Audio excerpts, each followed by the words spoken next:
continue on with MSQ now.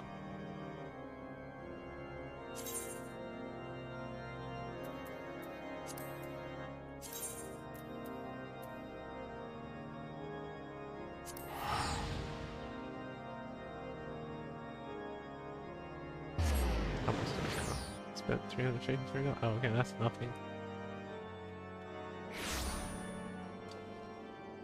Right, where is the, outside, most likely. Yeah. Outside.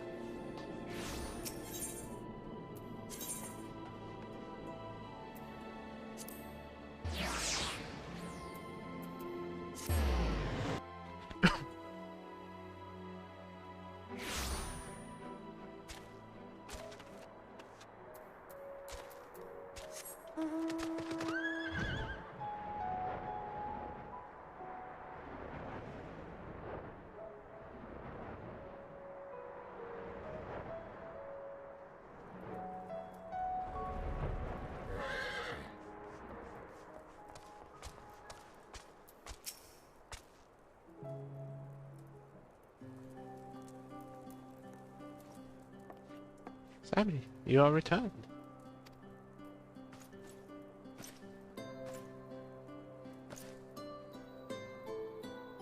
Have you been well, you and the others?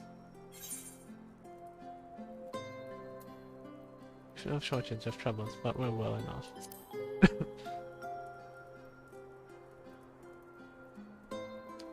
And things are much the same for you as they were here. My lord is doubtless enjoying himself.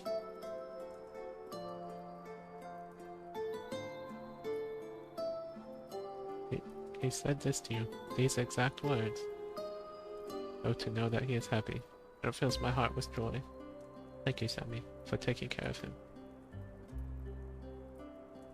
When next you see him, please tell him not to overexert himself. Futile quest though it is. Alright. And tell him that all is well here. The peace he gifted us continues, and we work hard to build new lives for ourselves. In the course of this, we occasionally bicker, but we've never been more optimistic for the morrow. If I had to mention one dilemma, it would be the question of our governance.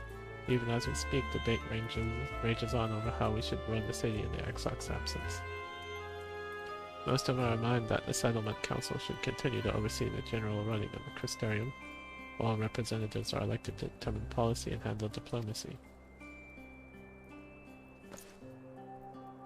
Thus far, nothing is set in stone. But however we choose to proceed, we will not replace our Lord. No one could.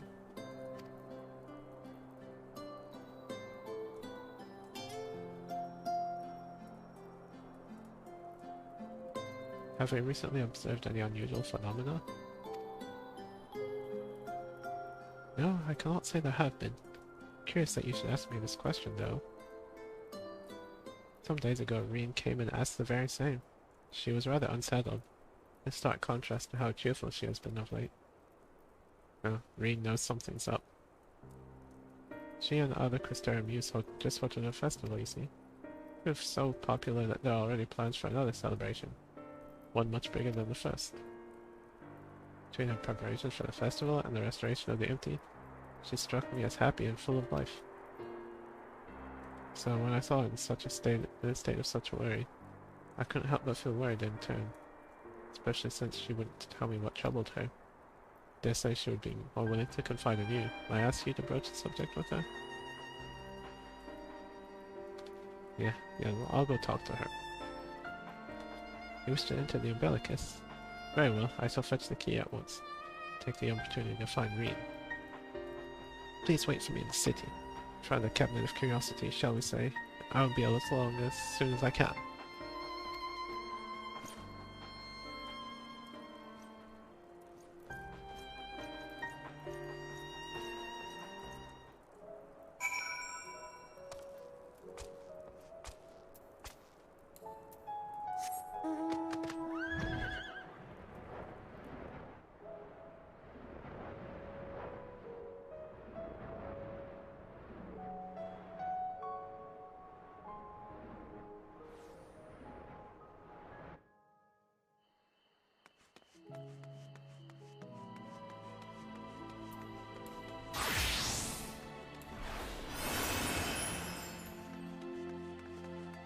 Yeah, so I can get faster without having to do sprint.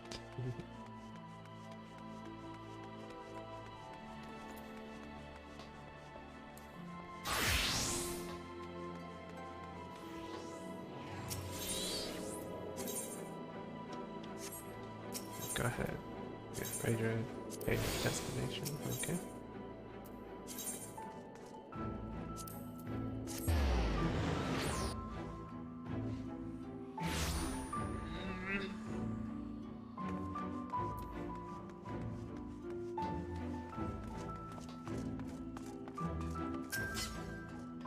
Following event cannot be skipped. You may wish to cancel any pending duty finder registrations.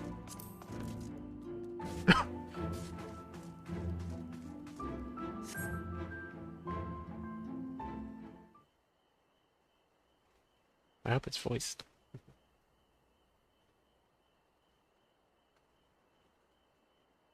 Oh, that's just a reflection of a light.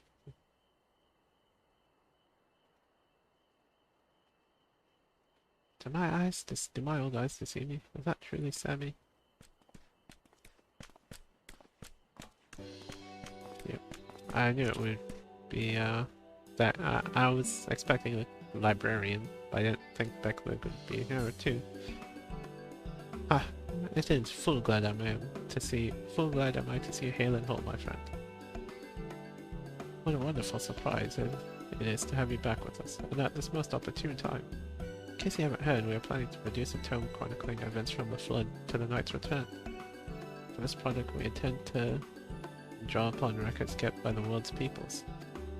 Historical and contemporary first-hand accounts would be the centerpiece of the tome, but yours would be the one to crown them all.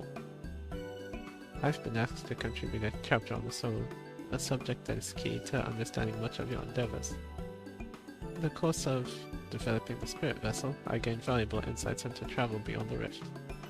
Knowledge that will allow me to attest to your existence of deeds. There's no end to the questions I would ask you, but if you could indulge me just one for now. In your quest to restore the night, you face many formidable foes. Among them, who offered you the greatest struggle?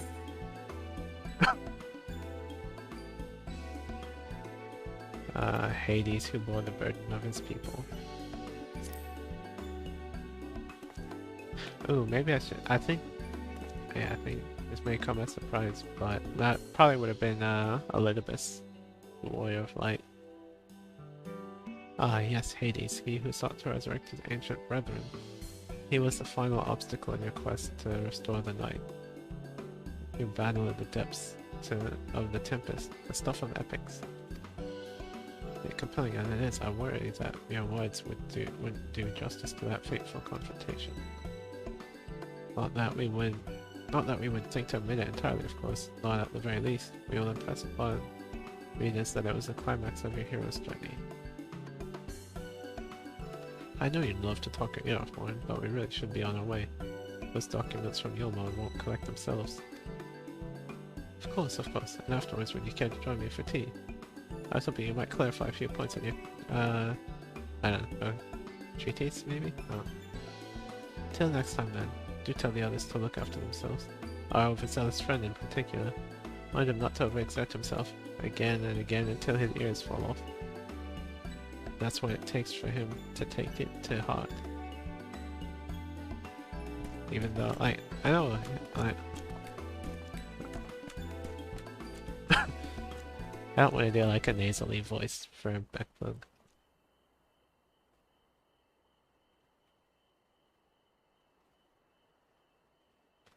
Gasp, is that the Warrior of Darkness? Kids. Tia. It's her, it's really her. What are you doing here? If you're going to battle, I can give you some medicine. I made it myself. That's not Ricky, you can only give her a stomach ache. We've come to see Morin to get his advice. One of the guard finally agreed to teach us how to fight. First we need to do the fighting style. Well, I know that I want to be a mage, Akio isn't sure. Magic isn't really my thing. So I was thinking of taking up the axe or the sword, or maybe the bow. They all seem alright, but it's hard to decide. So I thought I'd ask Morin. He knows a lot about lots of things. Even here? Aw, he just missed it. Ooh, why don't you have the Way of Darkness choose for you? What do you think suits Arco best? Axe, sword, or bow? For fighting and hunting, both the bow. Bow? If you took out the bow, you could be just like... what's her name? Yeah, Renderay. Renderay, the Warrior of Light. I love that tale. Let's borrow the book today. Really popular though, I hope it's still there.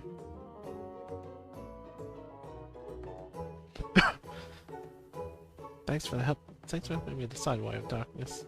I'll start with that style and maybe try something else later on. When I get really strong, I hope to have a bout with you.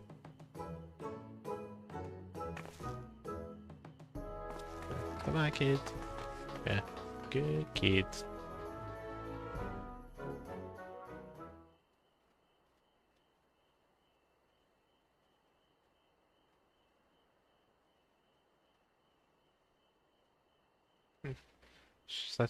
Such fun she's been having, basking in the adoration of musty old bookworms.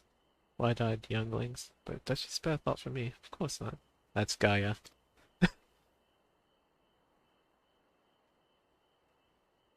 Oh wait, no, this is Titania. Okay, yeah. I've waited and waited, but she won't even so much as acknowledge the presence of her beautiful branch, even though they're right here. Such a heartless thing our sapling is. Cold and cruel and heartless.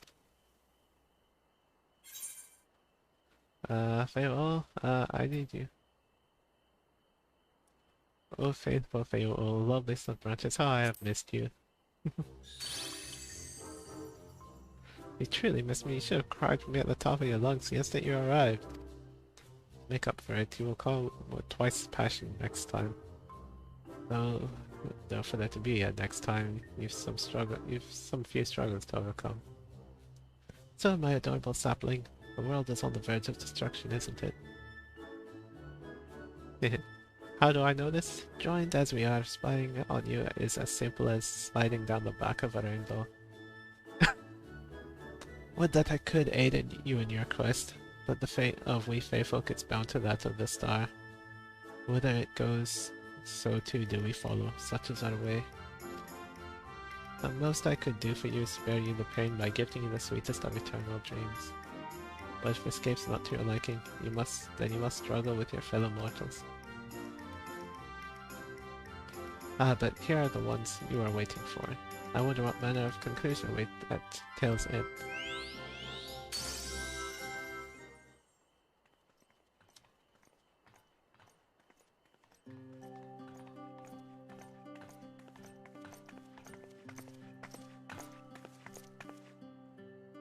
My apologies for the delay.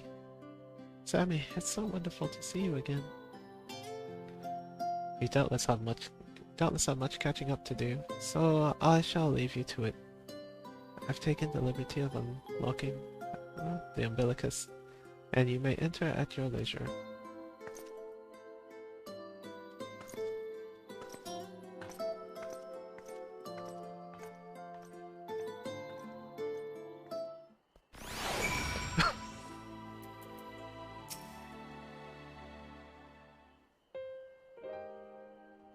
I'm relieved to hear that everyone is well. I've had this feeling, like a pit in my stomach, and I was afraid that something might have happened. Maybe I'm overthinking things, but it's just that... The Oracle of Light, I've never spoken with Hydaelyn, never once heard her call. Even so, I've always had this feeling deep inside me, a connection to something immense. These past few days, though, that connection has wavered, as if something immense was distant, then close, then distant again. And then the other night, I was jolted awake by the feeling that it had been completely severed. Wanting some fresh air, I went to open the window, and to my horror, the sky was ablaze, like during the star shower. Then I blinked and everything was normal. The next day, no one said a thing. No one else had seen what I had seen. Of course, I could tell nothing was out of the ordinary. I began to wonder if it was a figment of a half-remembered dream. Sammy, what are you not telling me? I have to know, please. It doesn't matter how terrible it is.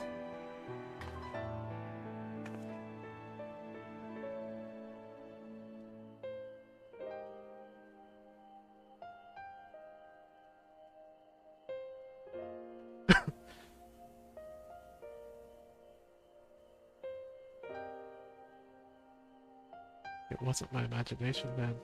The doom we witnessed in Amaro has come again. I can't believe it. Like I told you before, all is well here in the first. Don't worry about us. Please, look only to the threat before you. We're fine right now, and even if we weren't, we've learned how to survive. Should the final days reach us here as well, you may be assured we won't go quietly.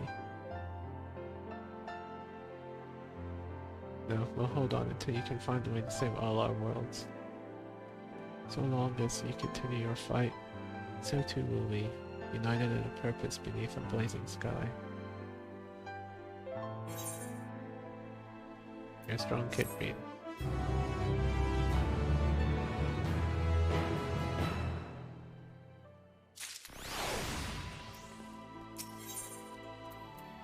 Hope upon a flower. Green wears a look of steely resolve. You're headed to the Umbilicus to consult with Elpis, right? I'll do some consulting of my own and speak with Lena, decide how we might best prepare for the final days. So much farewell for now, but we'll see each other again, I'm certain of it.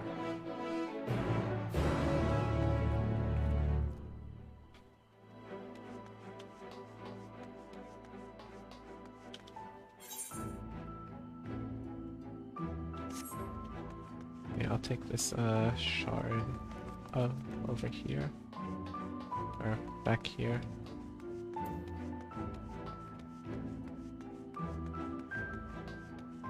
I'll just take that shard over here and go to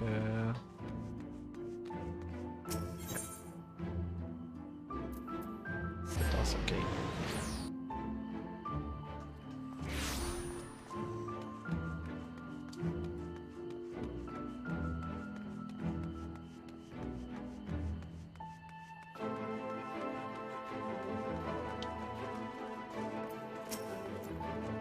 Ah, Mr. Sammy, welcome back. Captain told me you'll give me the win and I'll show you to the ocular.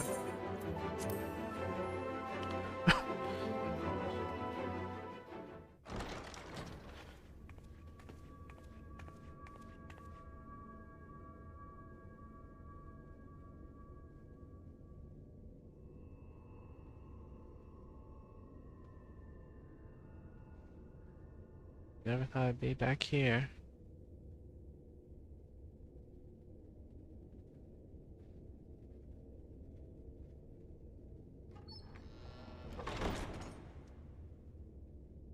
Good time.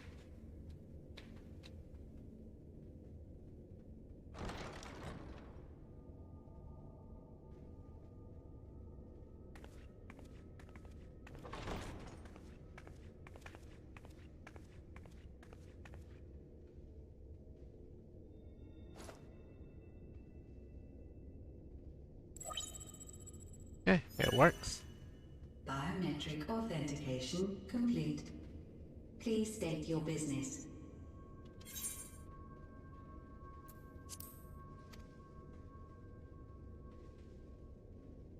I'd like to speak with Elpis. Acknowledged. Reinitializing Circus Tower systems. Searching for Elpis entity.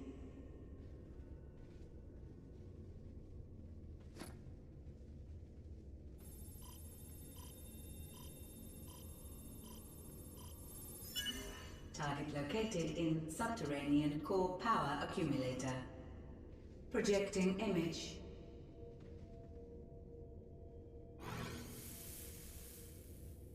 My home.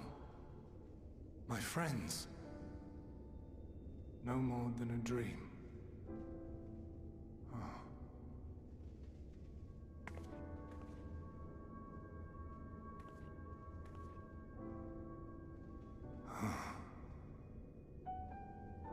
You. Why have you awakened me? I no longer sense those places beyond, or Lord Zodiac. You must explain all.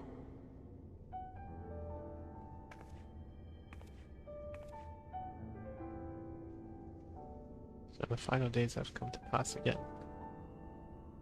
We need your help. So, he is fallen, and my brethren's souls returned to the star.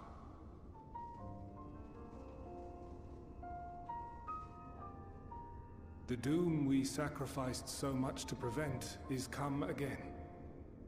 Old burdens now yours to bear. But if this is Fandaniel's design, then I, as Elidibus, have a duty to fulfill. Your unsolicited act has restored to me some few memories of the convocation.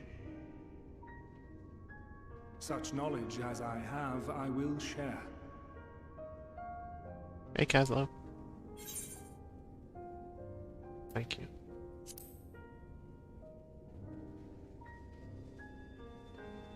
I do this not for you. I merely perform my duty, as I have ever done. Where to begin? Ah, the end. Your understanding of what caused the final days is consistent with our own. Okay, so it's happened there. The decay first took root where the currents were weakest. Yes, a conclusion drawn by him, Fandaniel. Not the him of here and now, but as I knew him, long, long ago. Having shed light upon the phenomenon, he dedicated himself to devising a countermeasure. Were it not for his knowledge of the Celestial, we would never have made the connection, and thence forestalled the final days. And though he inherited that noble soul, how different this last incarnation, so consumed by self-loathing and hate.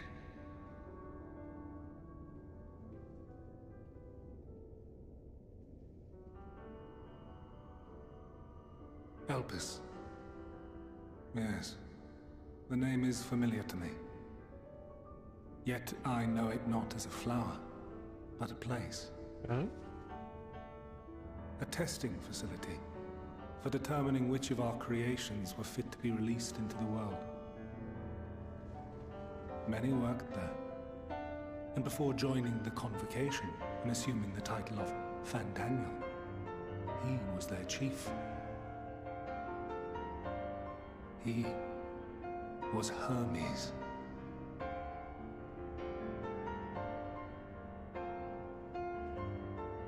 That is all I know. The crystals tell little of the lives the 14 led prior to their induction. Elpis itself would tell even less. Nary a ruin has survived.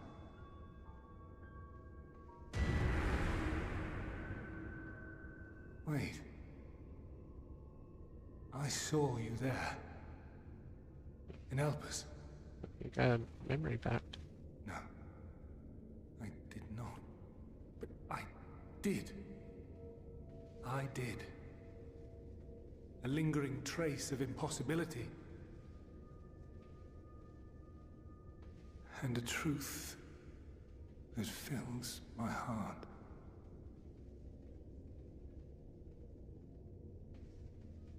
What are you talking about? My memories remain clouded, I fear. However, they have revealed to me one possible course. You must travel to Elpis to the time when Hermes served as its chief. Real time travel? In glimpsing the Exarch's memories, not only did I make his summoning magic mine own, I also mastered the workings of this tower, which, having absorbed my empowered essence, now harbors an abundance of energy. As such, I believe I can deliver you unto the past, unto that place and that precise moment. Given the eons that must be traversed, the gateway will not be fully formed. Your form will be less tangible still than those warriors of light I had summoned. In all likelihood, none will be able to see or hear you. Yet even should you manage to interact with others, you will be unable to effect meaningful change.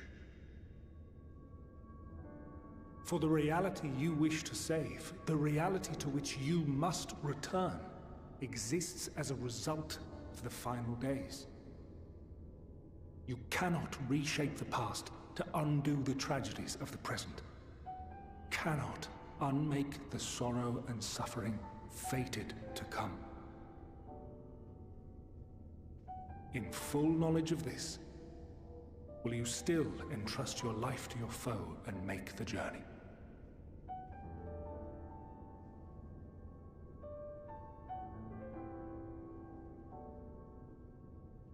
Very well. I shall cast you unto the river of time.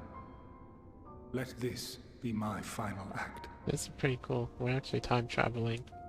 You must input the commands. I no longer have the authority. First, you must reconfigure the systems, that the tower's ether may be channeled for the magic.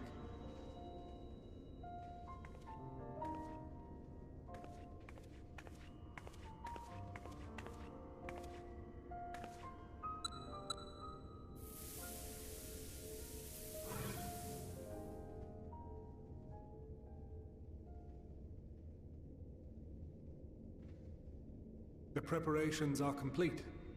The gateway will soon open. Return at once to the ocular.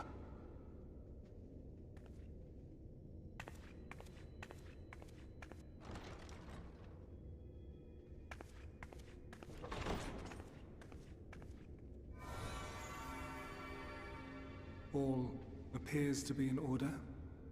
The ether flows unimpeded. The magic should consume every last mote of my essence.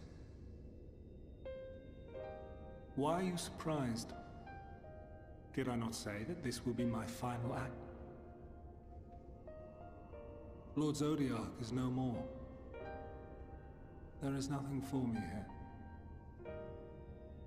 The ones I love and long to see again are waiting in that promised land, beyond memory and dream.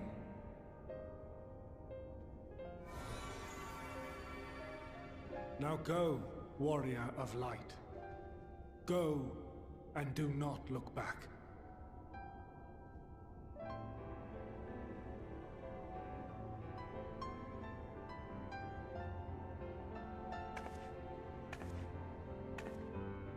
I thought that this would be like well, Heidelin, I take my leave of you.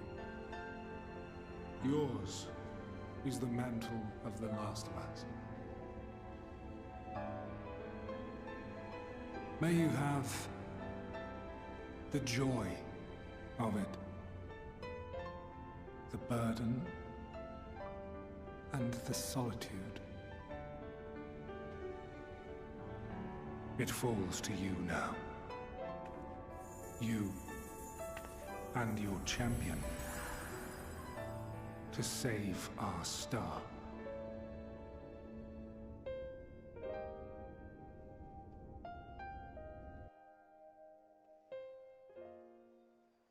I thought this would be like the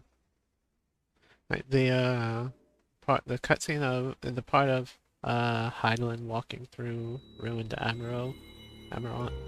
I thought that would be like a flashback of her, but her backstory.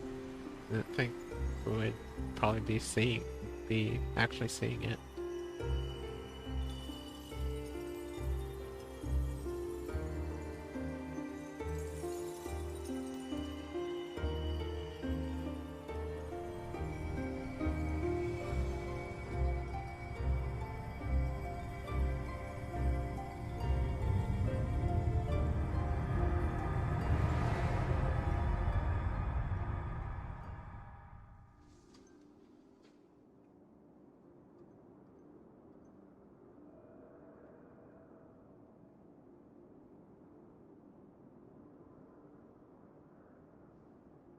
Oh wow, I'm see-through.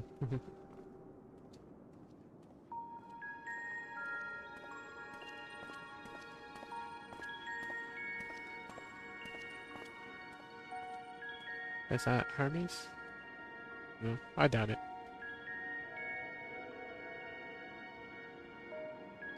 I wonder if I can attune to the Aetheryte here.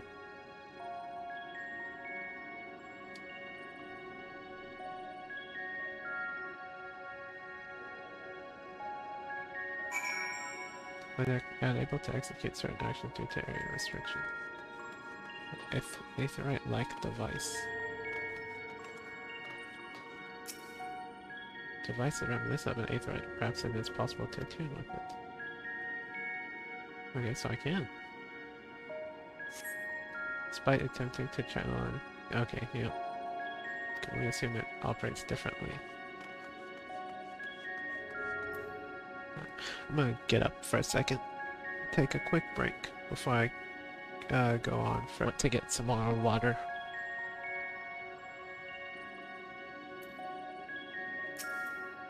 The man stands dutifully by the Aetheryte-like device, a guide for this facility in all likelihood.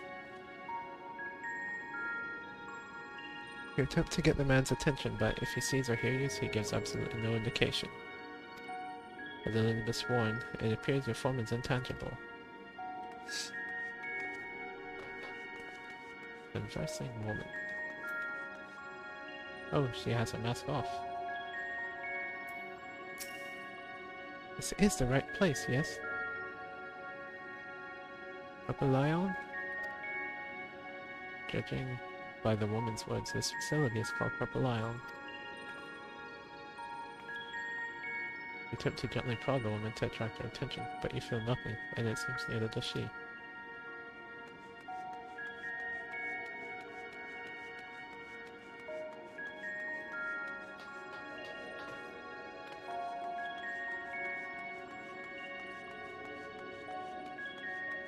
Ah, over there. Black-robed man.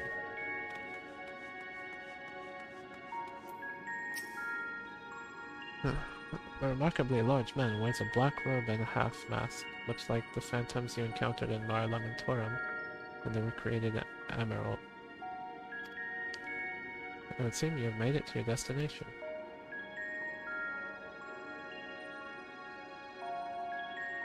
Please, help me stop the final days. Okay. He managed to shout all manners of greetings and obscenities. Will you fucking listen to me? Like, greetings, hello. Oh my gosh. Can't you fucking hear me? But the man does not so much as glance in your general direction.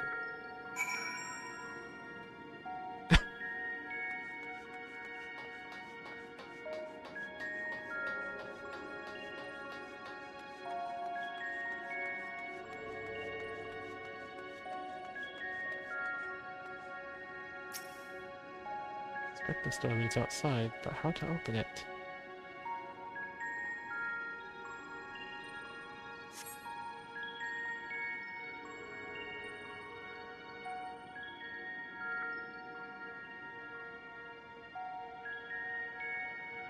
Open, damn you! And here we are, Elpis. Well, well, how rare to receive you in person. To what do we owe the honor? Oh, just Oh. a few odd tasks. We'll be here a while. You're welcome to stay as long as you see fit, of course. As a matter of procedure, however, I must ask that you kindly remove your masks.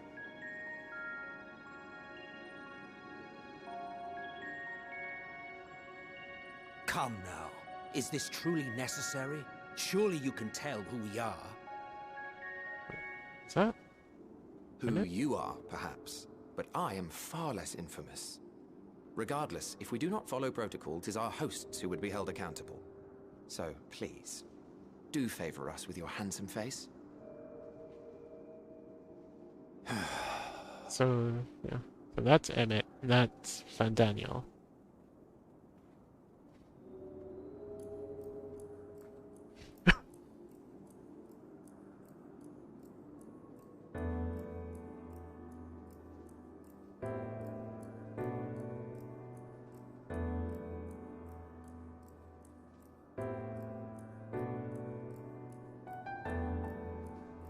Wait, is he looking at me?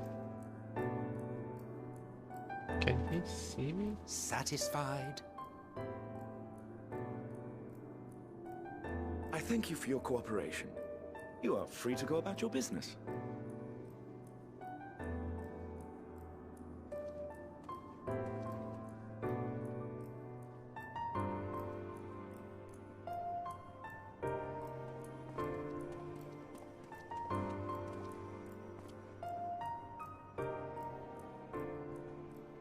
By the by, you see it too, yes? Oh, they can't see me.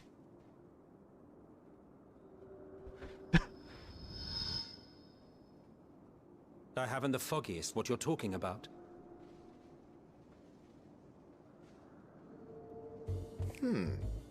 That's odd.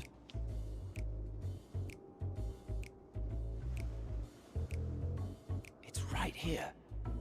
A bit thin in the ether, but there's no mistaking it. The color of its soul is almost identical to Azem's. Do you suppose she created it? Rather unusual for a familiar to have a soul, though.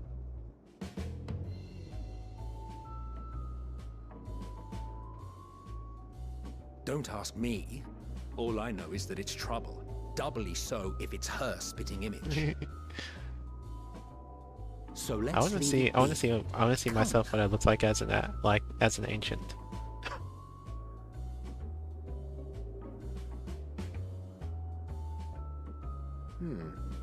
It's trying to say something, but it's literally too intangible to form words.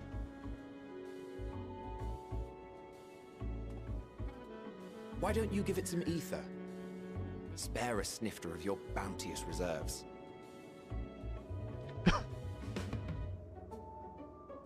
Who do you take me for? Why, a dear friend, of course. One who wouldn't let acts of kindness, such as my accompanying him on errands to far-flung outposts, go unrewarded?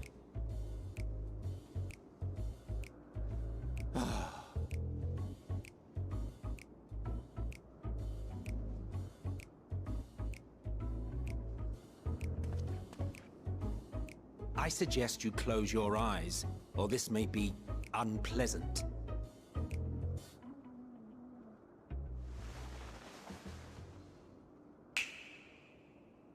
The snap.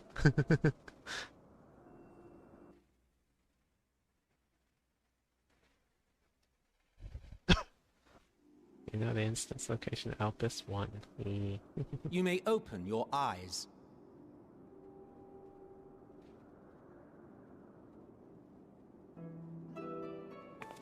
Hey, I'm whole again.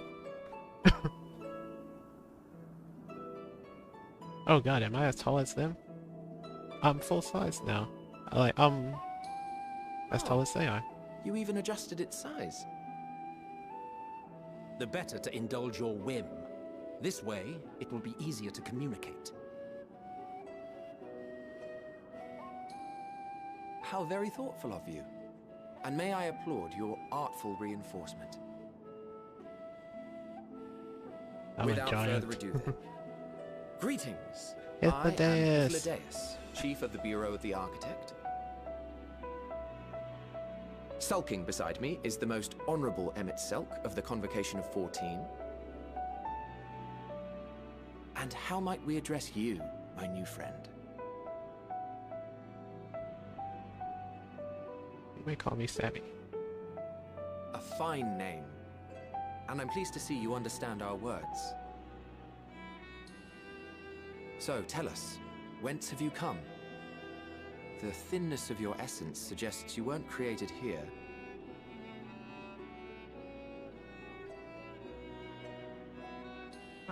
You do not know?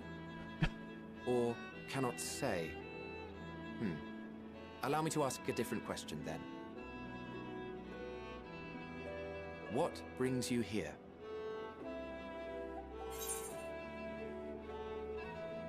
I seek a man named Hermes. I want to learn about Elpis.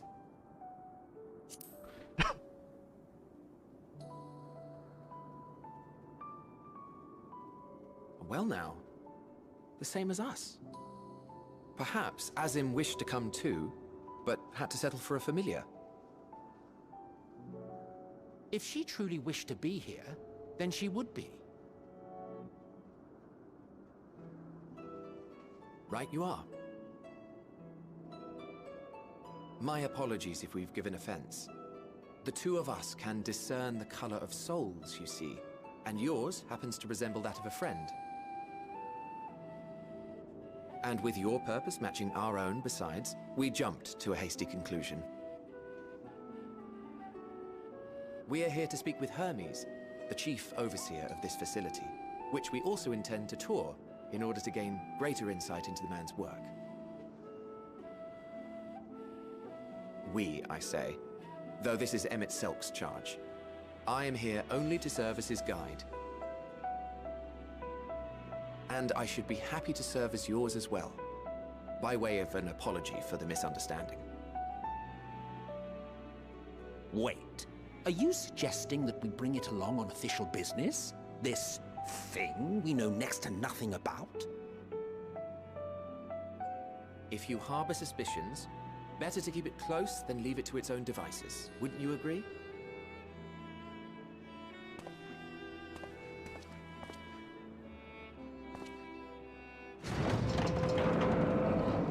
Besides, having a mysterious life form in tow is the norm rather than the exception here.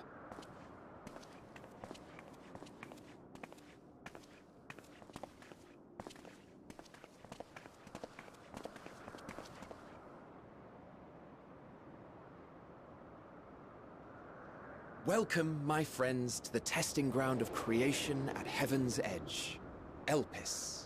Oh. The world on Sunday. Elpis. This is the concept art they showed for the final area. Hey, it's Argos. This presence. Nice, but not.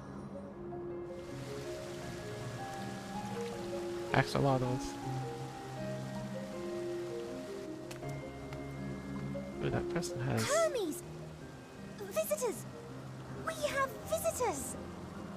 That person has wings on her head, like a Lyra.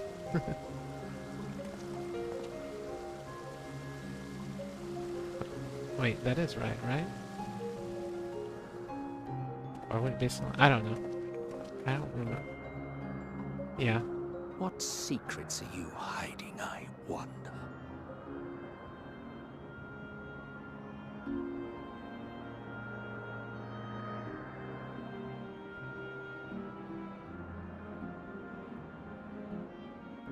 This area looks so cool.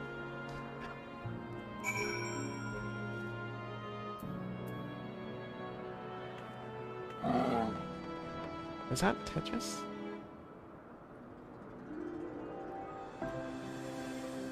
I think so, because that's... Kane is, I think... Wait, no. Wait. What's Zahn's last name? Let me open up my friends list.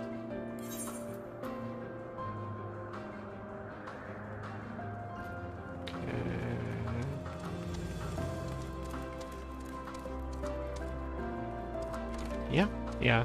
Okay, Kana, yep. That's probably Tetris then. I did like Pokemon did and changed the last name, changed its name to match his EV partner. Right.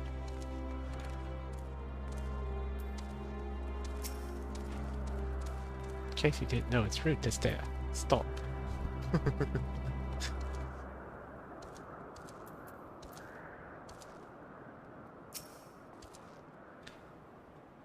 This is hardly my first time here, but the scenery never fails to take my breath away.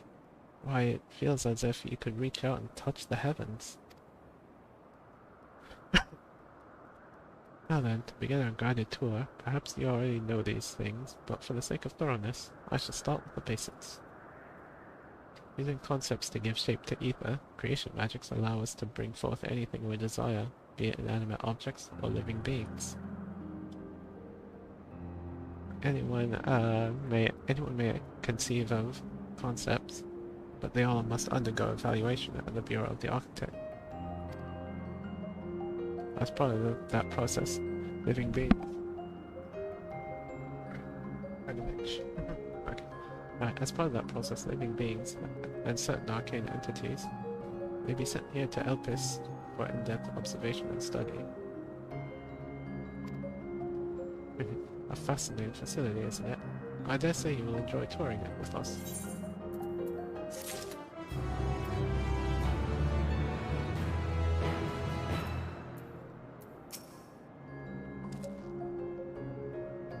Okay, same thing. What a load up. Now then, our friend Hermes, aside from overseeing the facility, he also conducts his own research. Chances are he will be at the main observation hub, so let us seek him out there first. Tired as you are, you stand out a little too much. Idea MSQ wishes to keep a low profile with his errands, so do you know how to make a room? The basic concept will do. No? In that case, MSQ. No, your whim, your responsibility. You're not getting another thimble of either out of me. The way he scripts sometimes, you'd think he wasn't a nigh bottomless font of magic. Very well, I shall make the room, but perhaps you can assist. Come, let's search for the requisite material.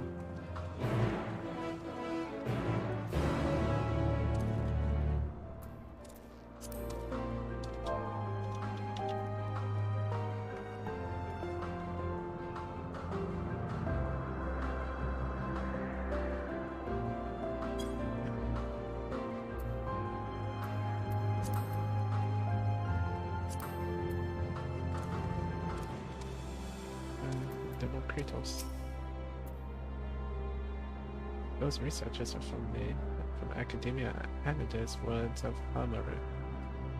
Here to observe the state of the local flora. I wish they would give equal attention to the ambient environment, specifically how much noise they're adding to it with a little debate.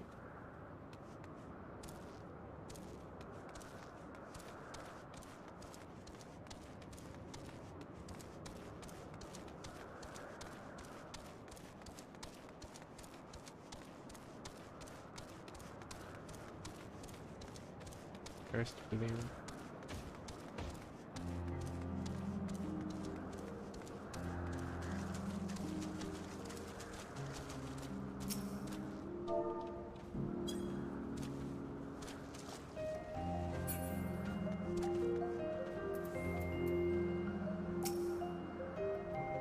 No means no. Just be grateful and be willing to wait. Yes, these creatures should suffice.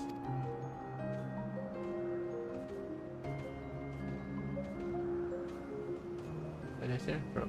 If you want to use it, I want you to use it to capture, shall we say, 2 petalodi. There are 3 species here. I believe any 2 different kinds should serve. Now I should mention that the strength of the rope is tied, no pun intended, to the strength of its user. As your ether is still thin compared to ours, you'll need to weaken the Pedaludi first. Good luck.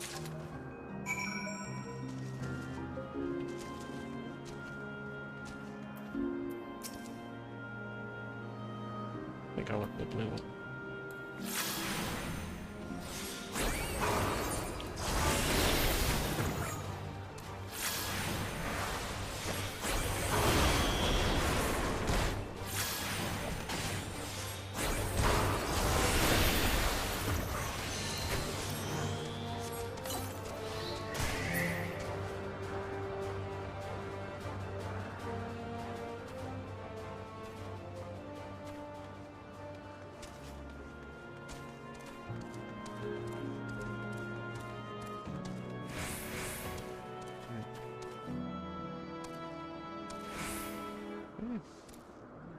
No, we're blue and orange.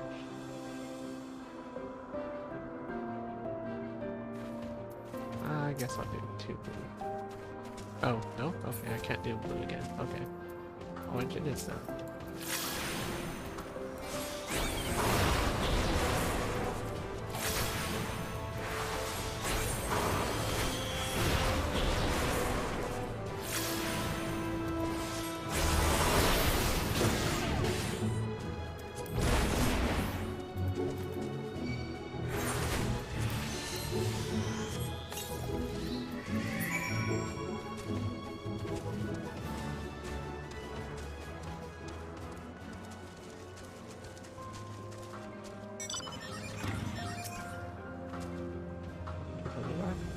Let us see.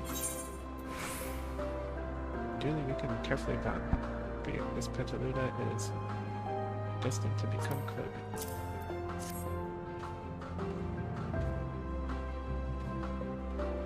Yes, these fine flows will do nicely. Enough for a spotted version.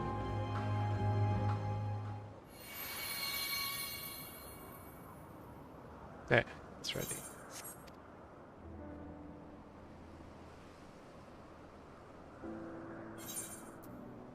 It's nothing fancy, but then when trying not to stand out, try it on for size.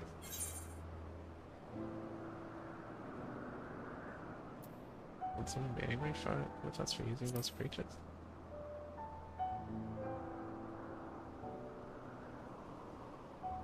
Oh, it's fine, there's no one around to tell us off. And besides, we can always make more Petaludi. Really need a tiny amount of ether. It may take some effort to get the form and composition right, but anyone familiar with the concept should be able to manage. Well and good to disguise and educate it, but it won't fool anyone who can see worth a damn. Fair point.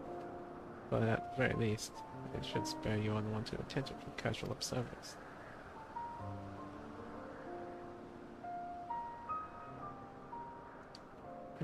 Emmett Selk speaks true. Even just like us, your unusual nature would be plain to those who think to look.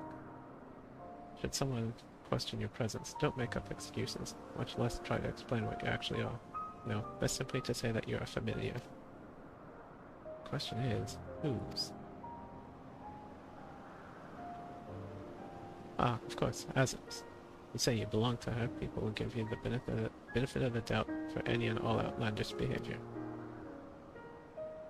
Exploiting our associate's absence. For lack of her presence, absolutely. Were she here, she'd have been the first to propose the idea, and you know it.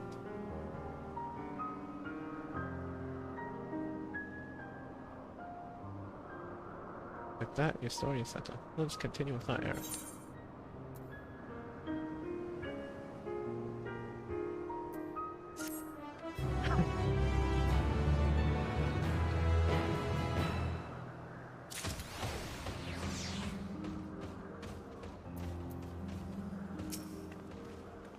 As dubious as it is, passing you off as Azim's familiar is probably the best approach. Should she take offense that others so readily believe her recklessness? Should she take offense that others so readily believe her recklessness is to blame, she is welcome to mend her ways. Pass on a child in your original size? I think not. Augmented and no, your aether is still far too thin to be considered normal.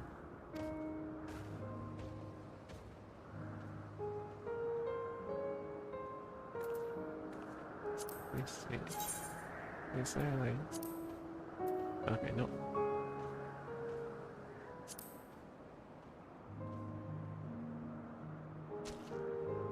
Yeah, I hope there will be a way to come back here. Let's search of Hermes. If you're ready, let us continue along the path of Anagnorisis. The place serves as an observation hub and residence both.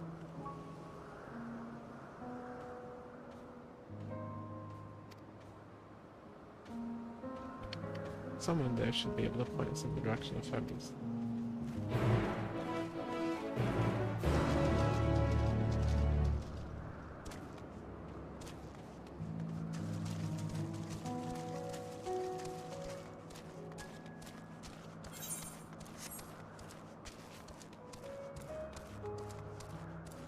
Alright, let me just see.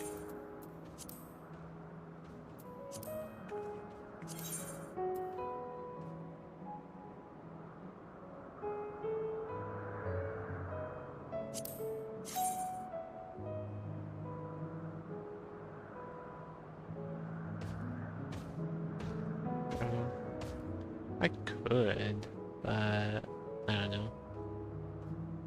I like my outfit too much. And also Hermes is familiar, didn't have any disguise. Or wasn't wearing robes.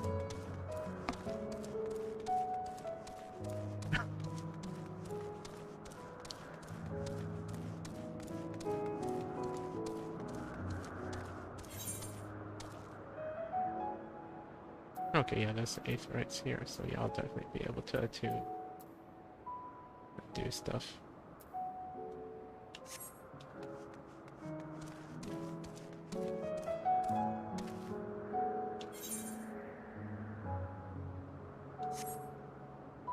Monocells.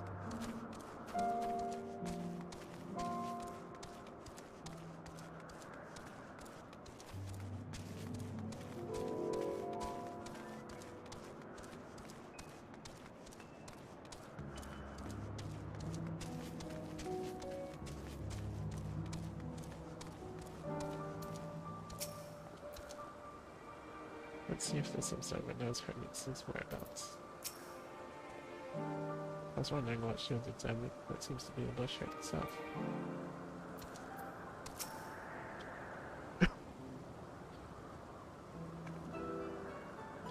Yes, can I help you? I wish to speak with Chief Hermes. Do you know where we might find him?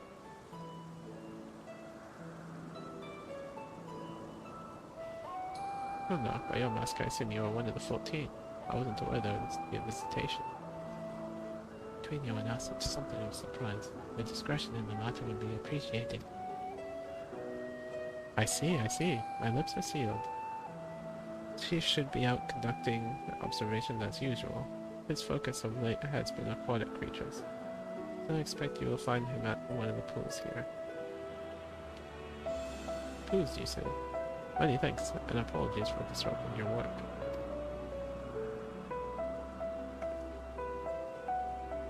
I say, Elpis. Well, I've never met Hermes. You know him well, do you not? That being the case, couldn't you simply find him by his ether? Aye, that I could. As you know, Emmett Selk and I can discern the color of souls. By the same token, we can also see ether quite keenly, and from great distances. With a skill, I could readily locate Hermes. But I feel that it would be a waste of an opportunity. We're here to perform an assessment after all. By searching the ordinary way, we stand to gain insight into Elpis and the man in charge of it. This is as much for your own enjoyment, like as not, but point taken. If you're going to accompany us, make yourself useful and help us look for Hermes. According to his profile, he has short, dark hair.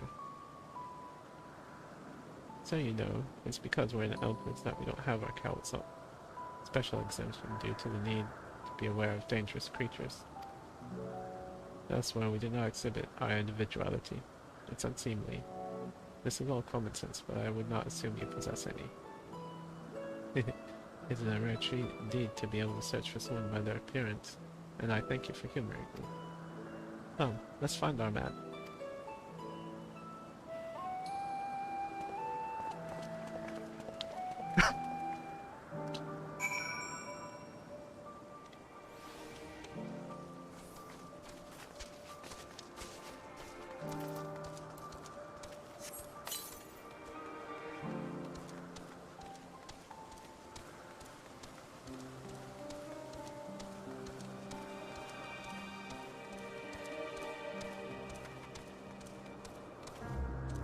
Oh hey, there's my unicorn mount.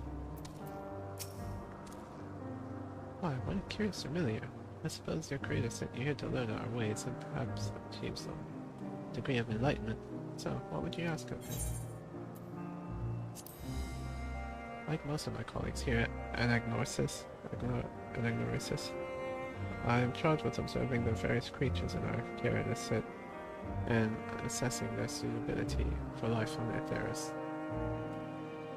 It is an enormous responsibility, of course. No, the sense of achievement from bringing new species into the world makes it all worthwhile. Anagnosis is one of the most important facilities in Elpis, as it is here that we ascertain the various merits and shortcomings of the various flora and fauna in our care. It derives its name from the ethos at the center of our work, that being the discovery of the creation's true nature. Only by allowing for them to coexist in an environment such as this do they reveal unto us the essence of their being.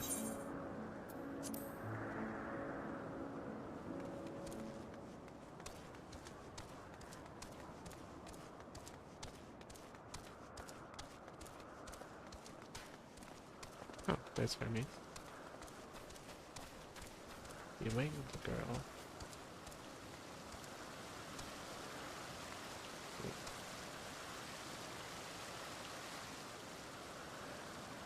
Yeah, she's a bird girl.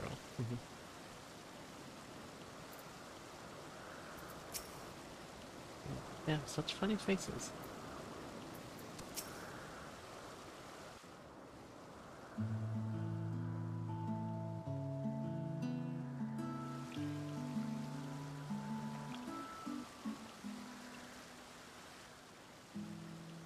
Excuse me, might you be Hermes? Huh. You are...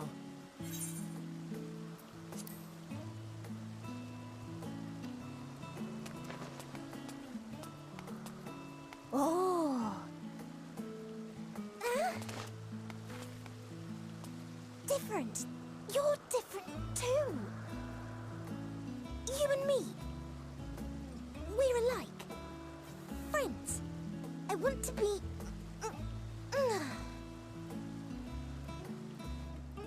Wait. Please. Wait.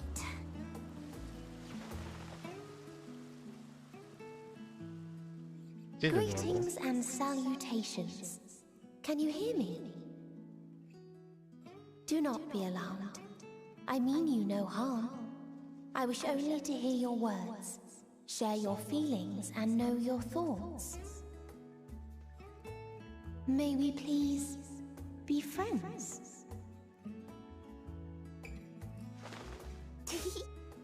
May we please be friends?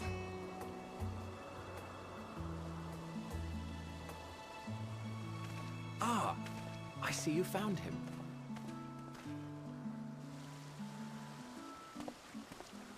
Hythlodaeus. It's been a while. Too long, I think. Too long indeed for close collaborators. On this blessed occasion, I bring not only myself, but others who long to speak with you.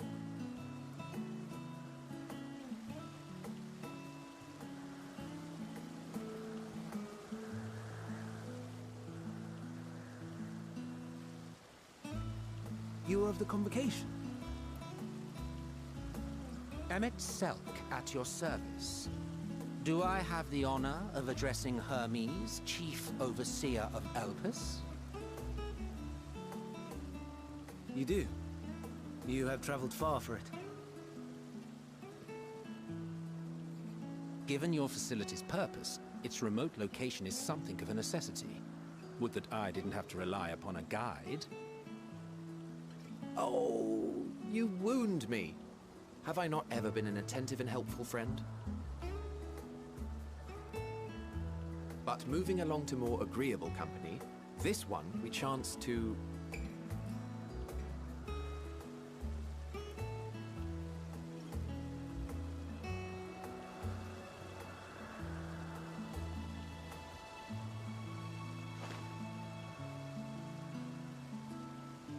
Well, you certainly have her attention. Is she one of yours, Hermes?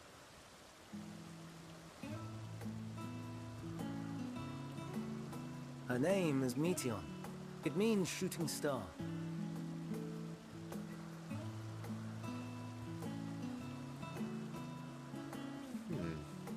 If I may make an observation, her ether is terribly thin. I fear she might dissipate at any moment. Nor do I believe you've made a submission to the Bureau. I would remember such a concept if you had. I haven't, as you say. I judged it too early. She's a pet project of mine, still undergoing preliminary testing. But rest assured that I will attend in person ere long. Very well. Being an authority on flying life forms, I appreciate that you are exacting in your work. I shall look forward to your submission. If we have finished with the perfunctory chit-chat, I would discuss official matters. By my coming, I trust you already anticipate the subject. I have an inkling, yes. Please wait to the main building yonder. I shall join you as soon as I've returned these creatures to their homes. What's wrong, Hermes? An amystoma is missing.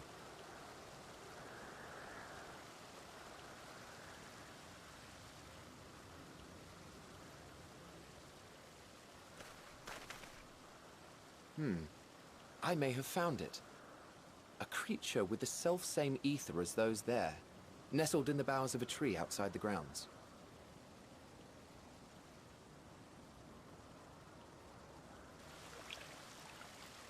You're saying they can climb, with their sorry excuses for limbs? The fashion has been to imbue aquatic creatures with the power of flight, ever since the words of Metron created a sky-swimming fish. The ambystomas too can fly, if only slightly, and they could conceivably climb a tree. Whether they can come down safely, however... Excuse me.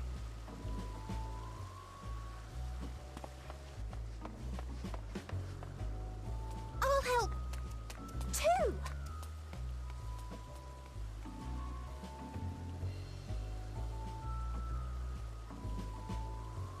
I like this place. This is And neat. what are we supposed to do with this lot?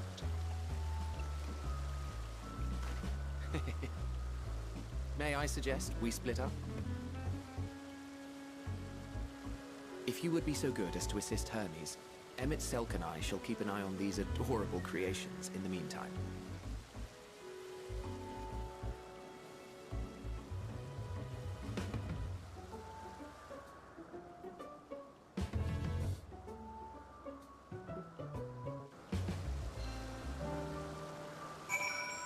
Alright. First... Okay, cool. I'm right here at the ether, right? The first thing... First, I need to attune.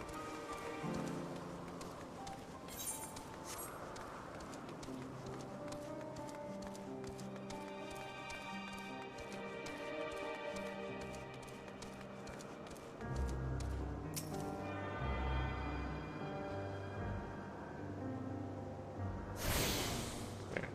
Now let's see, where's it show up on the, it's in... Yep. Yeah. world on something Elpis. Man, we've gotten so many things in here now. It used to just be Mordona and then your houses. We really fleshed out the world now, or at least the independent nations.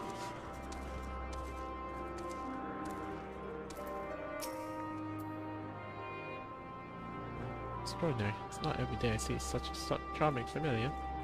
I'd much rather observe a pretty little thing like you than all those brutish creatures everyone insists on making. Oh, thank you.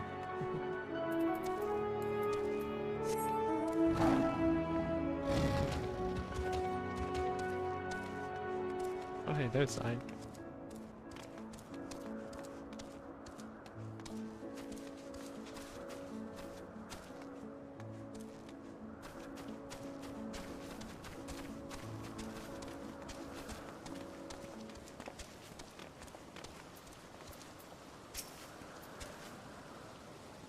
Of the words of Neutron is to create aquatic life, both unique and beneficial. Aquatic.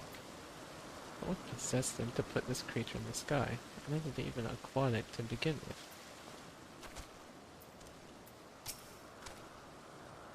The Abastoma was submitted to the Bureau not long ago, and I'm pleased to see it has found its way here. We'll make sure these little ones don't wander off like their adventurous fellow. Go on and lend Hermes a hand.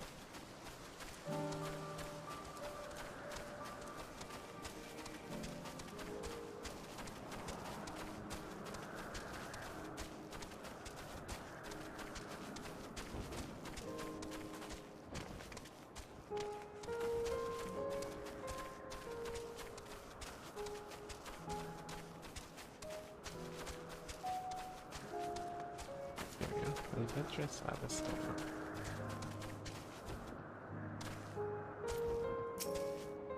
Hermes, are you alright?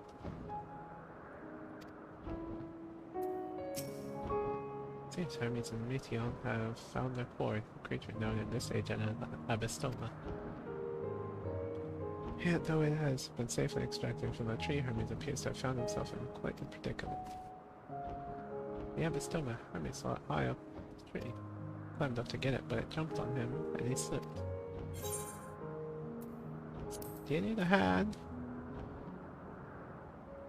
No. I'm fine, if a little embarrassed. And for your own safety, please stand back.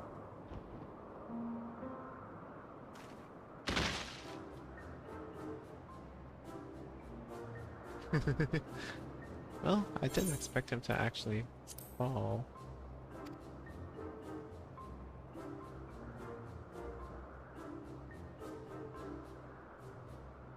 Hermes, are you alright? Quite alright, yes. My apologies for making you aware, Meteor. But you and, Sammy Camazon. Sammy Camazon, you are called. An intriguing name, somehow reminiscent of a new creation. Thank you for coming after me.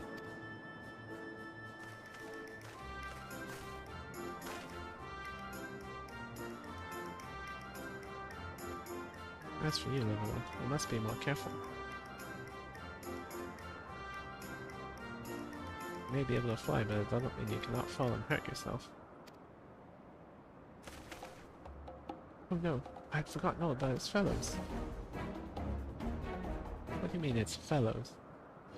Oh wait, Emmett and Hithaddeus are keeping control with them. Truly, what a relief. I must thank Emmett Suck and Hithaddeus when I return to them. First, with the distraction out of the way. As Chief Overseer of Elpis, permit me to welcome you to our facility. I hope you will enjoy your time here.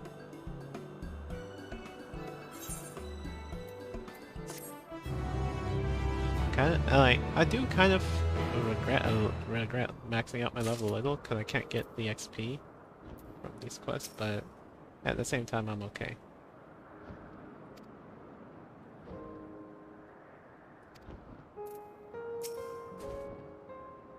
I'm glad they're safe, Hermes and the Abastoma.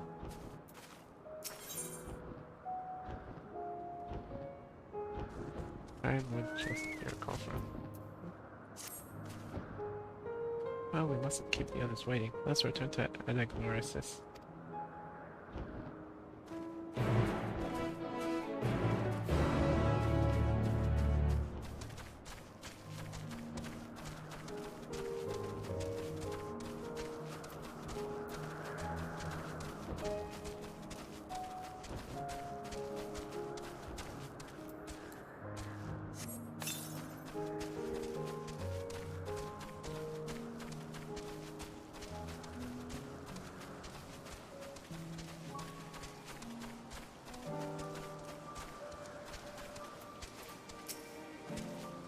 Space really uneventful in your absence. The little ones were on their best behavior.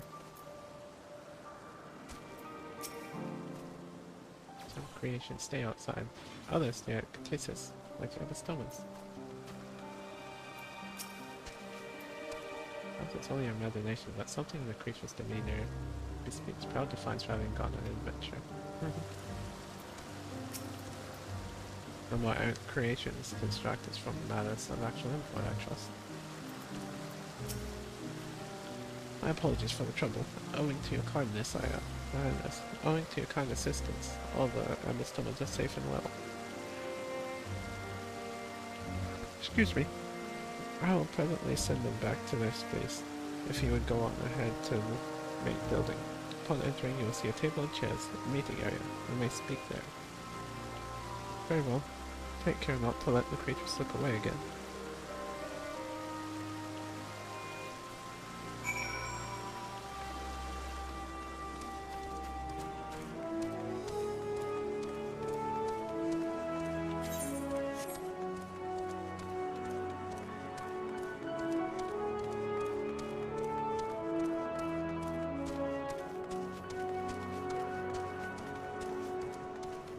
Gives that trigger, please.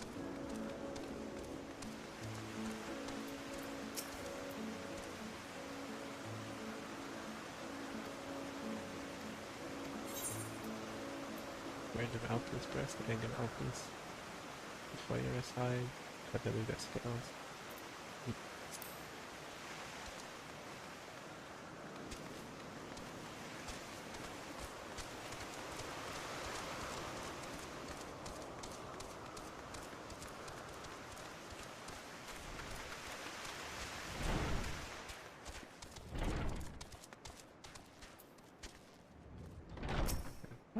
What is there? She's at 87, okay.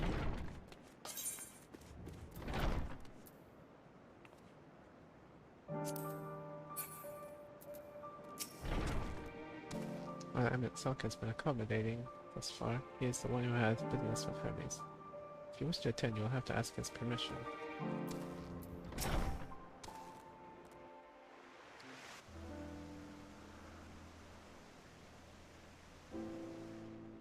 This appears to be the place.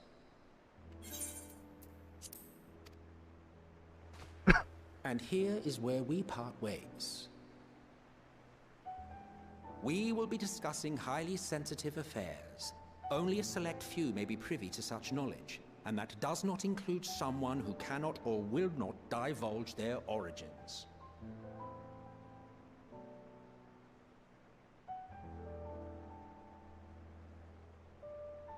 What? Will I have to remove you by force?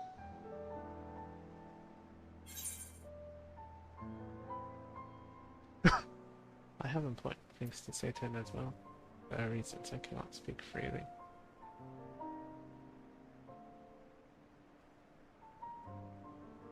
I'll say this one.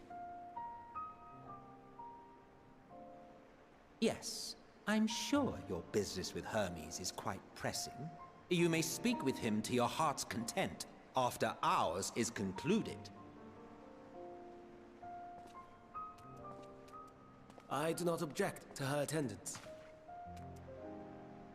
Hermes, this is highly irregular. Perhaps, but I believe she can be trusted. Meteon would not have taken to her so quickly otherwise. Moreover, the presence of a third party may help me to maintain composure.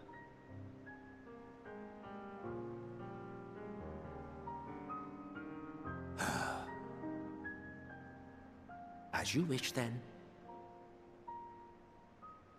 Behave yourself. Do you hear? Yeah, you don't have to worry about me.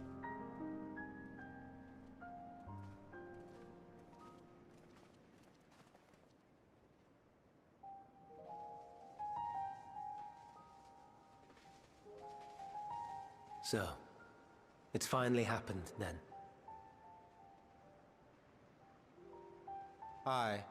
Van Daniels declared his intention to step down, and named you as his preferred successor.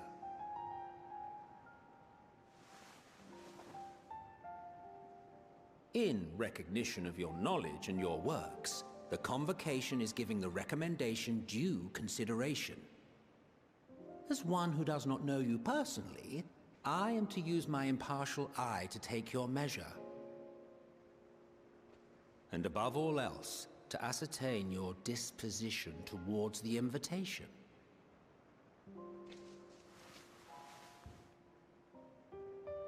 I understand that you and Fandaniel are close. He himself was once chief overseer of Elpis after all. I should not be surprised if you knew before anyone else that he wished to relinquish his office. I did. He told me that when he fulfilled his purpose, he wished to pass the torch to me. A torch you seem none too pleased to accept. Are you so averse to serving on the Convocation? No, it's not that. For a humble researcher like myself to even be considered is an honor beyond words. No. What troubles me, what I struggle to come to terms with, is the very fact that Fandaniel is stepping down. Does this not mean that he will return to the Star?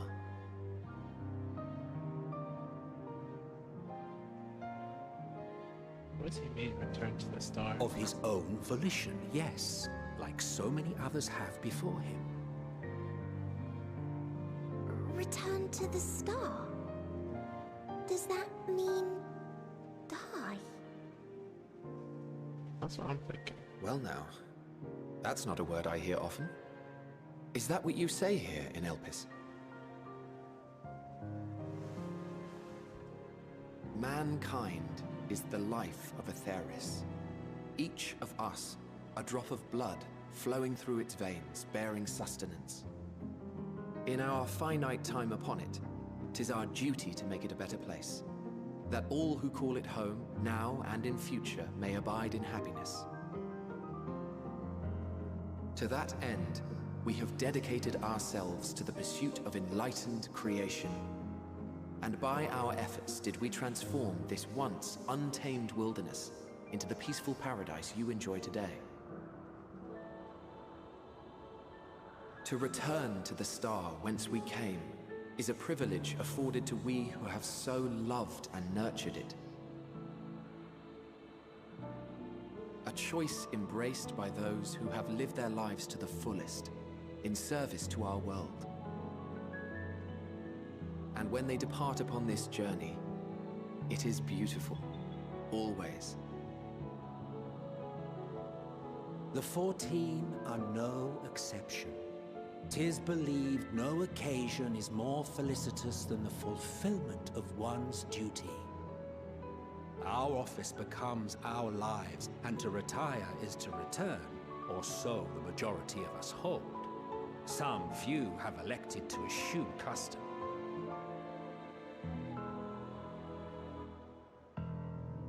Mayhap you feel Fandaniel's deeds do not warrant his return.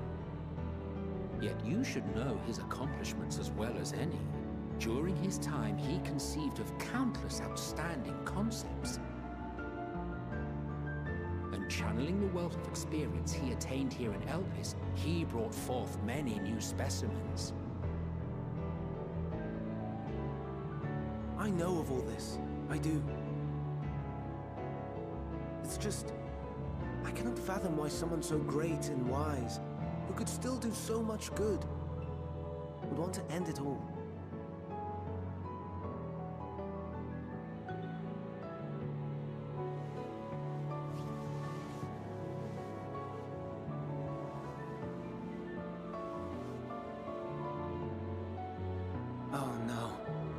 made her upset. Forgive me. I know I requested your presence. Might I trouble you to take Meteon outside? A change of scenery would do her good.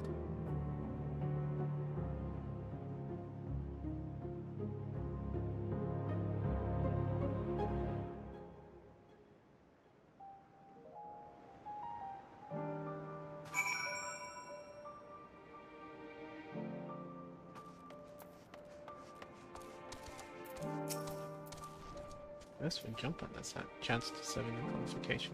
And yet... Don't mind us, my friend. Please, tend to meet you all. Forgive me. I will make it up to you, I promise.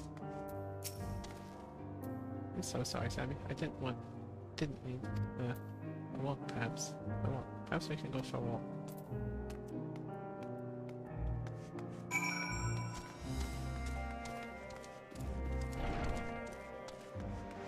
Since in that company thing coming on. I almost get sad when he thinks about death. But others are sad. I'm sad too.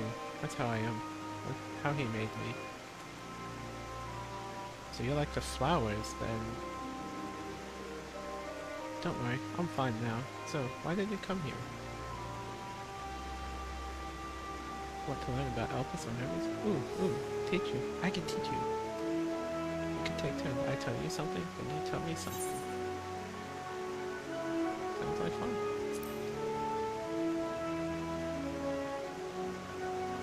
It will be. Where to start? Ah, yes, let's talk to Memnon. He should be near the Aetherite. I'm not good at explaining, but Memnon is, so I'll have him explain instead.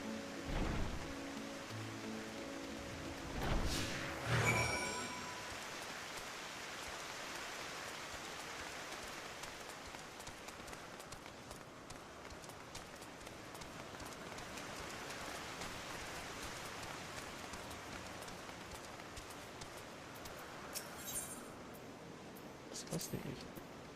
Ah, the Aetherite. Anyone can use it to teleport anywhere. Well, maybe not anywhere. Not to the ground or other isles. For that you need teleporters. Oh, and permission.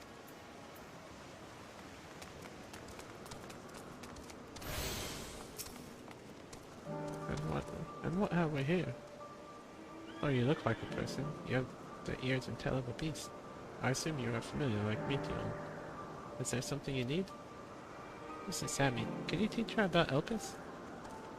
Ah, newly arrived familiar, is she? Very well. I should be glad to introduce our fair facility to her. As you know, it's mankind's duty to make the star a better place. As part of this duty, we employ creation magics to bring forth new life. However, we cannot simply release our works into the world, for it would lead to chaos. No, any and all life forms must undergo extensive testing to determine their fitness to exist. Testing which is conducted here in Elpis. Every candidate is subjected to rigorous study in which we identify their properties, surmise what habitats might be suitable, and speculate as to the effects that they may have on the environment and other species. Should it be judged a beneficial addition to the star, it will be allowed to take its place in the world. Two of you, too, were created with the hope of making the star a better place. So heed your masters well and be good, do you hear? We will, Memnon, we will. Thanks for the lesson. You had a turn, now I get a turn. Where did you come from?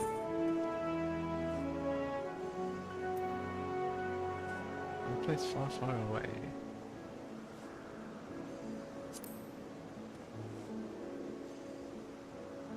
I probably don't know it.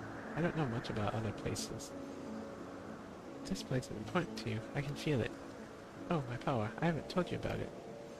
Creation. Let's find the creation. One not being watched. Then I'll explain my power.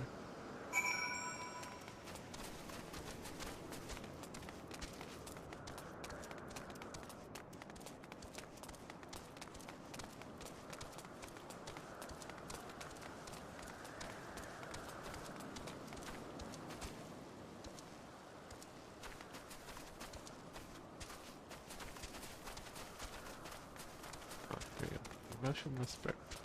Oh hey, it's the shoe bill.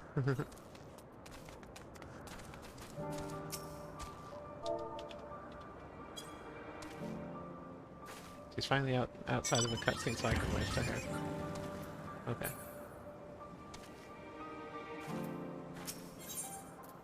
Discuss the Spriggans. Spriggans? What are Spriggans? Oh no, we call them Orei. There's many, it's just one. If we call them Orei if there's many. If it's just one, we say Oreas. Or the Oreas. I don't know. No, they're cute. They can't be naughty. Sometimes they run off with concept crystals and Hermes has to run after them.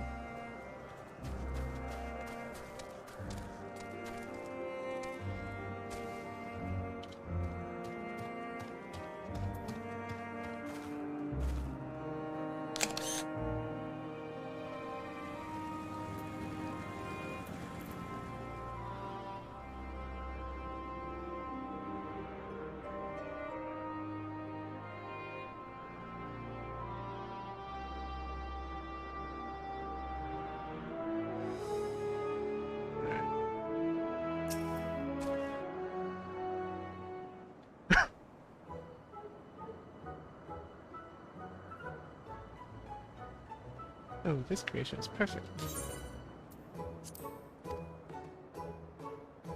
I don't remember seeing it before. Perhaps it's new. Anyway, I'll try reading as mine. That's my power.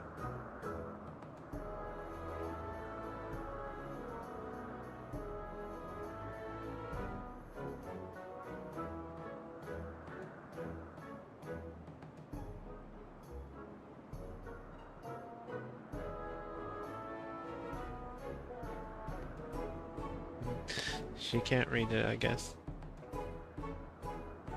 I can't read it. Or maybe there's nothing to read.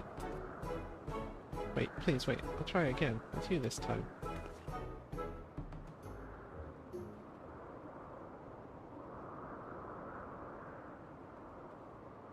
Greetings, can you hear me? This is my power. I can read the emotions of those around me and project my emotions to others in return. I'm not actually speaking to you in your mind, rather you are converting my emotions into words and intention. A process performed subconsciously by intelligent life forms. This ability is vital to my mission, for it allows me to interact with intelligent beings, even should they communicate via unknown languages or other non-verbal means. As a consequence, I am clumsy at speaking. Yet though I struggle to express myself in this fashion, Hermes wants me to speak as much as possible, for everyone has thoughts and feelings they may wish to hide. I harbor an affection for you, one that is difficult to define. Aside from the fact that you share common traits with us, your thoughts are complex, prismatic. They draw me in and leave me wanting to know more. Out of respect for your privacy, I will refrain from using my power when speaking with you. Nevertheless, I want you to know that I wish to be your friend.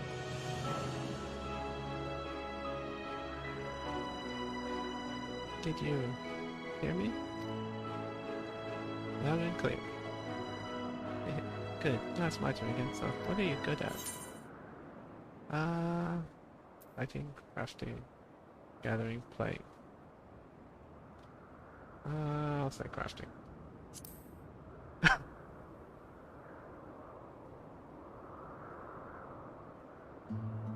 Oh, not creating, but crafting. Putting things together with your hands.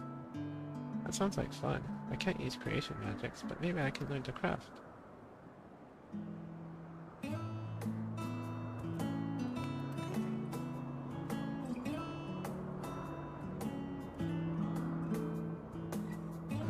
I think we might be bothering it. That's the most menacing looking bird ever. Let's keep going. We'll go and see Yuan next. She's usually in a small building, one on the west row. West row.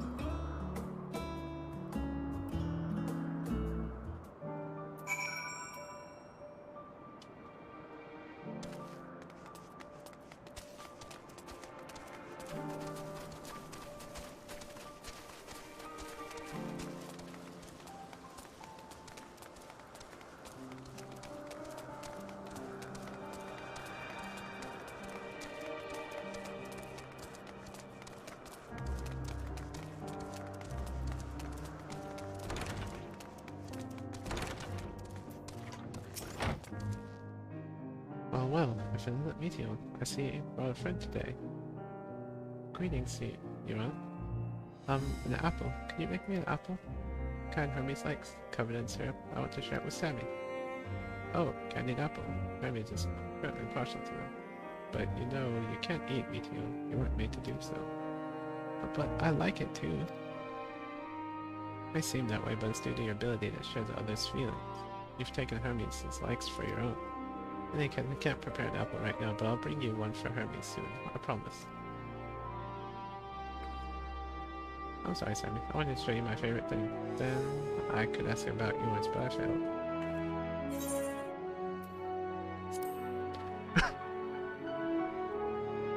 Oh, that's what you like. Yes, yes, I can feel it. Your joy and happiness. And it makes me happy too. Thank you for sharing it with me, Sammy. Well, we've walked and talked a lot. Maybe Hermes has finished talking too. Shall we go and see?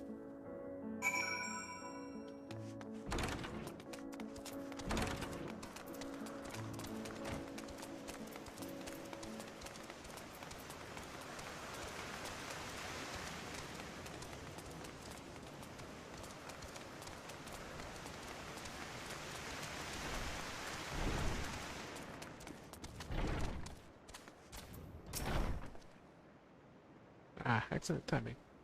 It was a refreshing constitutional, I hope.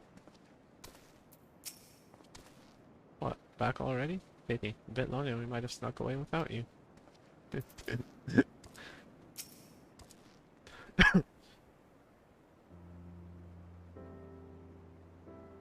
There you are. I can see the fresh air has done Meteor good. Sammy wanted to learn about you and Elpis, so I taught her. About this place, about my power, about your favorite food. I'm not sure that last one will be of any use. But I do appreciate you keeping Meteor company. While you were away, I finished speaking with our guests. Finished? Hardly. We requested time to consider the invitation, so I have no choice but to occupy ourselves with the inspection of your work. My apologies. It has been decided that Emmett Silk and Hypnodeus will accompany me as I tend to my duties. If you wish to learn more, perhaps you would like to come too. I'm compelled to remind you that she is in no way associated with the convocation. We simply transfer me that proper lie on. There's no guarantee that the matters we discuss will remain private. I do not mind. To see the joy in her presence brings me to. I cannot imagine our mysterious friend harbors malicious intent. Sami is kind, really, truly. She taught me as much as I taught her. You're coming, of course, to watch Hermes. You're bound to learn lots and lots.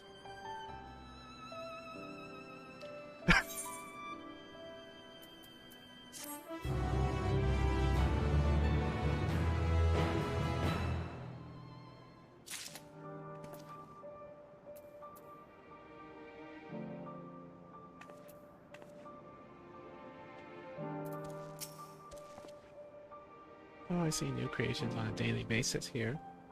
They look daily basis here. They look at them with a different eye. It will be interesting to observe Hermes at work. It is held that all civil organizations should conduct their affairs with total transparency, and the convocation is no exception. That doesn't mean we are obliged to show our work to unknown entities such as you. Consider yourself privileged and behave accordingly. Oh wait, hold on. Meeting on first. This time we all get to go for walk. Isn't that exciting? Lives apart. Further again, Hermes is ready to return to his duties. If everyone is ready, there are a few creations I need to check on. First, we shall return to the spot where we found our wayward Abyssdoma. Have care when you step outside the hub, for there may be more unruly creatures about.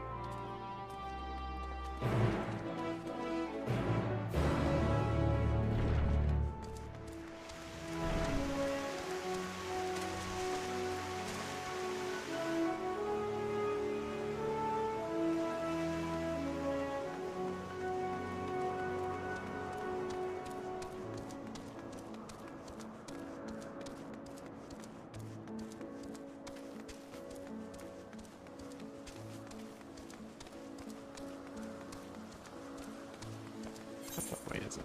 Okay, not far.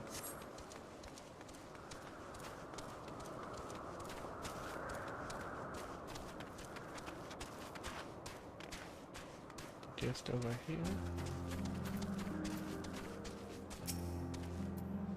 Ah yes, Yantin Petaluna, one of the newest species of the ever popular butterfly.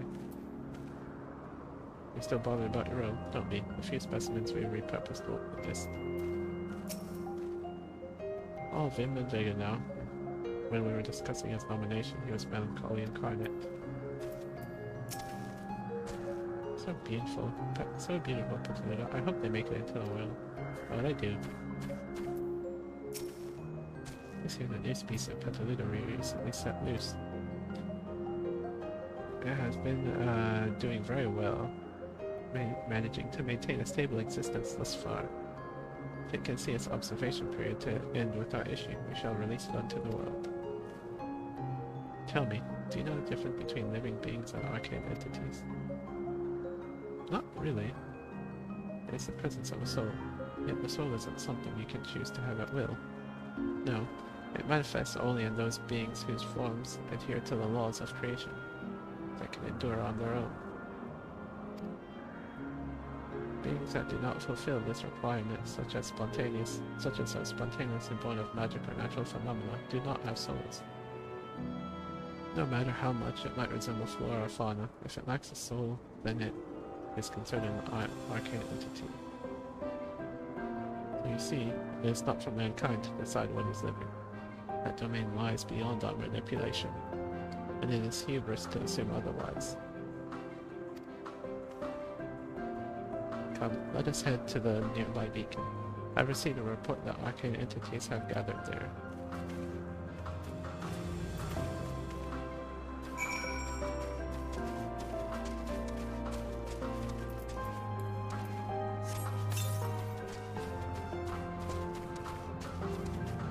Yeah, okay, I'll go ahead and ride you now.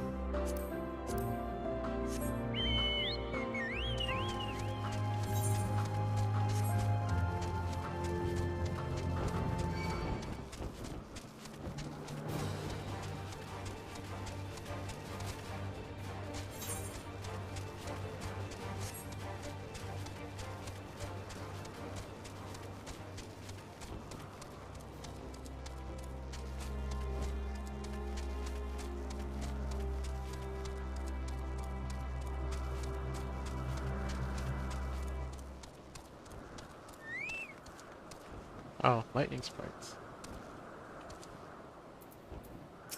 I'm meant to be observing Hermes, but instead I'm stuck with Meteor. Well, I suppose she herself served as proof of his prowess as a researcher and creator both. Interesting. You're interesting too. Tell me, how did you find the Abistoma? Fascinating creature, much like yourself, little one, renowned as Hermes is for his flying form. It's a rare privilege to be able to see one of his works in progress.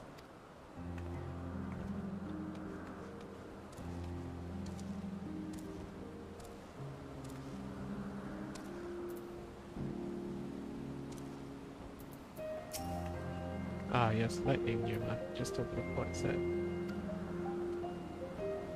Although we call the structure a beacon due to its form, it is in fact a magical device. By manipulating the balance of elements, it keeps the isle airborne and maintains the climate thereupon. In the course of its operation, it often sees an internal shift towards a given element. Right now that element is lightning, which draws the Numa here to replenish their ether.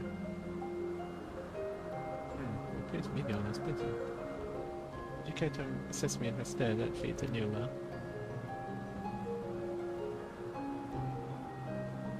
By using this lightning converter, you can harness ambient lightning and focus it into a ball. A veritable feast for our dazzling friends. Go on, give it a try.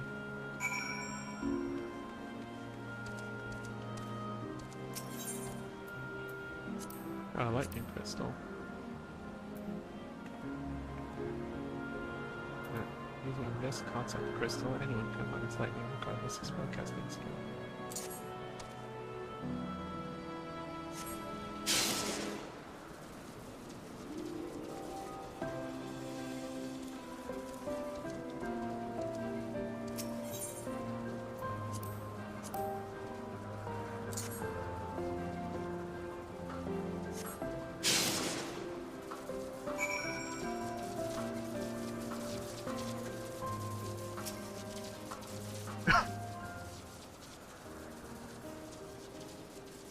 perfectly done, Sammy. Look.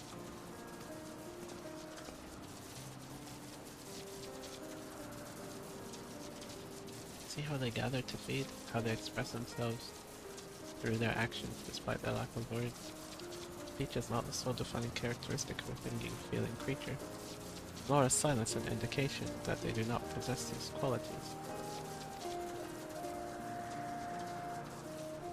Be it a soulless arcane entity such as the Numa, or an ephemeral life form such as the Pitanuda, all seek to perpetuate their existence, to survive.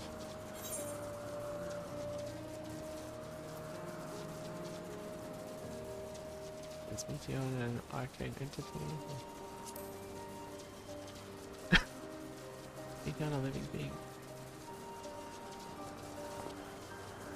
Good question. I can answer it from a theoretical standpoint, but it ultimately falls to the Bureau of the Architect to pass judgment. Those with exceptional vision, such as Hippodeus, may be able to ascertain their true nature, but to me it doesn't matter. Here's myself, and that is all I need to know.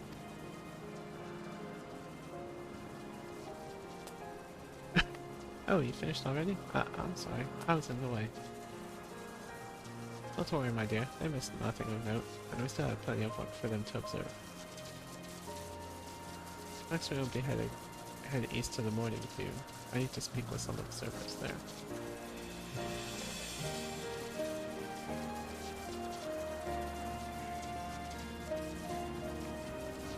And I'm gonna take a quick bathroom break. So, be right back.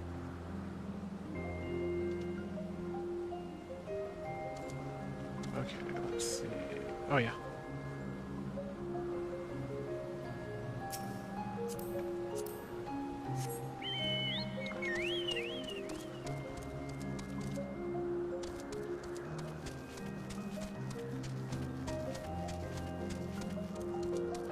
I haven't gone to one of the other parts of this.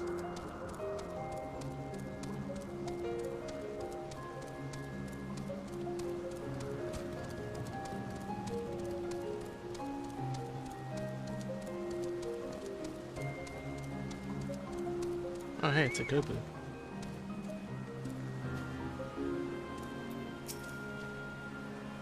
This fellow has been the talk of the Bureau. A combination of a carefree aspect and endless rows of fangs is absolutely charming. Or is strangely charming.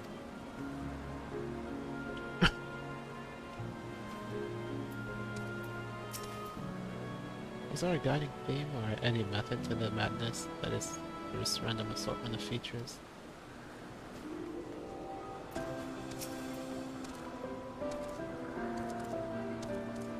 Adorable, but be aware it sneezed. Hermes went flying once.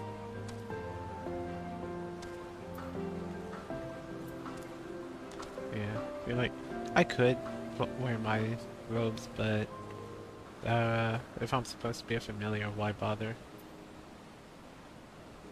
When Meteon isn't.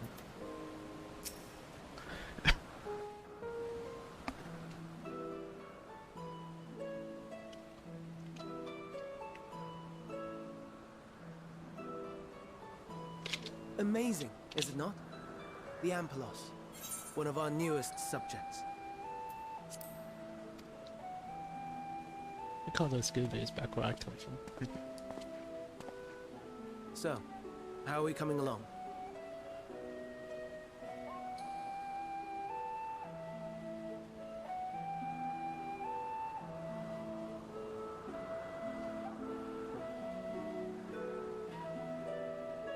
Oh, there's the flowers.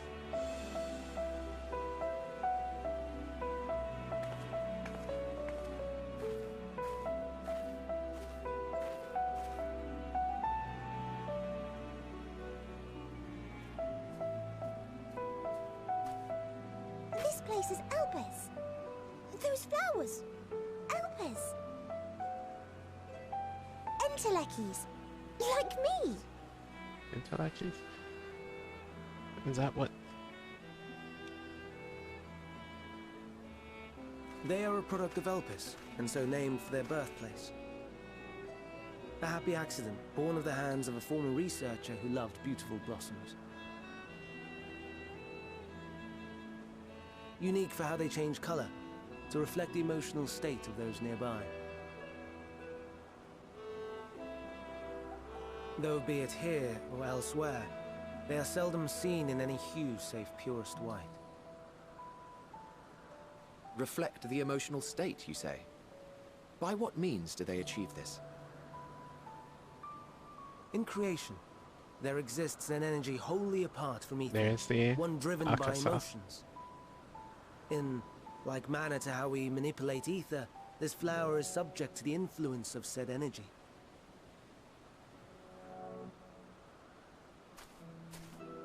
While it has no will of its own, it is sensitive to the prevailing emotion in the vicinity, and reacts by altering its color and vibrancy.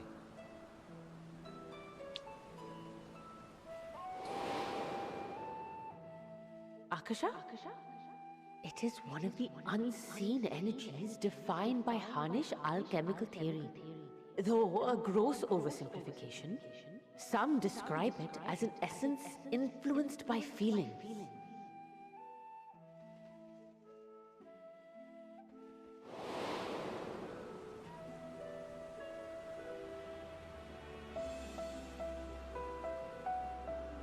Akasha. Though I'm not familiar with the term, your description suggests it is the self-same energy. Dynamis, we call it. And those entities like the Elpis flower that have the ability to interact with this energy, converting emotions into tangible phenomena, are Antelekis. That's me! That's me! An Enteleki! That you are, my dear. And no ordinary one at that, but the first possessed of free will.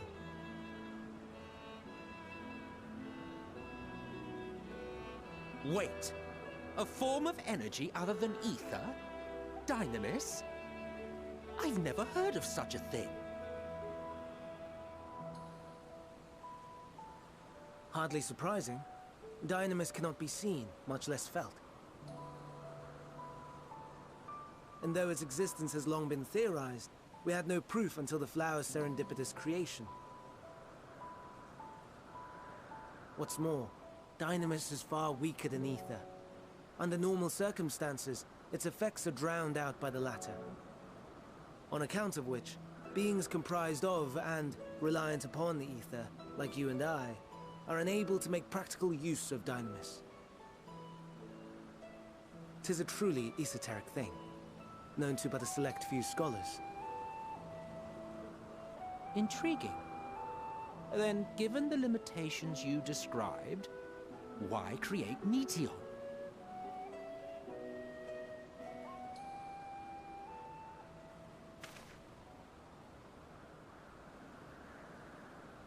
Our star, Aetheris, is especially rich in ether, so much so that its name is derived from it.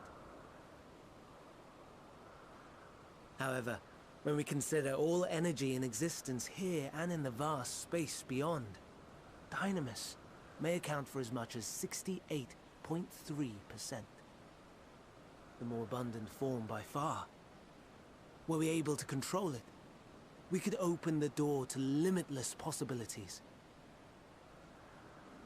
'Tis not unlike a gently flowing stream, unable to break through the dam of ether barring its path. But if we could imbue the stream with the vigor of a raging river...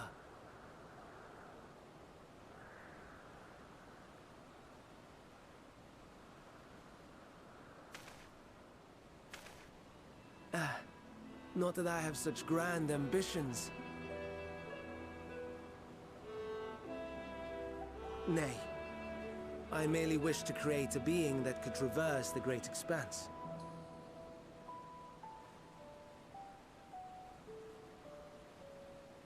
The relative scarcity of ether beyond the bounds of this star was a concern.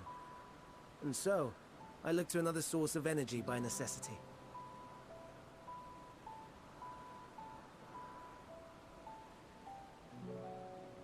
That being Dynamis. No wonder her ether is so thin. Precisely. yours is thin too. Like an entelechy. Like me. So, are we the same? Entelecchies.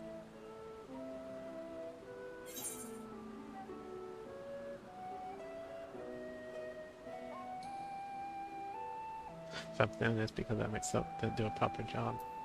Well, I have been known to transcend my limits with nothing but determination.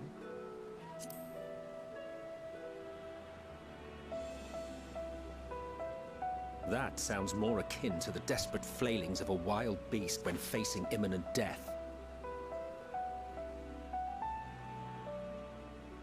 A deficit of ether alone does not an entelechy make. It would, however, make it easier for you to interact with Dynamis. And limited though its influence may be, this quality could prove the difference between victory and defeat. You'd do well not to underestimate it.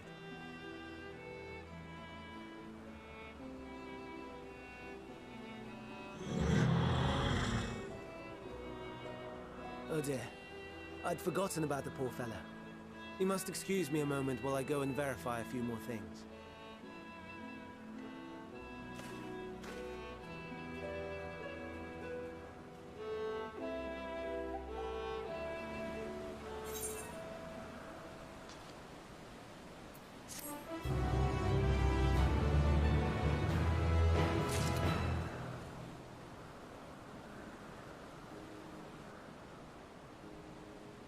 Alright. Okay, still 86, okay. Never before had heard of Dynamis or entelecchies. I can only assume that Elpis file was submitted to the Bureau before I joined.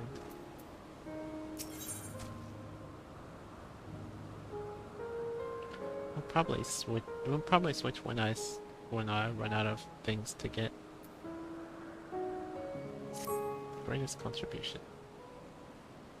Not that I or anyone else would be able to make use of it, even if we knew, but it irks me to discover that there's an entirely different form of energy. And no one told me. That personal annoyance aside, Hermes' knowledge is undeniably impressive, given that there are none among the 14 who specialize in Celestial. As a Celestial, he would be a welcome addition. Assuming he can be persuaded to join, that is. I still can't understand his hesitation. What do you specialize in? Why did you join the convocation? Oh, you wish to know why I myself was chosen for the convocation. I should be glad to share the tale. It began when...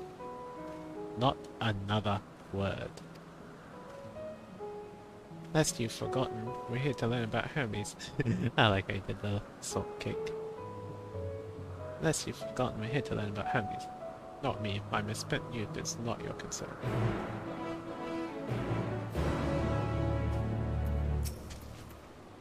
I'll tell you the tale when we're away from sensitive ears. What now?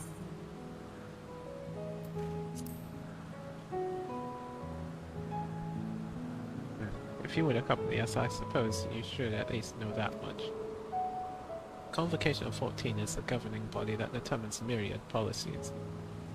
Our goal is to ensure that all is right in creation, that our star may know a brighter future. As the name suggests, that the council is comprised of 14 officers, each of which is held by an individual chosen for their surpassing abilities. Depending on the office, one is required to either be an authority in a certain field or possess skills that would facilitate the performance of their stipulated duties. Former category includes Metrons, specialist in aquatic life, Logriff, specialist in terrestrial life and husbandry, Halmarut, specialist in fungal and plant life, and Merololf, specialist in medicine and healing, and Mahabrea, specialist in creation magics. It has brought forth phantom beings of the highest complexity. As for the latter category, what was the category? What was it together again?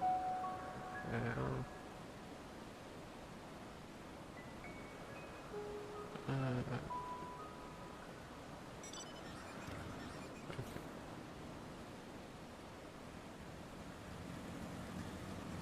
we can. Oh, 30 in a certain field or possess skills. Okay.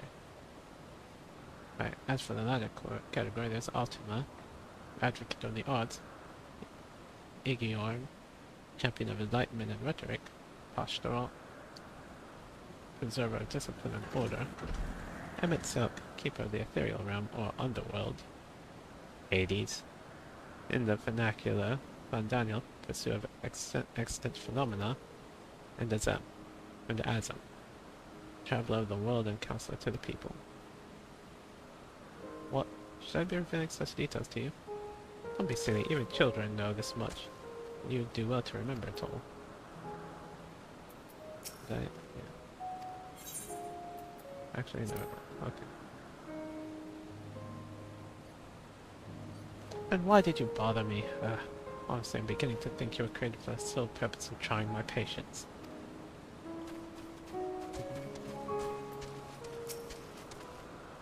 Intellect, you know, we're friends. In thinness.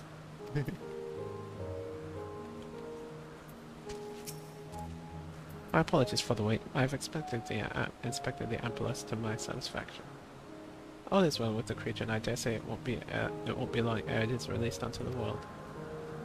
Another creation, however, reportedly isn't faring so well. The Charybdis.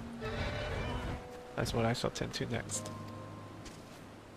If you'd follow me, my friends, we shall return to the main isle and head north.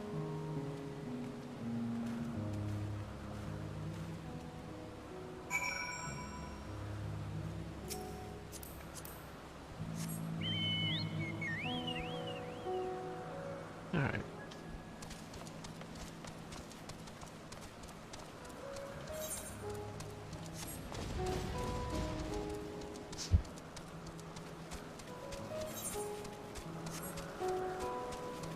Where's the Charybdis? What is the, what, I don't know, because it's probably not the same thing that, oh, it's this thing.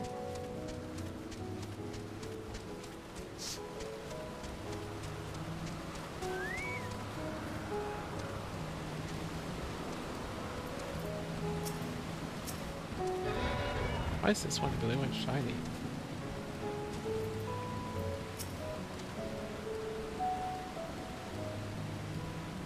Oh, forgive me, I thought another member of the convocation had come. This turned out to be an eventful day. It's the thing, it's the water dragon from that Zednor thing.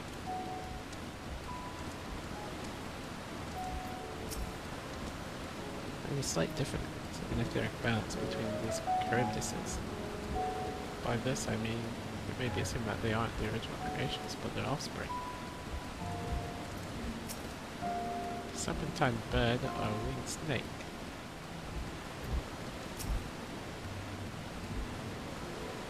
I probably should have put so much emphasis on that.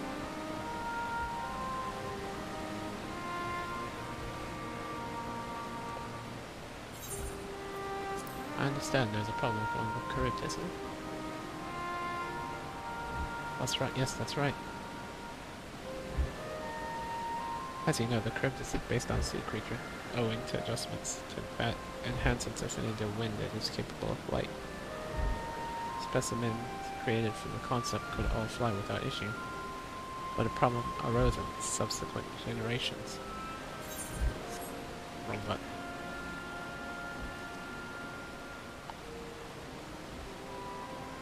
This third generation creature was born with an etheric balance leaning strongly towards water.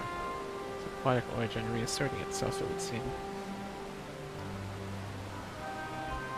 The result being its affinity to wind is diminished, and it cannot fly. No matter what we try, we can't get it to rise even the slightest bit. Such change to manifest in so few generations. I fear they are too unstable, flawed. With your permission, I will avert the creatures and recommend to the Bureau that the concept be revised. with its enduring bounce leading toward water. The Charybdis would indeed struggle to manipulate wind, yet it is too early to conclude that it cannot fly. Having failed at first, it may simply have developed a fear. I shall transform and fly with it, helping it to manipulate wind until it finds its wings. Well, you needn't go to such lengths. What do you mean transform? Don't know? Of course not. Transformation is an art in which one manipulates a vast quantity of ether to construct another body around oneself. In practice, this allows one to assume any conceivable form, and thereby transcend the limits of one's flesh. Yet convenient though it may be, in that it may be transforming it, yet convenient though it may be, transforming in the presence of others is considered vainglorious in the extreme. As uncouth and unseemly as running around about robless, shameful. Am I to understand you make a habit of this? Nothing of the sort. It's just that when transformed I can wield the wind and fly. It may seem excessive, but what is our shame next to the lives of these creatures? They deserve a chance, and we owe it to them to do all in our power. Be that as it may.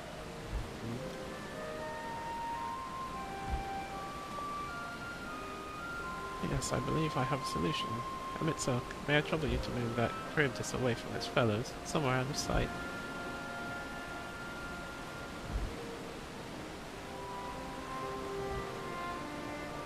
Meanwhile, I'd like the rest of you to help me prepare here. What mischief are you scheming now? No mischief, I assure you. I'd but spare you the need to report to your colleagues that Hammy's committed an indiscretion. So have a little faith and run along.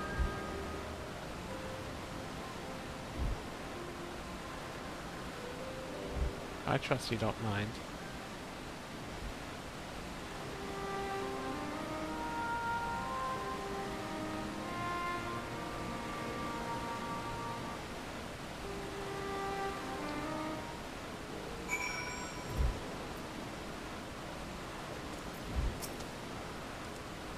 Set the Charybdis to fly, or else they will all die. Such bother when we could simply begin anew, but I shall defer to the chief officer. Atlantis is a man of ideas. I wonder what he has thought of this time. Emitsilk is out of sight. Good. Let's speak of the plan. It's a stroke of genius, really. We have Emitsilk train the Charybdis. What? Aside from being able to fly untransformed, he can readily see ether currents, and with his adept spellcraft he can also employ suitable wind magics to guide the creature along. While he is indeed capable of all you described, it is not his duty. I am loath to trouble him with it. Don't be. As I mentioned, it would also be for his own sake. That's settled. Let's begin at once. Sammy, I want you to go to Emitsilk. Tell him you have a favor to ask. He'll be disinclined to cooperate at first, but you mustn't be discouraged. Far from the trick is to be unflaggingly persistent. Off you go now, and good luck. In chat will say use chat, use a keyboard to I have a favor to ask. Okay.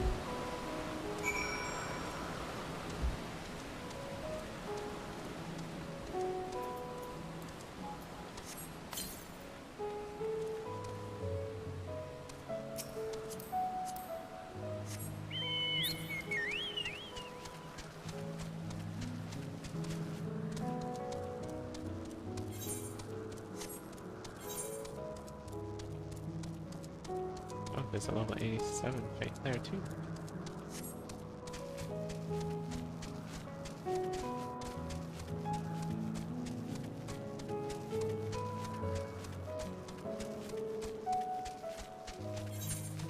Almost there.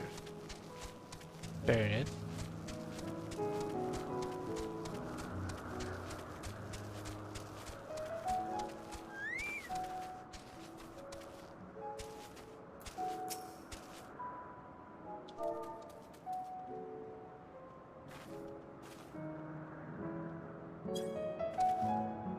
Oh, no you don't. I'm not lifting a finger. You knew. I don't know what hit today's up to, and I will not be made to know. I refuse. If today's to be, relentless insistence may serve to wear down the ever-wary Emmett Silk. Please, Emmett Silk.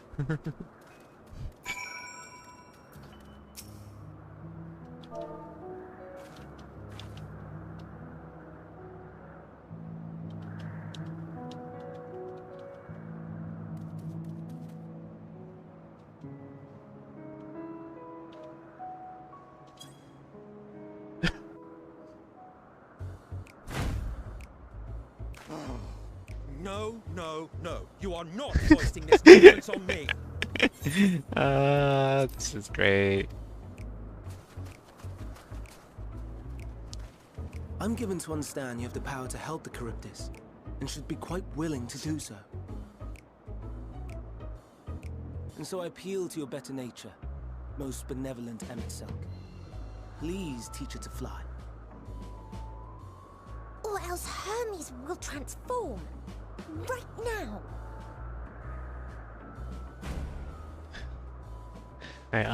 Now, there's no need to go quite that far. Altruism is its own reward, as I'm sure he would agree. Oh, would he now? And who contrived to put me in this position, pray tell? I love this. This is great. Nothing so devious. I merely suggested a possible course of action.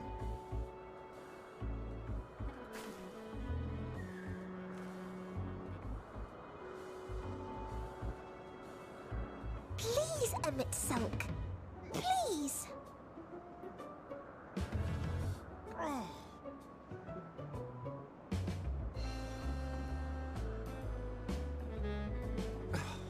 did not come all this way to play nursemaid to your creations. I'd thank you to remember this favor and let it be the last.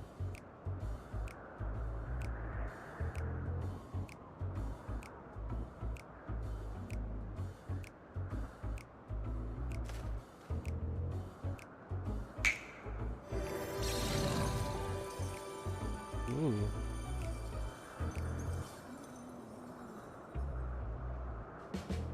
I will aid it once it is taken to the air. It falls to you to shepherd it skyward. I wonder if that's the collector's edition mount that we get. Well, let's relax and enjoy the spectacle, shall we?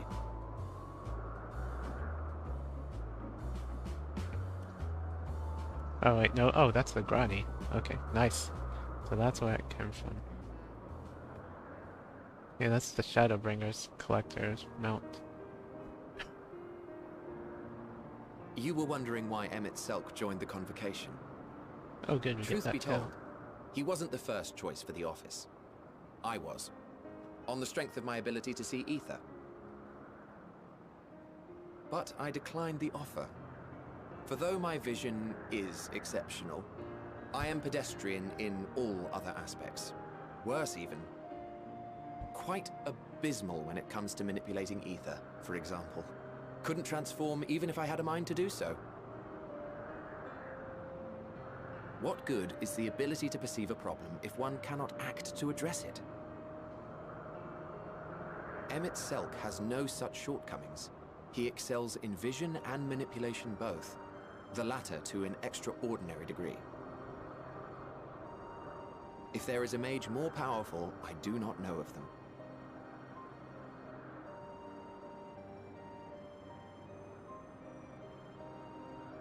Thus did I recommend him for the office in my stead. And I wasn't the only one. Far from it. Countless others vouched for his skill and character. People the world over, to whom he had previously lent a helping hand. Oh, how surprised he was. Claimed he hadn't done anything remarkable for anyone. Modest to a fault. He deserved every bit of acclaim he received. Yet he may well have gone unappreciated were it not for a mutual friend. As A A singular soul who can't help but involve herself in the business of That's others. me. Where she walks, excitement is certain to follow. Her antics irritate Emmett Selk to no end. But much of his grumbling stems from genuine concern. When our friend calls, he never fails to answer and lend his talents.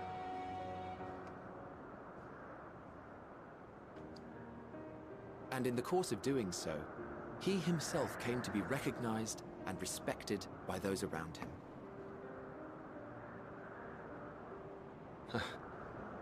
They are truly remarkable individuals, and I'm proud to call them friends. To help them realize their dreams. This will be my greatest contribution to our world. And when they have fulfilled their respective purposes, so too shall I have fulfilled mine, and together we may return to the star. Look at me, spilling my innermost secrets. I can't seem to help it with you. I can only assume it is due to the color of your soul. I just don't understand how you can be so alike and yet so different.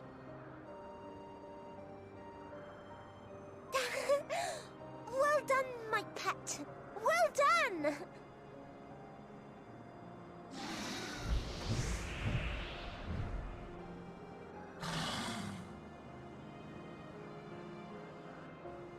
Ah, yes. I dare say the Charybdis will be fine here on. Why don't you go and signal to Emmett Selk? Let him know that his arduous task is at an end.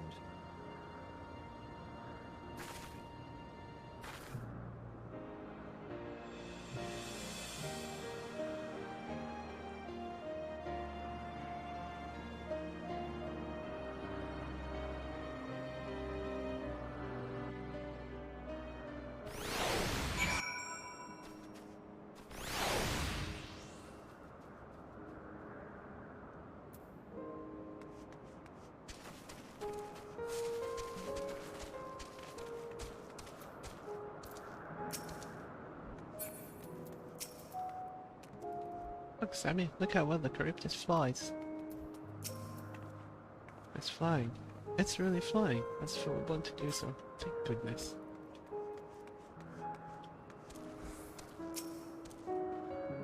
Nope.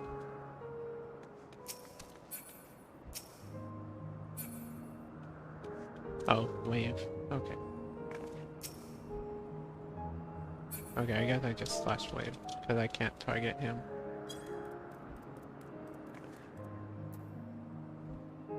Emerging from his reverie, Emmett Selk notices you and begins to descend with the Charybdis. I saw that thing down there and thought it was a weight destination. Okay. I have no words to express my gratitude. Thanks to you, the Charybdis has learned to fly.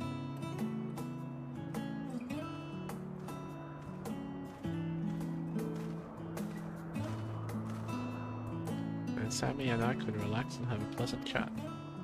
I'm sure you did. The creature needed some small assistance at first, but soon it was flying more or less on its own. I doubt you would need to repeat the lesson. That was truly impressive.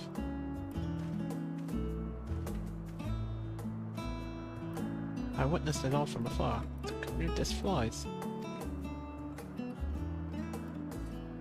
Indeed, this was proven that even a creature with skewed etheric balance is capable of flight. And we helped it achieve this. The Charybdis is a herd animal. They may well aid their struggling kin in like fashion, and when the need arises.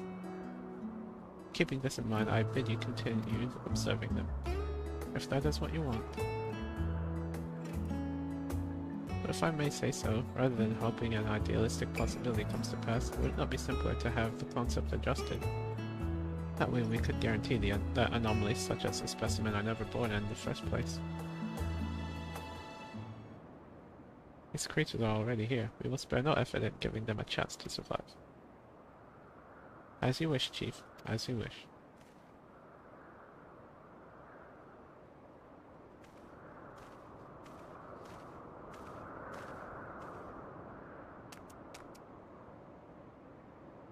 Hermes.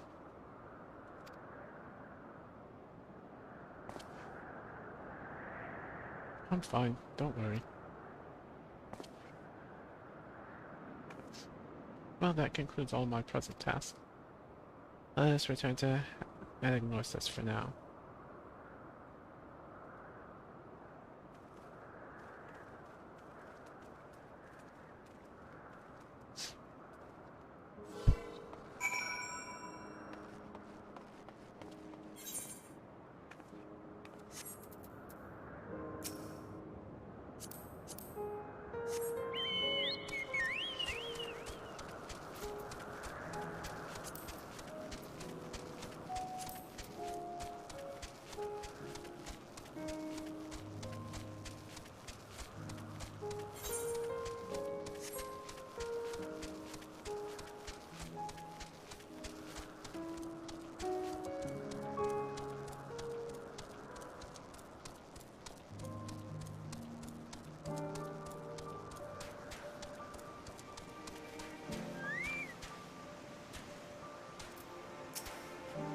All the creatures are happy? That makes me happy too.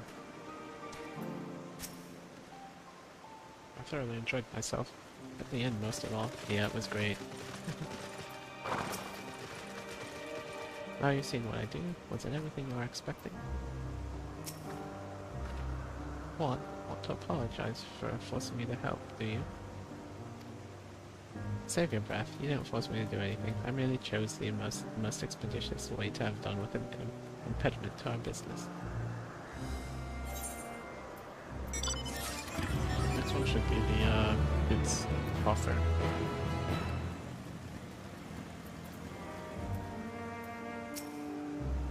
I'm tired. Leave me be. I thoroughly enjoyed myself. Oh, okay, yeah. Yep, there's the boots, coffer. Aether to aether. Or ether to ether.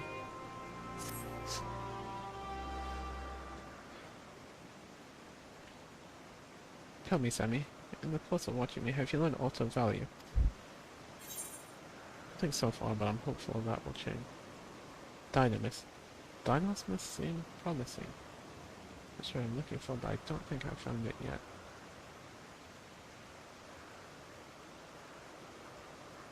Yeah, we already knew everything about Dynamis. Other than the name.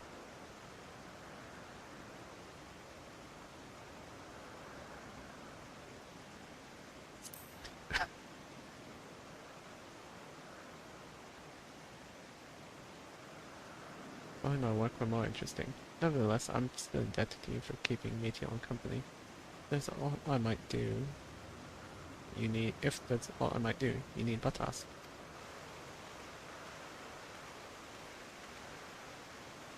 Chief Hermes, what good fortune to find you here. Something the matter. The Yakon, I'm afraid it's done it again. No sooner did we release one for observation that it set upon the nearby occupants, slaughtering them. Was the creature hungry or somehow provoked? I had just fed them myself, and the occupants were keeping a wide berth. It is the nature of the Iacon that is to blame. Their innate viciousness. Temperament aside, it is an outstanding creation, perfect in form and function. Though it may not be suited for release, I have no doubt that the Bureau will accept its concept for preservation. In any case, there is no point in postponing the inevitable. Doros will avert them all once the paperwork is in order. Where is the scene of the incident?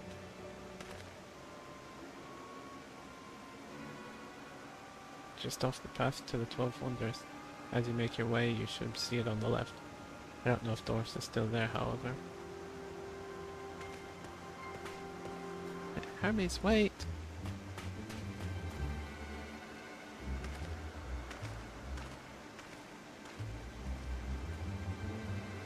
This is part of his work that I would observe.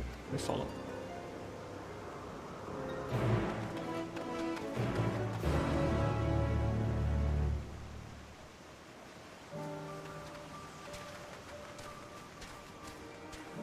Oh, I guess I should go up the stairs, maybe. Yep.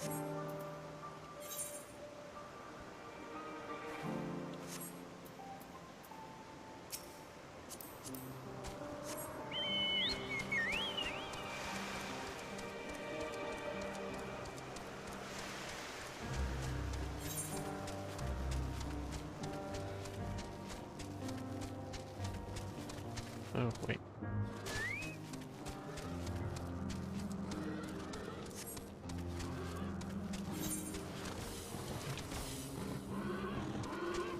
Yeah.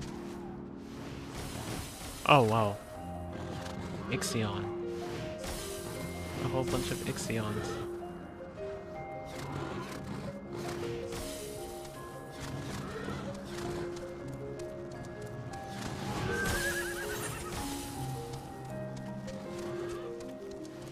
I'm just gonna go ahead and uncover this part of the map. Okay.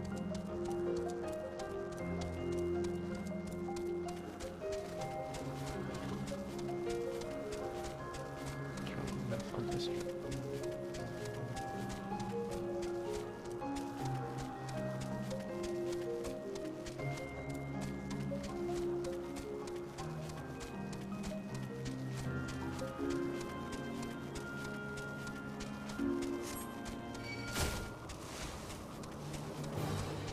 Oh, okay, so that wasn't just a tree.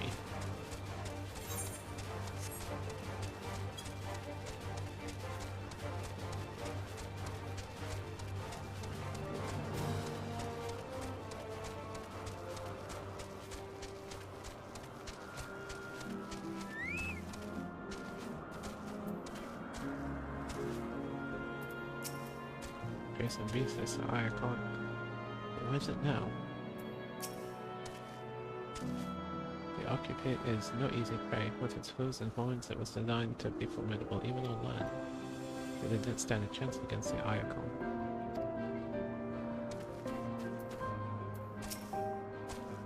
It's heavy, permeates its pain.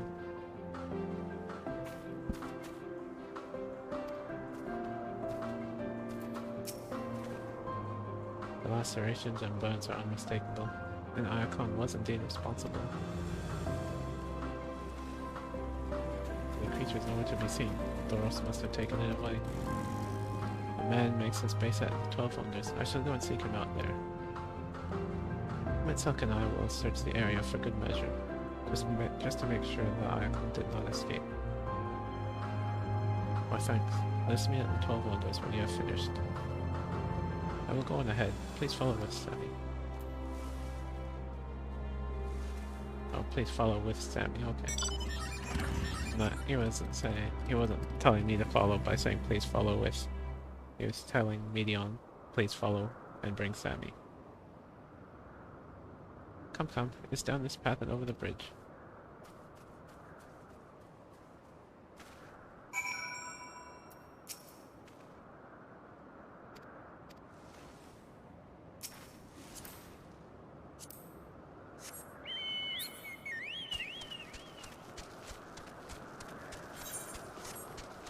Yeah, I didn't see the name above its head the first time I went by it.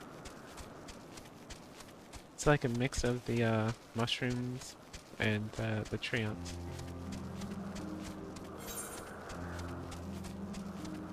Okay. Alright, go into a new area.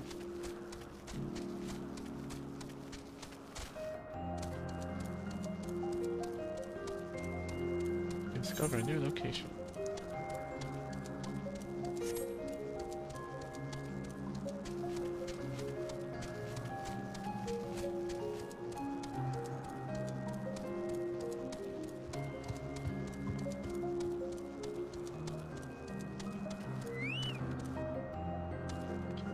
I'm gonna go ahead and tune first. And then I'll come back and talk to Medion. Ooh.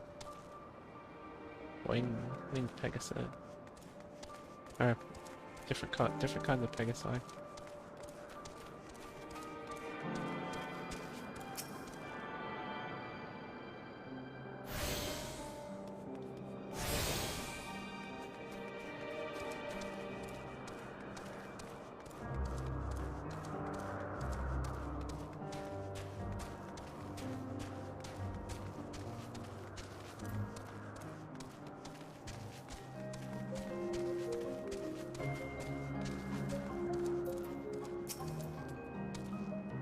There it is. 12 Wonders. Hermes is looking for Doros. Let's look for Doros too.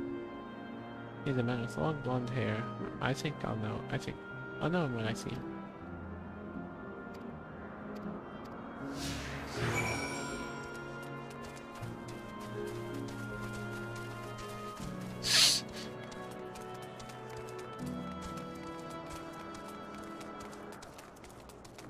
Dark-haired man, blonde-haired woman. If you're with Meton, then I can... Medion, then I assume you're on an errand for Hermes. What can I do for you? Sorry, wrong person. We're looking for Doros. Ah, I see. We do have similar hair, so people often mistake us from afar. I hope you find him soon.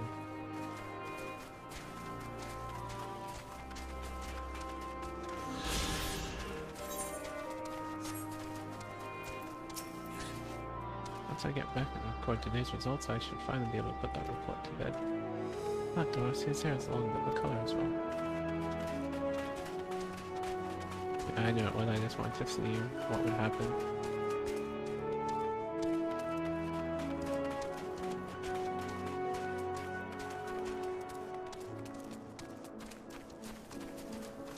Was there?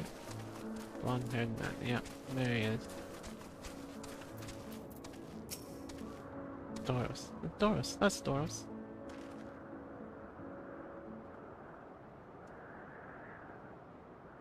Oh no, let me deal. What brings you here?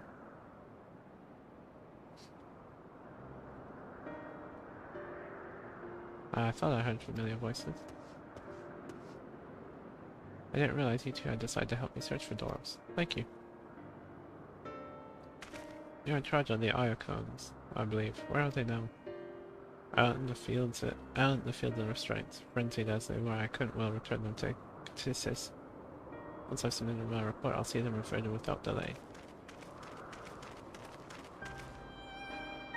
It's as he says, the beasts are indeed quite ferocious. You're one of the 14. What brings you here? Nothing you need concern yourself with, as you were. I've heard the news that an Iacons slaughtered occupants. As the observer in charge, you're of the opinion that they are not fit to be released? I am. Their abnormal aggression and exceptional strength makes for a highly problematic combination. Matters not where they are released. Like Lycaones would threaten other species and upset the natural order. I think the specimens observed are an outlier. Highly unlikely. We created a good many of them. All exhibited the same tendencies. Even when we used Kairos to begin with a fresh slate, their behavior wasn't changed. Kairos? A memory reconfiguration system. The chief himself created it. It allows us to erase our older memories, that we may observe creations in different environmental conditions without needing to remake them from scratch. Quite impressive, and potentially dangerous, depending on the intensity of the etheric emission. Astral may wish to have words with you. Rest assured, I've kept all values within prescribed limits. And to prevent misuse, its applications are limited to those authorized by the Chief Overseer. Do not misunderstand. To manipulate a subject's memories is an intrusive act I deeply abhor, but is still preferable to execution. Come now, Chief. Let's not be so melodramatic. What was born of ether is simply being reduced to its original state. I know the distinctions concern you, but we mustn't lose sight of the bigger picture, making rational choices for the sake of a more prosperous star. Creation cannot be properly studied, even with the aid of Kairos. We remake it. If a creation is deemed a detrimental existence, we unmake it. 'Tis all for the greater good, and none question the necessity of such routine processes. I understand these things, I do, but never to think to unleash a clear and undeniable threat onto the world. Okay, so it's like Lycaones. Alright. Okay, yet insignificant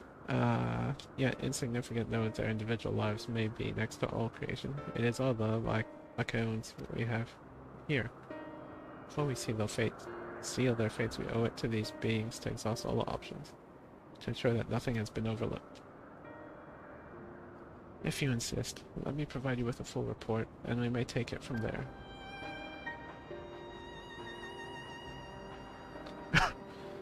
Be possible for us to attend the discussion, that Emitsilk may better carry out his duties.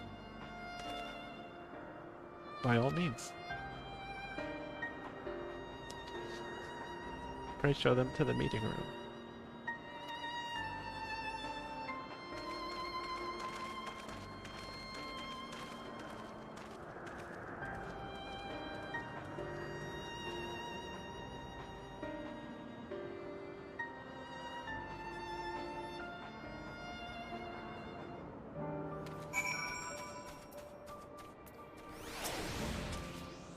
We have a duty to the star, this I know, but it doesn't mean we don't also have a responsibility to the lives we bring into existence here.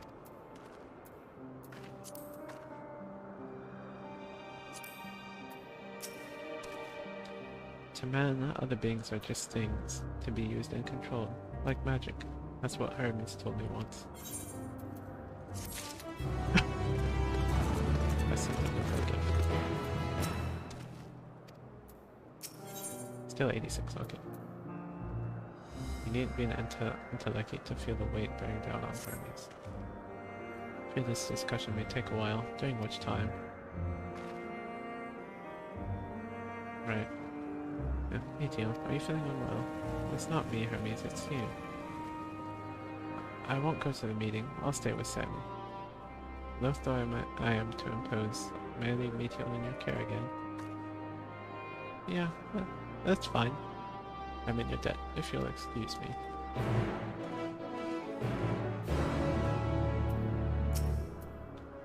Can you help me with something, Sammy? The meeting will make Hermes sad. I want to trim up with the flower. Hermes likes flowers the most, of all the creations on Elpis, Most creations are expected to be interesting, or beautiful, or strong, better in some way.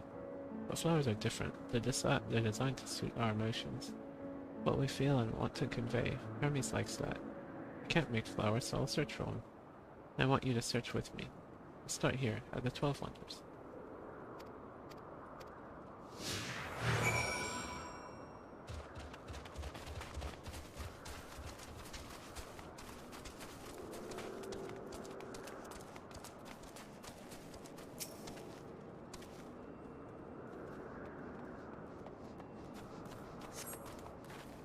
Vibrant purple flowers bigger than your hands adorn the tree. Oh, so big and bright. I love them. They might be too bright. You have to think of the recipient. That's what Hermes said.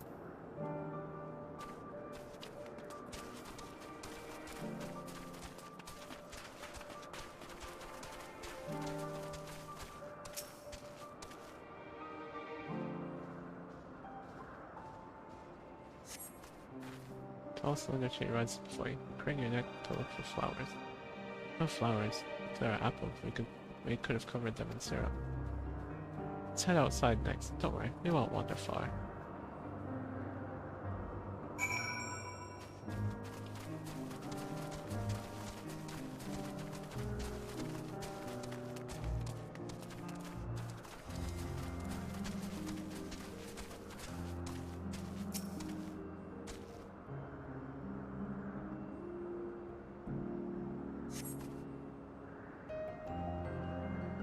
An array of beautiful flowers grow in the bed.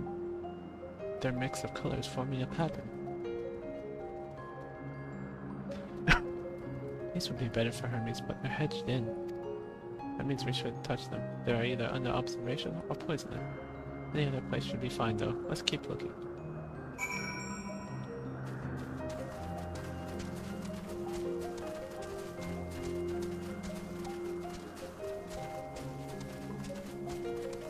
Familiar plant.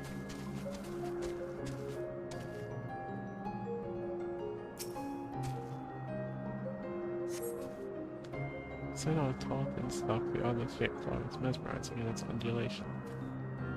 Oh, a codion, a flower that could move. When Hermes wasn't looking, it shot seeds at him. Not a good gift, maybe. But you could send me, as budding flowers. We'll find something soon.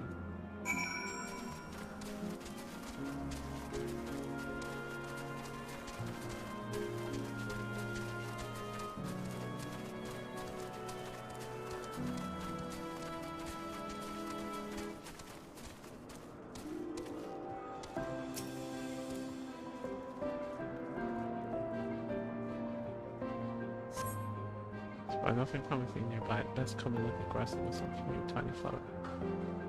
Nothing around here. Ah! Over there, Sammy. Something big. Huge. No.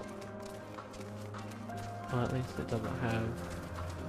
At least it's not gonna aggro me.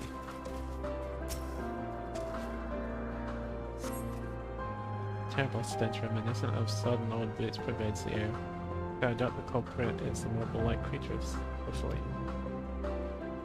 It's an Adonis. Things on it around its mouth look like petals, but the flowers are the orbs on its head. When Hermes inspected it, it swallowed him up. He didn't leave his room for days. What do you think, Sammy? Would he like it? It's probably not a good sort of memory. So not this one either. Finding a good flower is harder than I thought. I'm sorry, Sammy. Can we search a little more? Maybe as far as the fields over there? I'll pick something after that, I promise.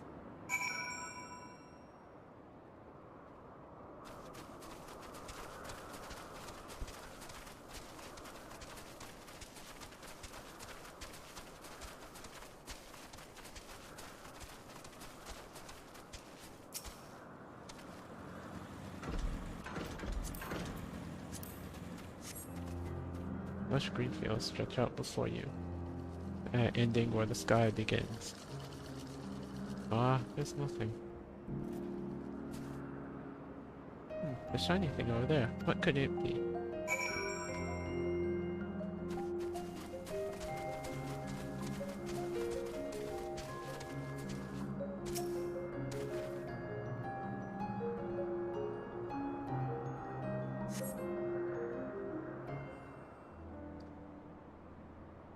Oh, it's Elpis. Oh, Elpis flowers, they're here too. Hermes likes and dislikes them at the same time.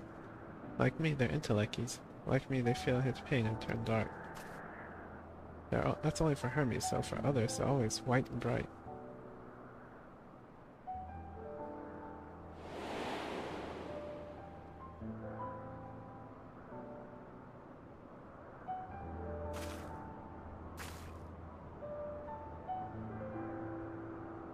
Truly, the flower is dark in your home. And do you have it too, a dark emotion?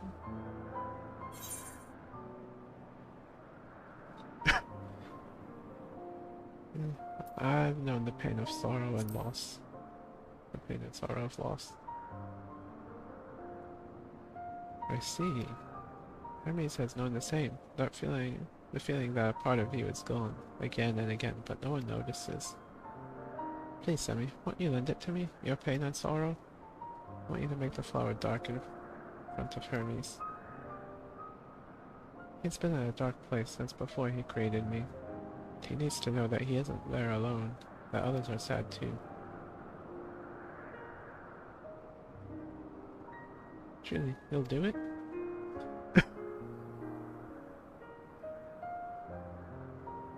Thank you, Sammy. Thank you. It means more to me than I can say. Can't wait to see how Hermes reacts. Let's go back and fetch him.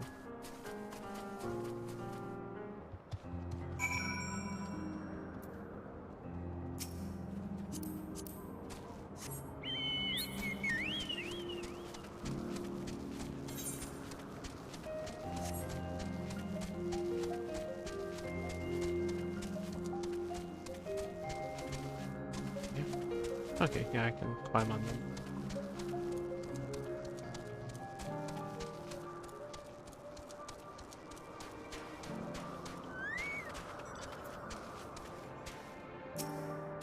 Seems they're still talking. Let's wait until they're finished.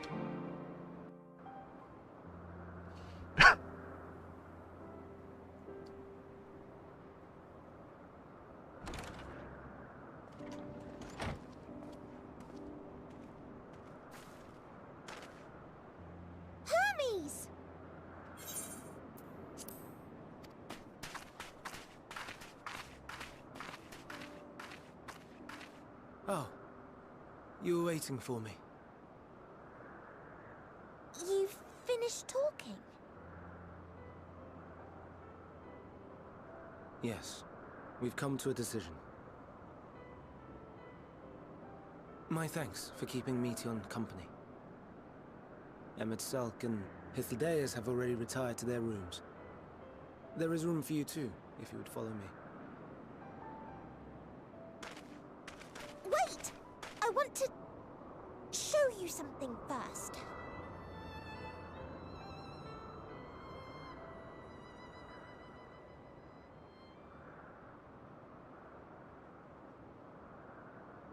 I wonder how he'll react.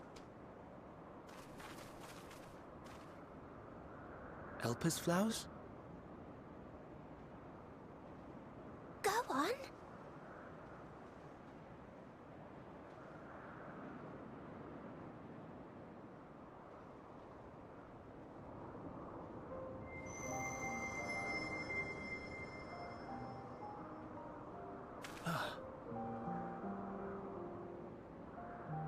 You're not the only one, Hermes. Others feel sad too. You're not alone.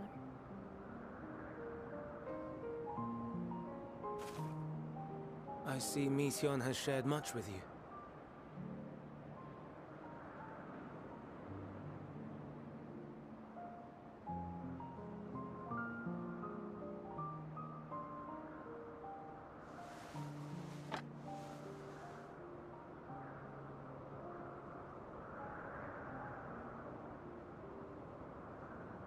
May we talk a moment?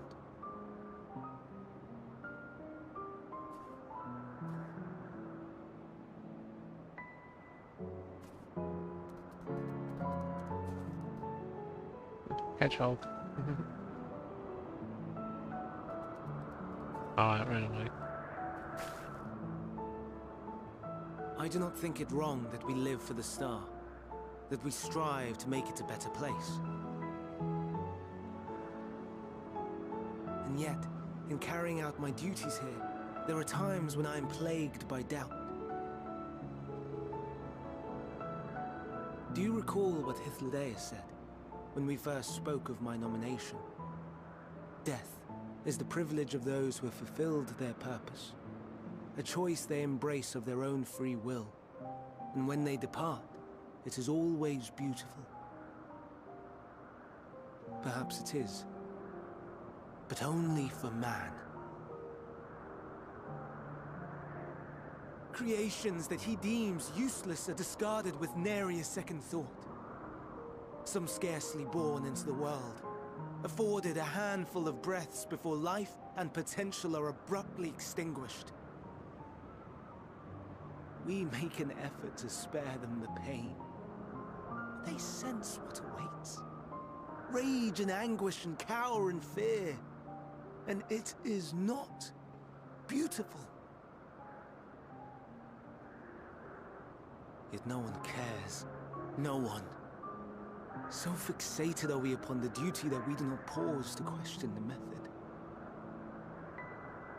Pain and suffering, confusion and despair, writ plain in the eyes of those poor creatures. Yet no one sees. We turn a blind eye and carry on in blissful ignorance. Not amiss. And always, always the blossoms shine pure and white. A contradiction so blatant I could scream, want to scream. How can you all accept this aberration? Then I wonder, am I the aberration for thinking thus? And I'm filled with dread. But now I know I'm not alone. Not the only one for whom the flowers weep.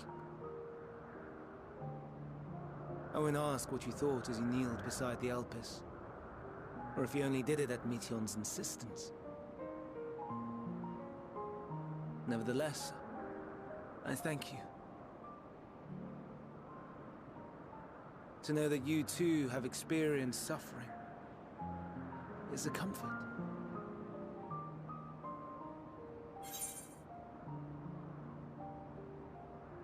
I could tell you all about the suffering. Nah, that's not the time.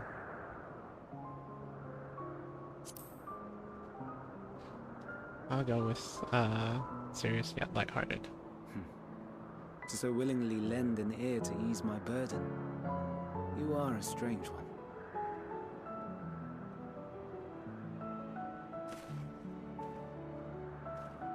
The stars in the heavens. Know you what they are?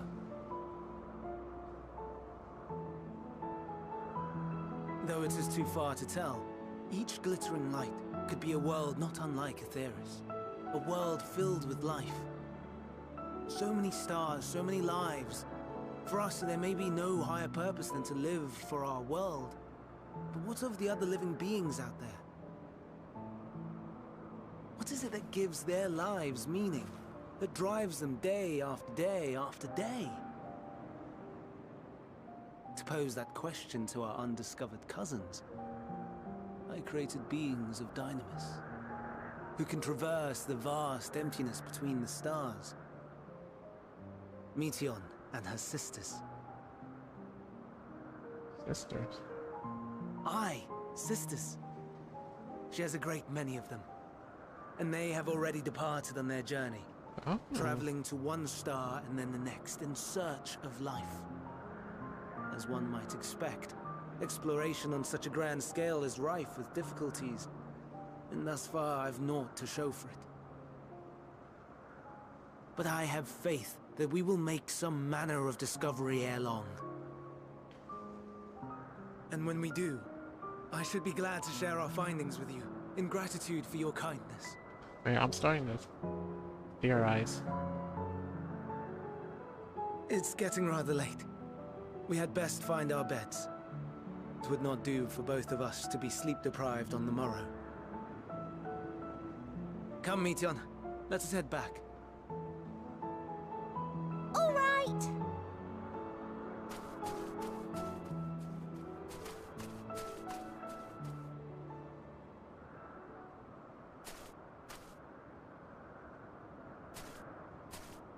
What's she saying?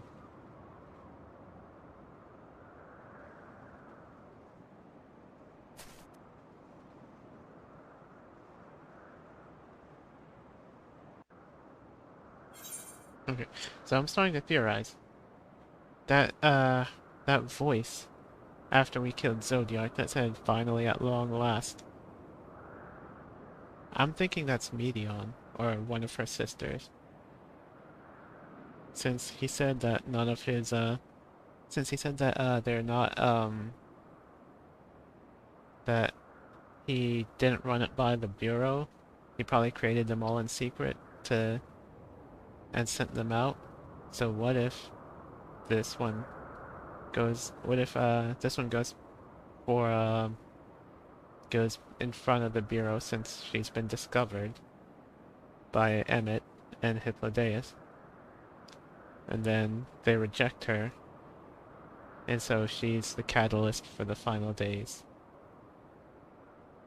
because of how everything he said just now about how things fear, like when they're about to be executed, or whatever it is, decommissioned, whatever you want to call it. Maybe she's the catalyst for the final days.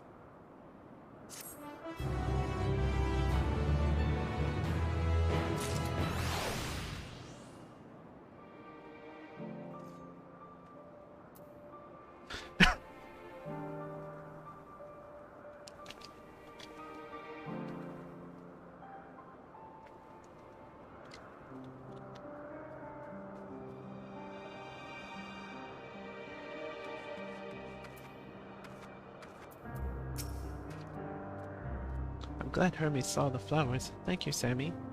It will help, I hope. Today will be difficult for him. The Portugal Familiar returns, and after causing all manner of trouble while we were in our meeting, I'm sure.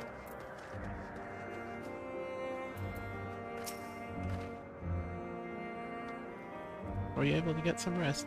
Please do not hesitate to let us know if you're feeling tired. Excuse me. I worry we might exhaust your scarce reserves of ether.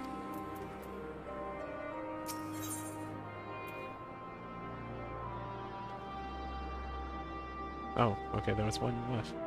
A hand coffer. How much? Okay, how many coffers do I have now? Okay, weapon, chest. Okay, so hand and helmet, hand and head coffers. What's left?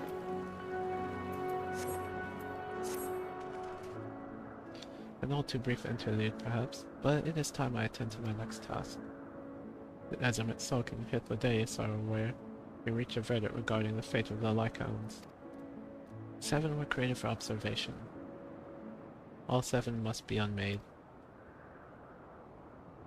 Doros has followed the correct protocols, and as Chief Overseer, I can find no fault in his judgment. The Lycaons would disrupt the natural order, ravaging and consuming other species until they themselves starve and perish. They cannot be released into the wild, and they cannot be allowed to remain here in Elpis. I intend to petition the Bureau of the Architect to have the concept preserved as a restricted purpose hazardless lifeform. Hitler has pledged to support me in this endeavor. Yet whatever the Bureau decides, the existing Lycaons have served their purpose. Doros has already isolated the creatures. I was preparing to carry out the necessary measures. I will join him forthwith. It is my duty to witness the conclusion to this study. If you are resolved, then we have but to accompany you. Of course. Let us be off then. We must return to the main island. The main isle. Okay. Alright, so don't go teleporting.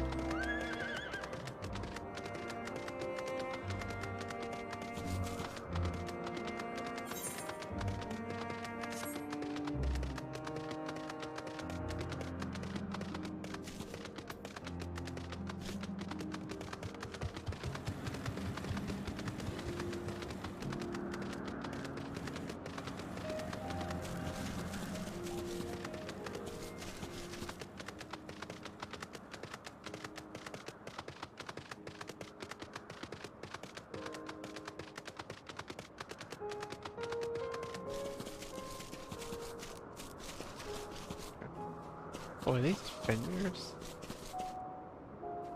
Yeah, I think these are Fenrir's. Or something like it, at least.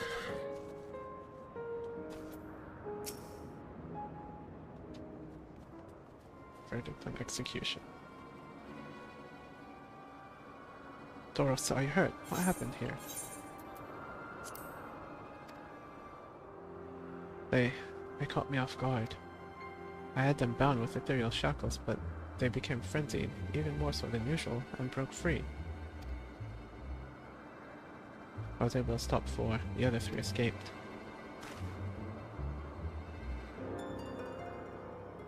I see them, 2 have taken to the air above the 12 wonders.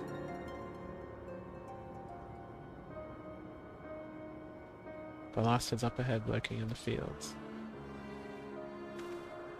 You and Sammy handle that one. The pair in the sky, you can leave to me.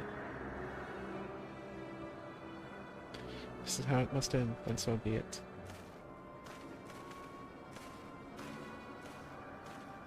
I will render assistance to Emmett Silk, unneeded though it is.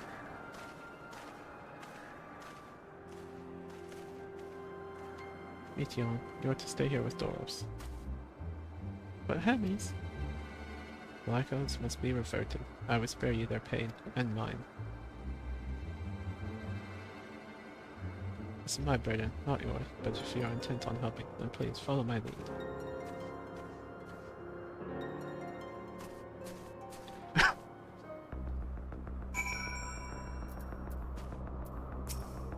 Stay with Hermes, Sammy. You will need someone when the time comes. Never mind my wounds, they are easily healed. It's the Lycaons which concern me.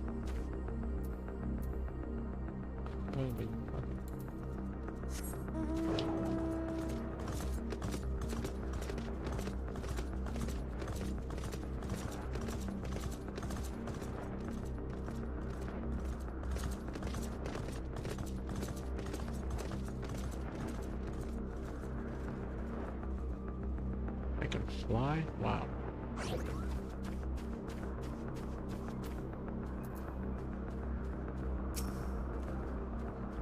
appreciate your help and lament that it is necessary. There it is, our quarry, within striking distance at present. But it feels threatened. If it feels threatened, it may well flee beyond our reach. Here's my plan. We will approach slowly in full view and draw the Lycon's attention. I warn you, its abilities are fiery as its temperament. Once it spawns to you, it will unleash orbs of flame. But fear not, that's what the fire ether was. By my measure, you are more than equal to the task. We'll stand the onslaught for a few brief moments, and that will give me time to catch it unawares. Ready? Then let us begin.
Oh, okay. Wait, what? Okay, wait on. Okay. Alright, stand in front and keep the light on. Keep its attention. Why do I do that? Oh, destination.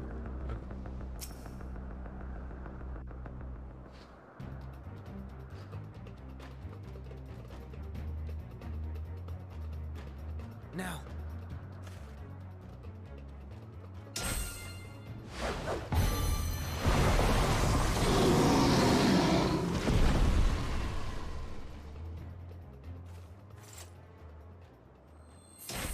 The staff of Hermes. Oh. Forgive me. Please, forgive me. May you and your kin find peace. Wherever your souls may drift in the underworld, may you find tranquil seas.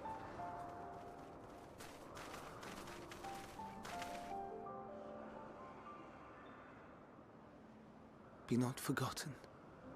In concept endure. To reclaim form and one day live again.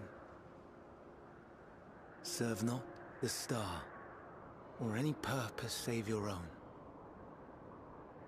Live again, if that be your desire. Yeah, it comes back as Fenrir.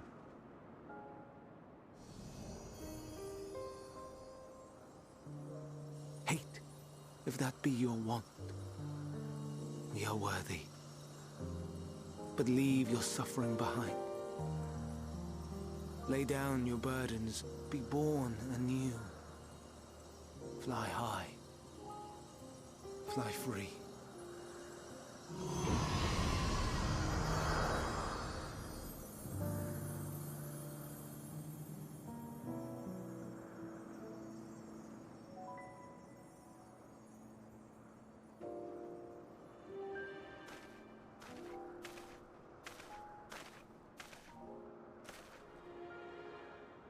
Join the convocation, Hermes.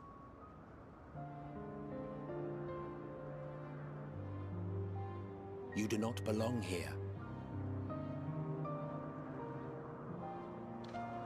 Leave to replace another. To be replaced. It changes nothing. Tell me, do you think it right that we sacrifice all these lives for the sake of the star? And when the star has reached perfection, what then? If all who are satisfied choose to die, shall we all die in satisfaction? That sounds more like Fandaniel. That tone, at least. I do not know. Were I to take up the seat of Fandaniel, it would be tantamount to approving my predecessor's death.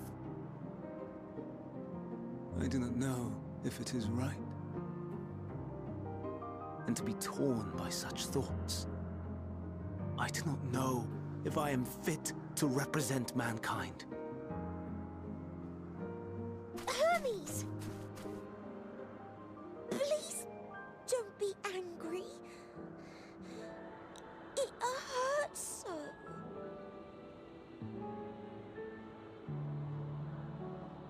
Forgive me. If you would still consider me in spite of everything, I beg some time to gather my thoughts. Meanwhile, Hythlodaeus, I fear I must trouble you to attend to the others. 'Tis no trouble at all. Take as long as you require.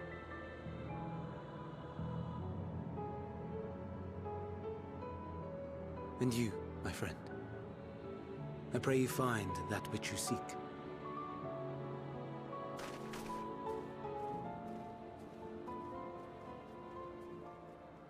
I expect we have some few matters to discuss. Shall we return to the 12 Wonders for a time? Aye.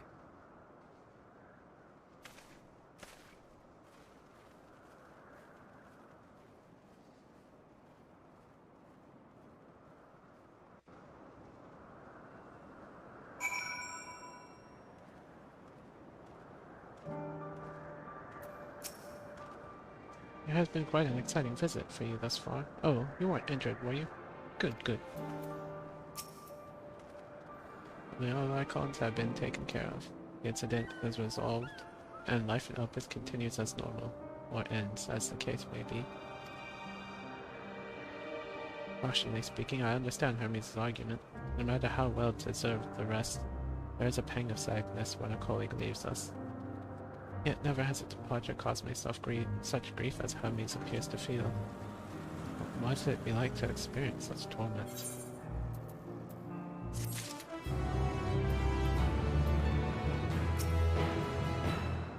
I don't know what answer he's searching for, or if it is within our power to give it.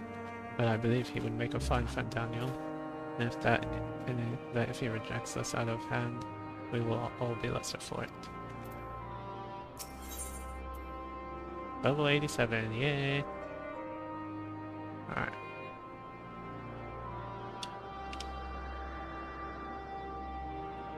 Okay. I'm going to be right back. Bathroom break. All the water and stuff, you know. Okay, let's go. Level 87 MSQ. Travelers at the crossroads. Where to now? If there's anywhere you would like to visit before we leave, I should be glad to show you the way. Hermes has not yet outright refused his permission with the convocation, merely postponed the decision. As such, I may well resume my assessment. If we cannot accompany him, then I will content myself with questioning his colleagues. Ever the pragmatist, then allow me to remain your humble guide. And what of you, Sammy? Will you continue along with us? I will. Wonderful. Our fellowship travels on unbroken. I say we explore another part of Elpis and see what new encounters there are to be had. If you would follow me, we'll first head back towards Agnorisis. Anagnorisis.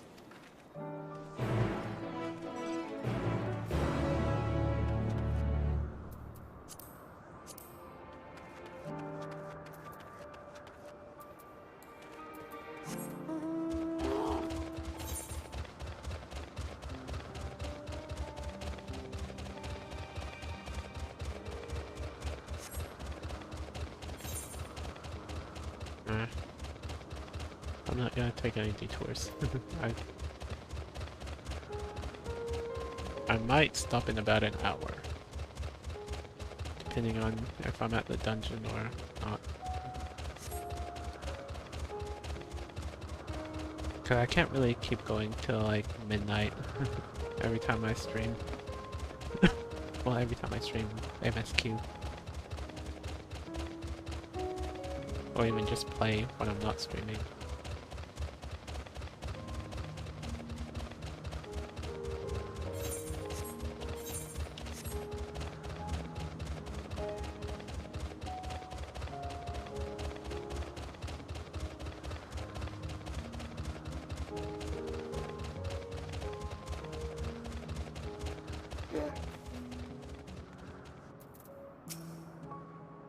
Didn't we part ways with him? He's not far from here. Given the size of Elpis, I expect our paths will cross again before long.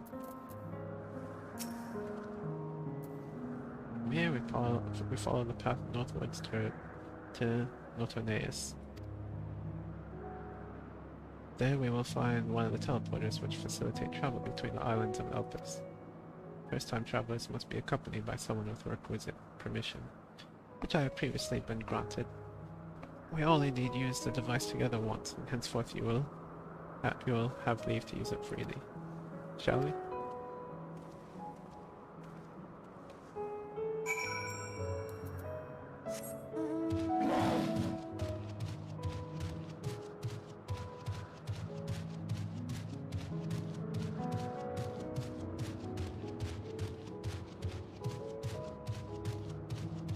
I guess we go up there.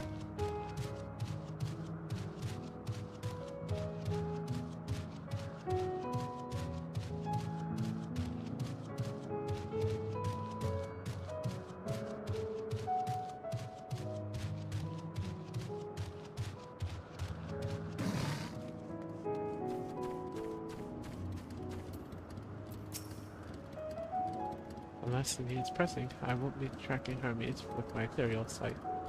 What managed to spy on someone's comings and going in such a fashion, so don't ask. Social conventions notwithstanding, perceiving ether requires deliberate and intense concentration, and we otherwise keep our eyes on the corporeal world. Here we are, Notoneus. The teleporter will take us to Kalimelios and Zephyros, the western island.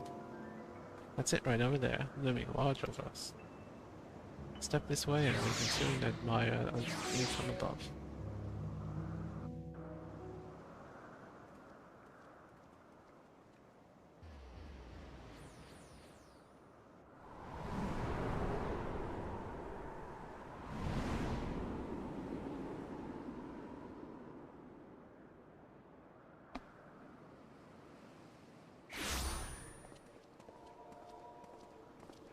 I present to you Kalimelios Zephyros.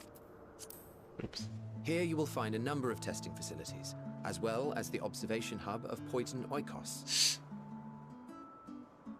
Right then. Let's begin by...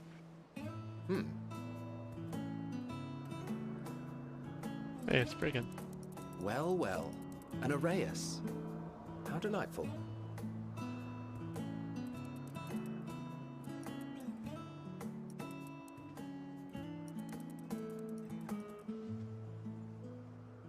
And what, pray tell, is that?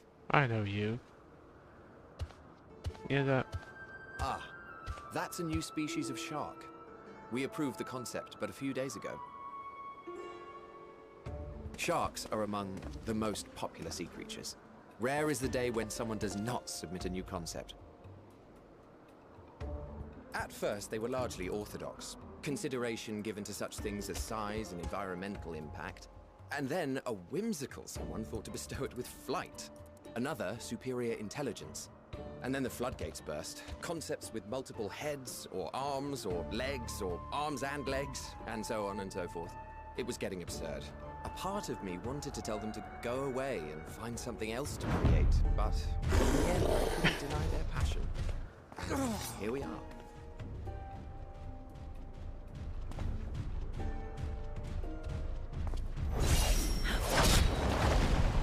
Reset.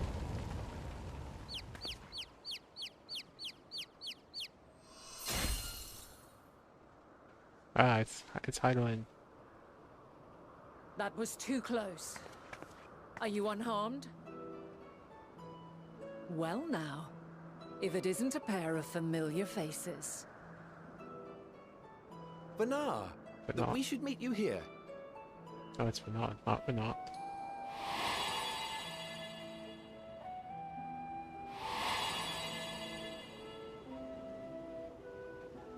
As I mentioned earlier, the better part of the convocation holds that when we retire is when we return to the star.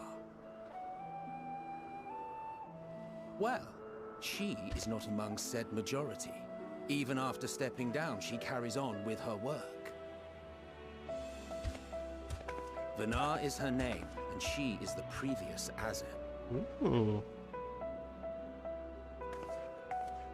It has been a while, Hythlodaeus. You look well. No wonder she chose me Less as so, Emmet Selk. her hero. I dare say the lines upon your brow have both deepened and As doubled her in champion, I number. mean.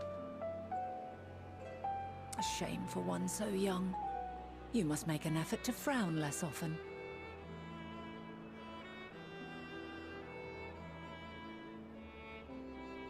Easier said than done, thanks to your unruly successor. How is she, if I may ask? Incorrigible as ever. Rushed headlong into a volcano on the brink of eruption just the other day. I should be glad to share the tale in its entirety later, if you're so inclined. Oh, you know I am. Now then, you are?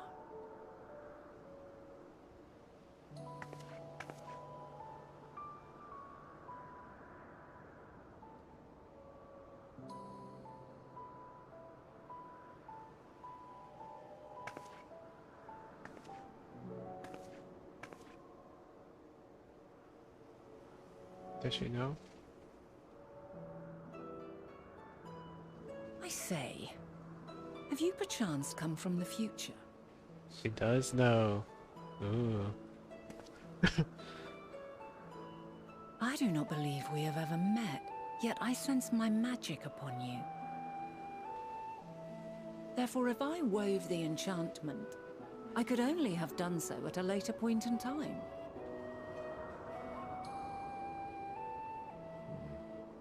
What manner of magic is this, if I may ask?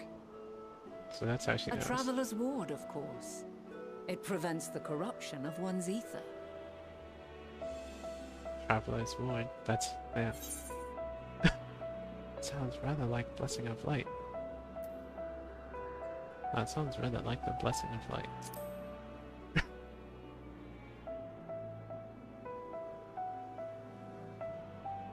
I see you are not ignorant to its presence. And while there are many protective spells, the one you bear is unmistakably mine. Ooh. Hold on. From the future? That's absurd.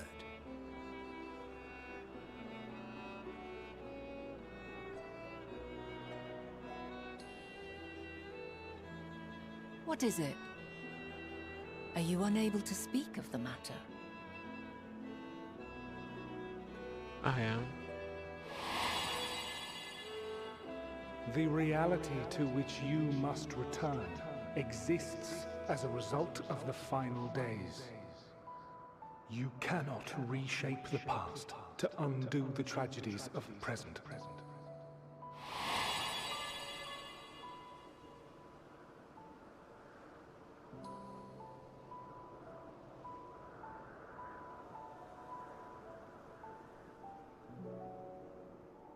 So, your actions here will not change your history, but they may yet affect the course of ours. How very exciting. I'm quite fond of delving into the unknown. And there's naught more unknown than the future. Until a moment finally arrives, we cannot know for certain what will come to pass, regardless of our supposed foreknowledge. So you needn't worry for us. More importantly, that you should go to such great lengths as to travel unto the past bespeaks the gravity of your quest.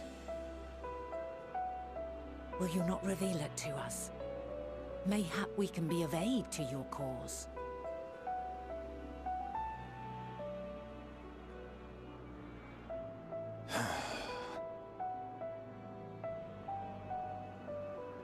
If this is true, then you've been keeping quite the secret to yourself.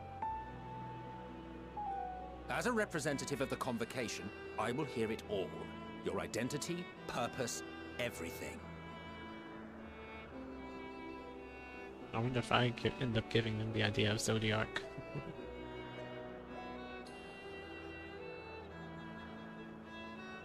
Why don't we move to a place more conducive to calm conversation? I've been working here for some days now at an old friend's behest. If it is agreeable, we may make use of my accommodation at Poiton Oikos.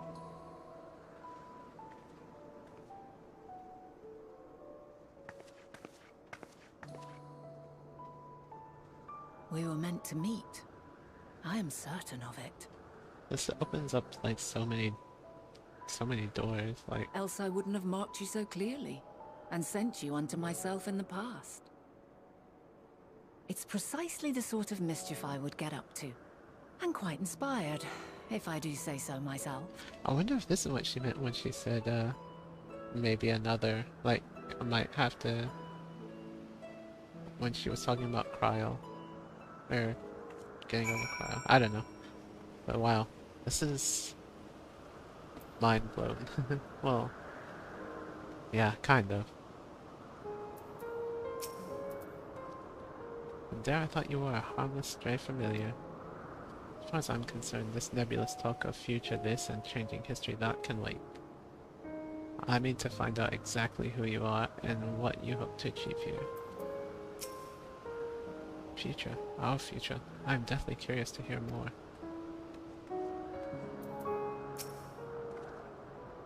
My apologies, but before we move along, a colleague has tasked me with a matter which I'd rather not leave unresolved.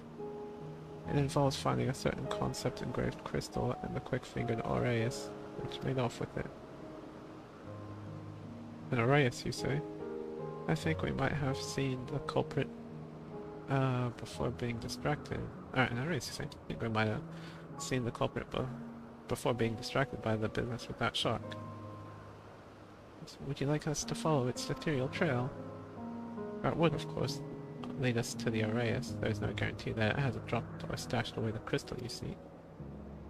Please, even that would be enormously helpful. While you are hunting down the thief, I can follow behind and scour the forest floor just in case. Can I ask you to join the search?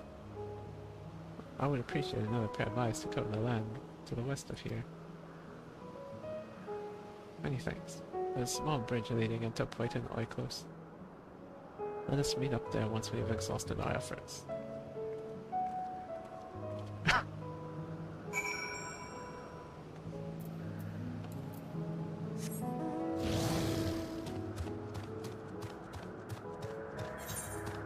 Oh, it's not too far.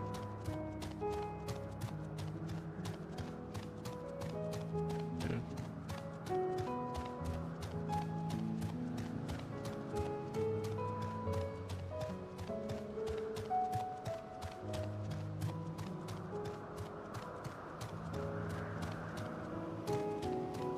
There it is.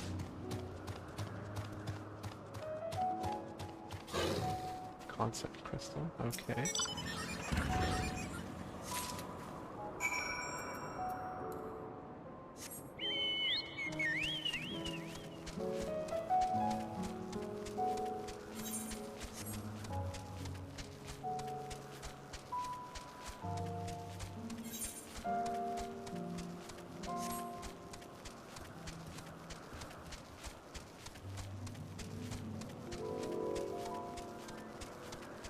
That's just that revelation about Heidelin, or about Fana discovering that who we are because of the echo. So, alright. Problem you present is vexing enough without adding the old Asm into the equation. And she wonders why these lines upon my brow grow deeper when she herself wields the hammer and chisel. The Asms, both mentor and student, are a force to be reckoned with.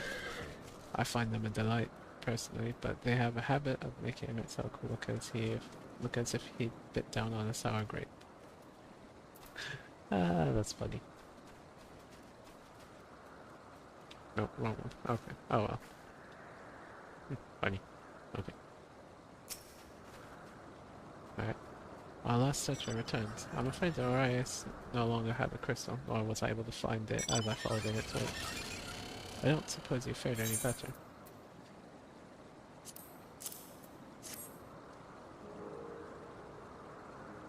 A crystal? Well done. Wonderful. Now I can focus on your tale without that missing concept nagging at my mind. Have you always had a knack for finding things? I've often been asked to do so.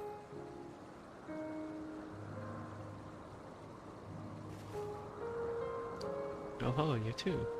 Some of us seem destined to always be searching, for ourselves and for others. Long ago, when I held the seat of Asm, I was forever trekking back and forth across the star in search of answers to people's problems. Naturally, the need for such journeys has lessened considerably since I entrusted the position to my whimsical successor, and I am still eager to come running should an old acquaintance or a new interest require more personal attention. That is what brings me to Elpis, in fact. Many times has my presence been requested, my opinions sought concerning the habitat of this or that creation. Agreeing to help locate the missing crystal was a minor distraction, which now promises to become a major revelation. How strange and wonderful it is that the way one thing leads to another, wouldn't you agree?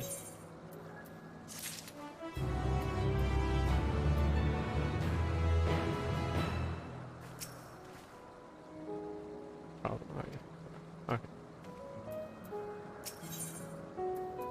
A past not yet come to pass. Neither a cheerful mood. Thank you again for your timely help. Now then, 'tis time I returned the stolen property. If you would go on ahead to my accommodation, I will join you as soon as I have attended to that task.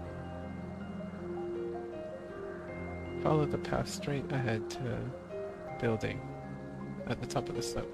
I have the entire place to myself, so we can speak without fear of being disturbed or overheard.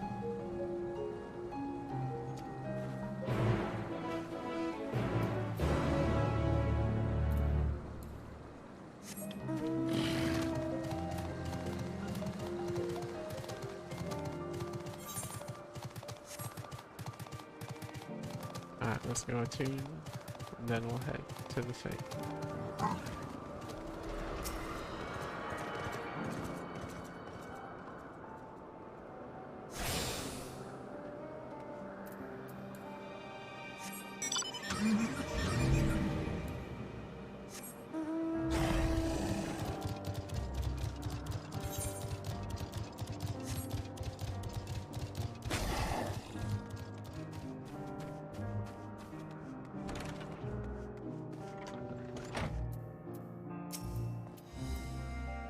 Need be never certain for now. Those right robes mark her as one of fair and impartial reasoning. Aside from the emissary Elpis, such garb is worn only by those who have stepped down from public office to serve as advisors. Whatever you have to say, she will listen without judgment. Yes, this will be far more comfortable than interrogating you on the side of the road. Welcome to my temporary abode. Please make yourself at home while I put on some tea.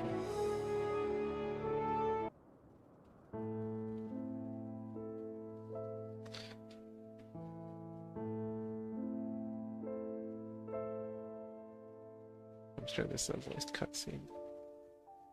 Sounds too heavy not to be. Ah, a wonderful aroma. I feel more relaxed already. Would that I had sweetmeats to offer, but I travel light out of habit. There's plenty of hot water though, so There's please have as much tea as answers. you like. Now then, will you tell us your tale?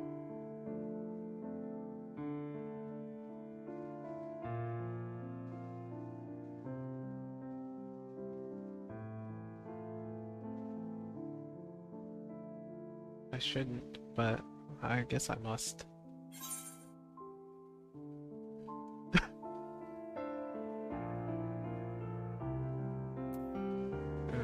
The future I came from, the world has been sundered, broken into shards. Okay, yeah. I don't tell the final days.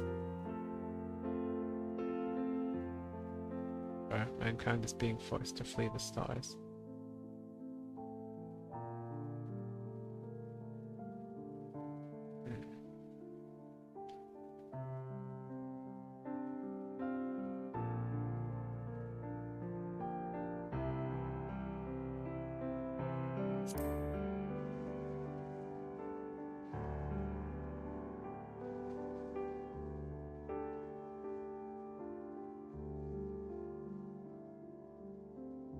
Why don't you start from the beginning? Okay. He called me out.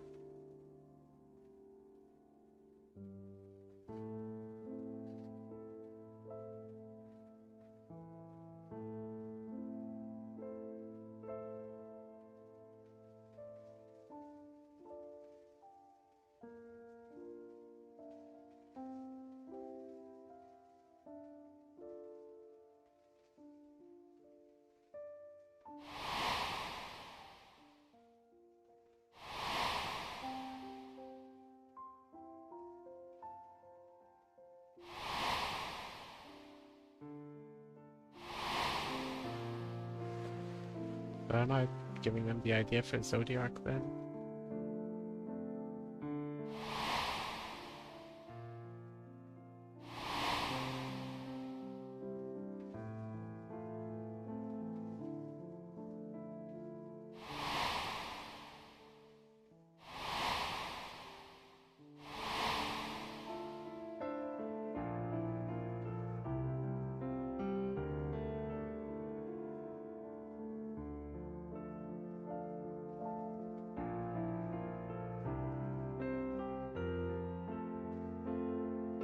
Preposterous.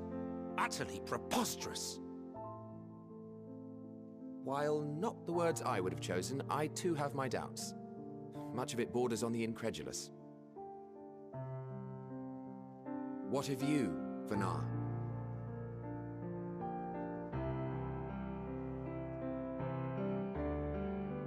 Not knowing the precise details of the first final days, it is difficult to determine the veracity of the tale.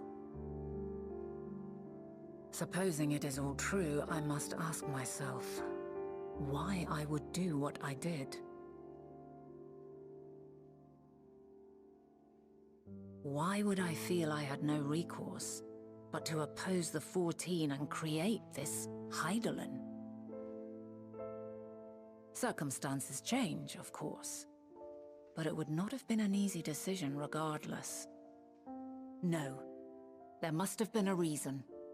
One compelling enough to force me to take such drastic measures.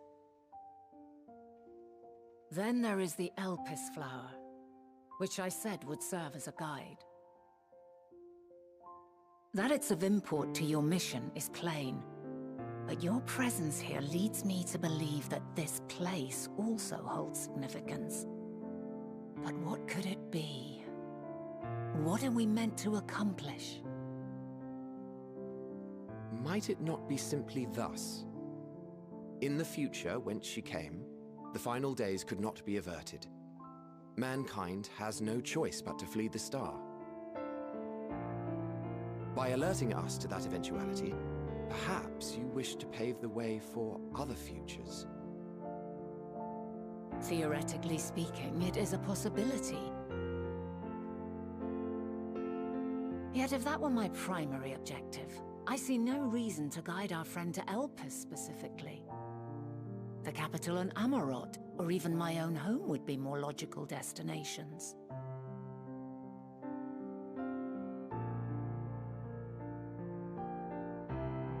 True, true. I note also that Heidelin did not specify a point in time to which she must return. By this, it may be inferred that it was not critical that we should meet. Alternately, she had reason to believe that our paths would converge, coincidental though it may seem. This is quite a puzzle, and we do not have all the pieces. Hardly any. But we do have one immutable fact. If the final days are indeed as described, they will bring death to all that I hold dear. Yet despite being afforded long years of preparation, the only provisions I could make were for flight. Nay, my first and foremost endeavor would be to find a way to forestall the coming doom. Given that even the 14 failed, mayhap you deemed it impossible. Nothing is impossible. This I have always believed. And if Heidelin is indeed me, she would believe the same. Listen to yourself. Are you seriously entertaining the notion that you are a messianic figure in some far-fetched tale?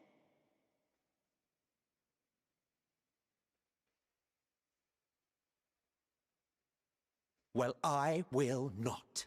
I refuse to accept that our world could be undone by some unforeseen calamity. I also take offense to my portrayal as a megalomaniacal madman. To sacrifice oneself for the star is a noble act, and I would hold those who gave themselves to this zodiac in the highest esteem. Yet, you claim I recreated Amarot and populated it with phantoms of our people? A bizarre indulgence that would be insulting to their memory. Worse still, I even invited you there. Literally invited my own downfall. Why would I do something so idiotic and inexplicable?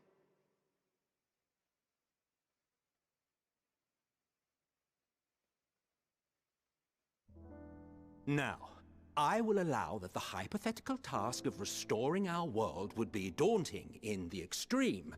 The thought of having to bear such a burden for 1,000 lives horrifies me.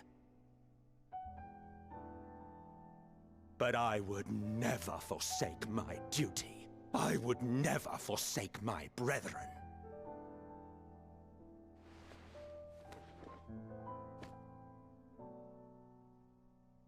You do not know me. I've had my fill of your fiction. I will return to my duty, and you will not bother me again.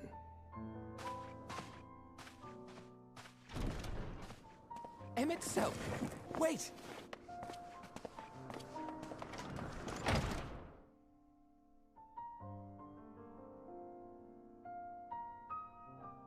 You've seen much of Elpis already. If you have any observations to share, I should like to hear them. I have thought, but like I don't really. I mean, I'm just really watching. I don't know. Hermes and Meteon are somehow involved. That's my theory.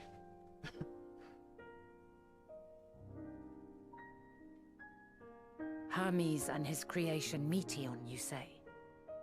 If Dynamis is the self-same energy as Akasha, as it likely seems, then those two may well be at the center of the calamity to come. This warrants further investigation.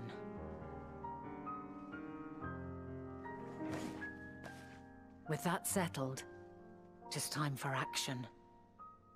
So what I meant by like The missing pieces of the puzzle are here, I'm certain of it.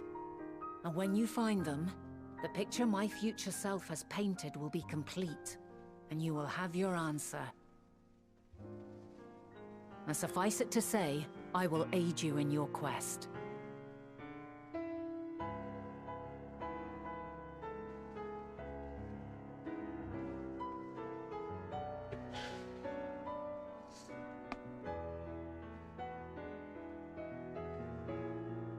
Think he's gonna finish his tea? Have faith.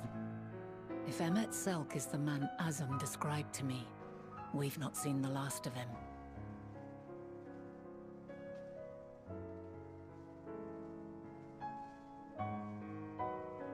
Yeah, so what I meant basically was, instead of like thinking of any quips or anything, I decided to, like, I was just watching.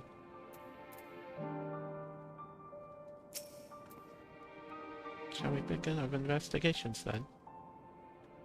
I am acquainted with Hermes, of course, but only as a visitor received by the chief overseer of Elpis.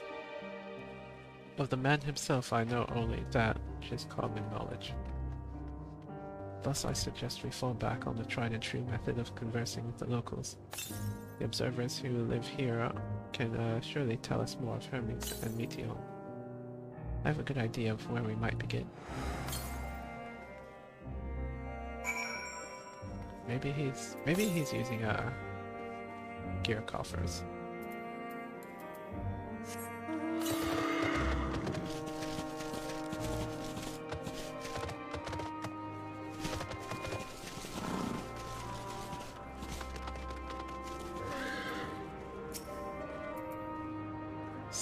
See you, the woman standing in front of yonder building. Her name is Ismene. She is the one who made arrangements for my stay in Elpis, and from what I recall, she has held her position here for quite some time. Chances are she can provide us with some insights. Go and ask your questions. I will help with drawing out answers if need be, but I leave the choice of topic up to you.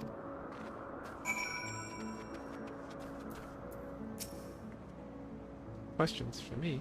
Well, I suppose, yeah, I have no other pressing duties at the moment. Following the event cannot be skipped. Okay. Begin asking questions. Let's go.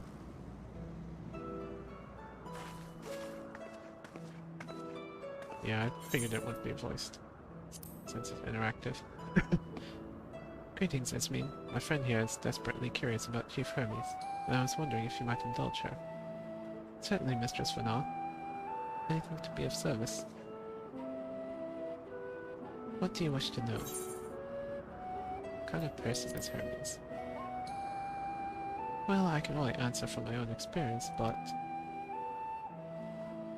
I would describe him as a quiet man, reserved you might say, occasionally somewhat poor with his choice of words.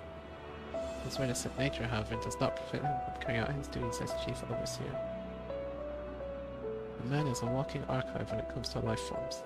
He can discuss any species in incredible detail, eliciting authority on concepts with the power of flight. I hope that answers your question. Was there anything else? Do you know of Meteon's abilities? It's no secret that she is a highly unusual familiar. Of late, the chief often makes his rounds with her, like a mother hen raising her chick. I understand that she is able to read emotions and communicate directly with one's mind. Exactly how she was created with that talent, however, is a mystery to me. My apologies, I wish I could explain her nature in more depth, but I've not had occasion to discuss it with Chief Hermes. Do you wish you knew him better? Chief may not be the most gregarious individual, but he engages with us as is necessary for everyone to perform their duties. I wouldn't want to intrude upon his privacy for the sake of curiosity. Though if you wish to learn about Meteon, you could try speaking with Timaeus, another expert in the creation of flying concepts. He should be conducting his observations on the banks of the stream somewhere to the east. Oh, and unless you take particular joy in rambling discourse, I suggest you keep your questions concise. We shall keep that in mind. Thank you for your patience and your insight. Think nothing of it. If there's aught else you need during your stay, please do not hesitate to ask. Come, Semi, I think we've taken enough of it. This means time.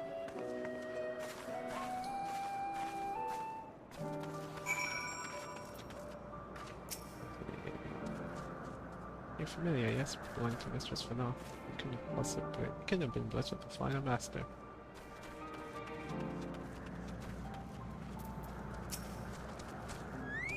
Our investigation is off to a fine start, wouldn't you agree?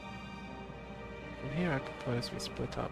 I shall continue making inquiries with the resident observers, and if you could track down that colleague Ismail mentioned. Given how you steered the previous conversation, 'tis plain you need no assistance from me. All I ask is that you watch your footing around the stream. We can meet back here once you've finished speaking with Timaeus.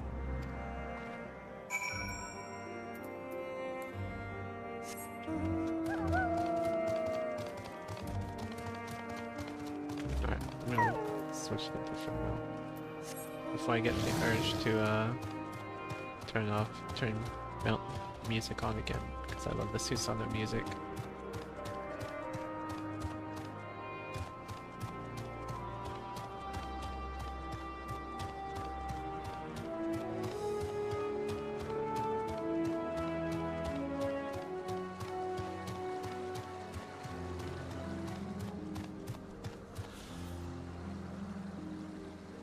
Minotaurs, okay.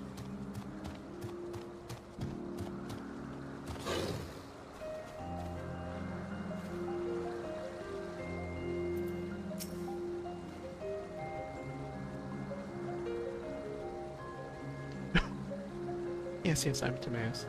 Please keep a voice down to startle the birds.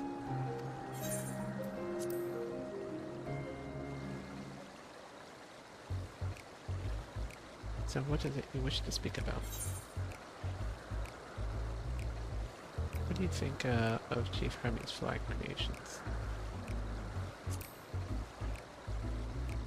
Chief Hermes is a worthy subject indeed. Those beings which soar through the clouds, majestic and graceful, are ever a favourite of creators. Even now, with so many varieties, the existence flood of newly imagined concepts continues unabated. What sets the Chief's creations apart, however, is how they benefit from his boundless knowledge of the celestial realm. Birds that climb so high that they disappear from view, others which traverse the boundless sky in moments, and all without riding the currents. I knew of none save he who can conceive of such marvels. Even we who prize elegance of form above all else are dumbfounded by his genius. Meteon too is a marvel though. My opinion on that matter would be superficial at best. Despite my admiration for Meteon and the concept, I have never delved too deeply into the inner workings of her nature. I know that she has a gift for communicating via motion, but otherwise her abilities are a mystery to me. If Chief Hermes should choose to submit Meteon's concept to the Bureau of the Architect, then will the design be registered to public? Will the design be registered for public scrutiny? Analyzing a quality creation before that step is frowned upon, to say the least. Of course, if you came to me, a fellow artisan looking for advice, that would be an entirely different story. I can tell you more of, do you know of Dynamis and Intellectus?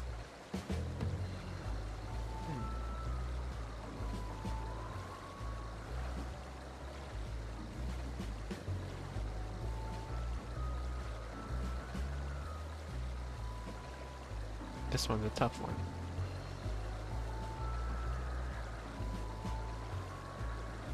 I'll go with this one. Dynamis and Intellectus. These terms sound vaguely familiar.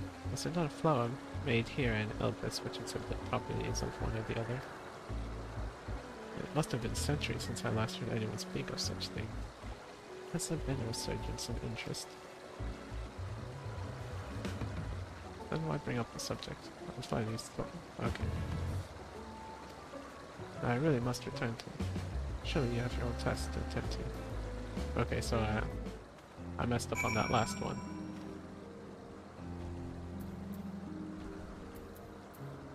I should have done the I can tell you of Meteon's nature.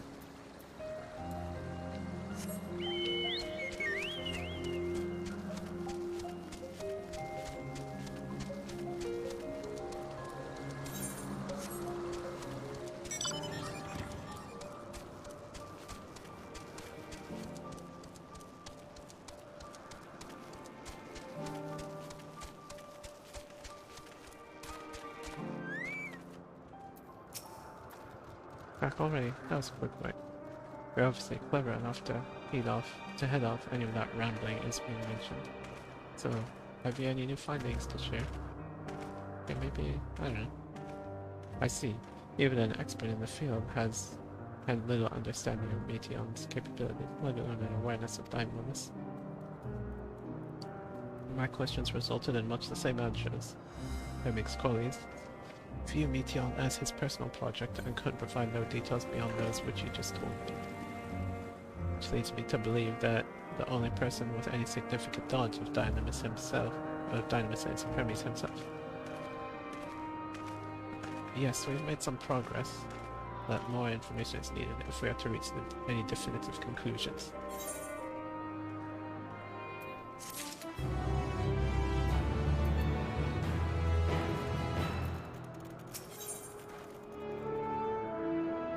Ah, there's the headgear coffer. Witness to the spectacle. Bernard is musing over recent findings. At present, the strongest link we have to the final days is the power of Dynamis, and the intellects which can control it. Yet most scholars are only vaguely aware of these terms, let alone study them in any depth except for Hermes, it seems. Thus I am inclined to stay on current course. Water.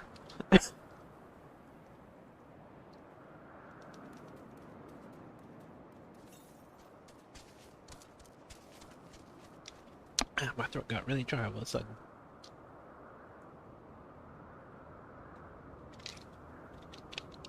Okay, that should be better.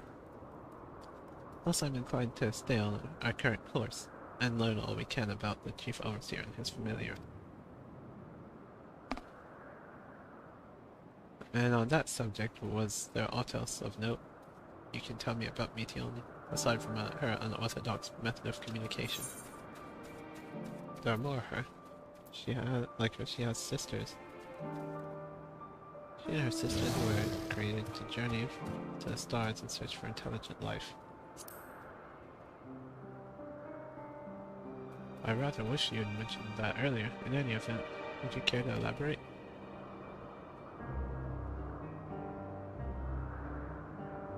So these siblings of hers now travel to the great expanse in search of deeper meaning. Thank you. Though the mystery at hand remains unresolved, I feel you've touched upon a vital clue, one we should keep in mind as we continue. Next I propose we take ourselves to Peripetia Crystali, not far from here, just farther past to the west.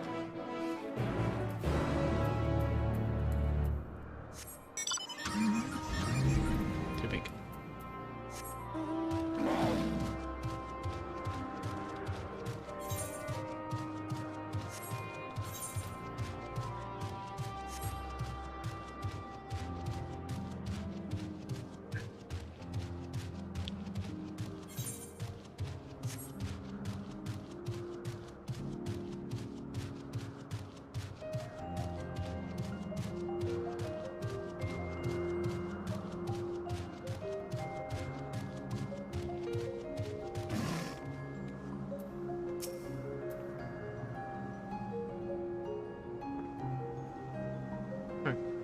Anyway, yeah, I was just trying to see on the, see how much bigger Vanna is than me. This tower and the one further along are both part of Peripetia's Crystali, the facility where they archive all of Elpis' observational and testing records. Despite how they appear from the outside, the interior is actually a vast area of magically interconnected spaces. Which, while fascinating, is not the reason we are here, is it? I shall cut my architectural lessons short and see what those two archivists have to share. If you can find someone to speak with over at the other tower, I shall join you there alone.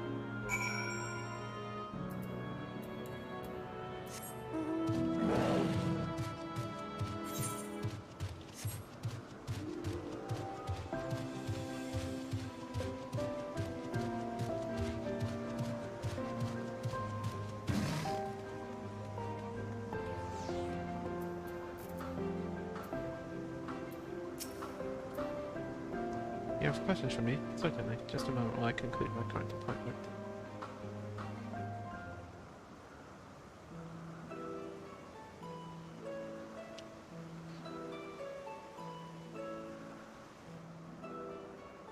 Indeed. So if you could provide a comprehensive log of those behaviors, we should then have sufficient data for our official records.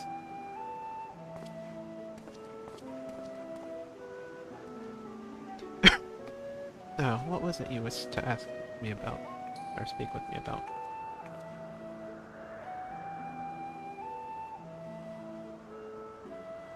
Chief Overseer's personal research project, and by that I assume you mean Meteon. Such undocumented studies are difficult to track. After all, hardly a day goes past without seeing research trailed by one creation or another. I'm afraid I cannot tell you exactly when Meteon appeared, only that she now spends much of her time at Chief Hermes' side. Although, I do recall an interesting tale my dearest Galeen shared with me. Ah, Galeen is my partner, and a fellow researcher here in Elpis. She was returning late one night when she caught sight of Chief Hermes sitting Meteon Heaven's Ward, a host of them. Several days she would speak of that scene with wonder, describing it as one of the most beautiful spectacles she had ever witnessed. That sounds like a story I should like to hear. Mistress Vana, I thought you had already returned to the surface. Permit me to thank you again for your invaluable contribution to our concept placement proposal. Pray do not mention it. As you say, my original plan was to leave after the task, but I have since become engrossed with Chief Hermes' research. You do me a favor, would you favor me with a retelling of the sight which so delighted your Galeen? Of course. Well, you can hear it from her lips directly if you prefer. At present, she should be observing a subject in Metabasios Thalassai. She does enjoy her time there, watching the sea creatures hunt and play, gazing upon the salty waters of the world's oceans, recreated in such sublime detail. I imagine you must find similar joy in indulging your boundless curiosity, Mistress Vana. Even though such pursuits must continually and regretfully delay your return to the star. Indeed they do. It is a rest well deserved and long overdue, I should think. How greatly have we prospered for the wisdom you accumulated during your travels at Azul. And what would Elpis be without your earlier academic work? The theories you developed served as the basis of many techniques still in use today. Man is a creature of contemplation, but none embody that nature with as much enduring passion as you. I dare say there is not a soul alive one worthy of a return. I shall rejoice the day you depart on the final journey. I would be honored. Well, shall we take this opportunity to meet Galeen in person? Allow me to reconfigure the door to the archives here. They take you up to the skyway and spare you the need to avoid hostile concepts on the ground. That would be most helpful, thank you. Good, I'm glad we don't have to travel a long way.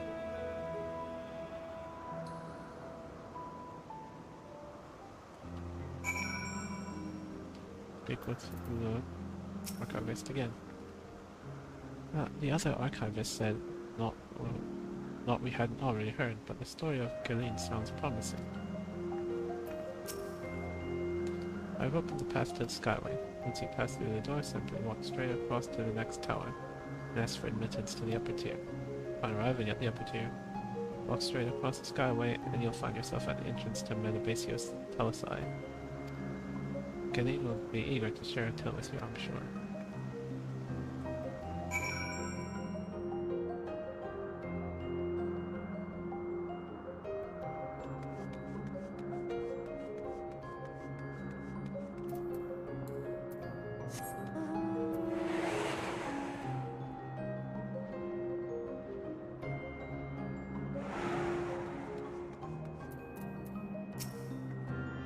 Alright, is still part of Perpetuity crystalline.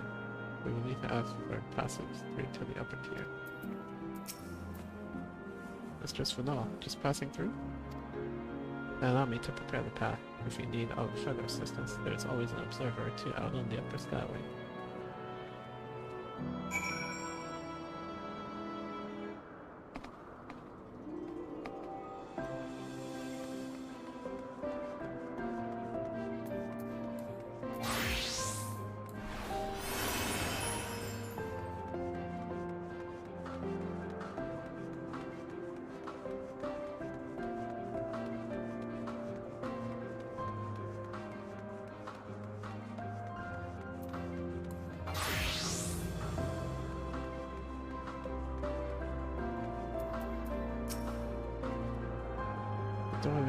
That door leads into the tower side, but perhaps we can trouble this person for assistance or find a gully.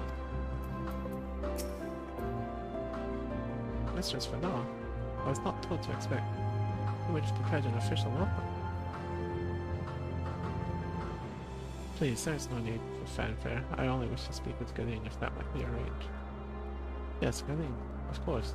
I will inform her immediately. But she may be engaged in a testing phase. Could be in for something of a wait. Should I let her know your business is urgent? That won't be necessary. This lovely view would keep us occupied until she is ready to receive us.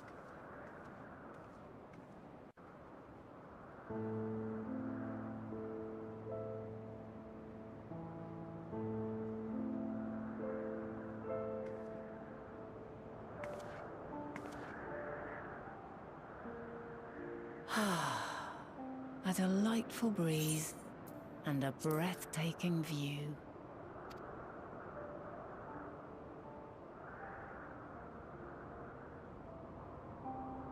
That is a nice view. What is it like in the future?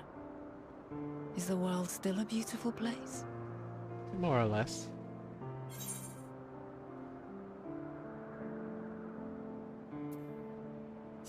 As beautiful as ever.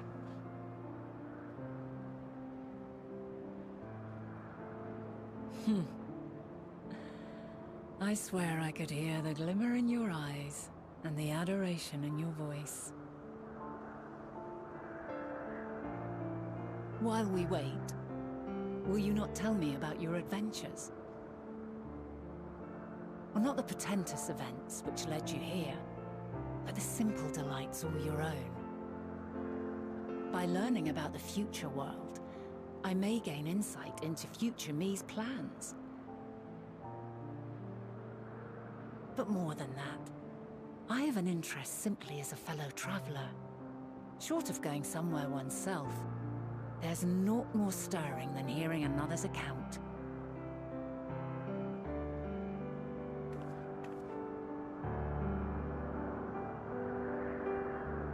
So it all started one day when I was on the way to Uldal.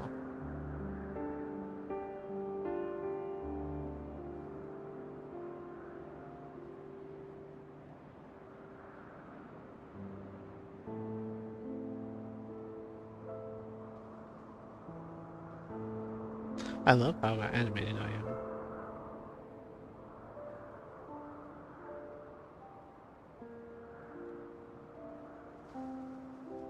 Incredible! Would that I could have been there to see it.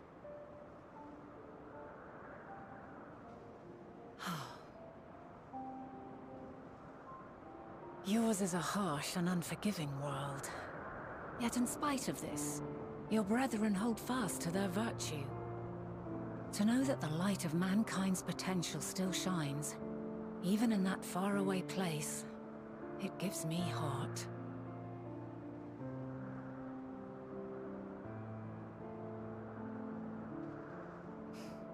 Thank you for regaling me with your tales.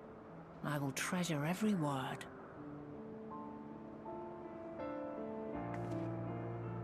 As you know, I was once a scholar. And among other things, I sought to understand the workings of the world. What exactly is ether? How formed the laws of nature? Whence sprung mankind? Riddles and mysteries beyond counting. Over the years, I have managed to find answers to some few of them. Yet rather than attain a sense of mastery, the more I understood, the more I came to hold the world and its miracles in awe. We too are miracles, each and every one of us, born of the warm breath of life that traverses the heavens, swirling through eternity. When I fully grasped the improbability of our existence, nothing felt impossible anymore. If it could be imagined, it could be done.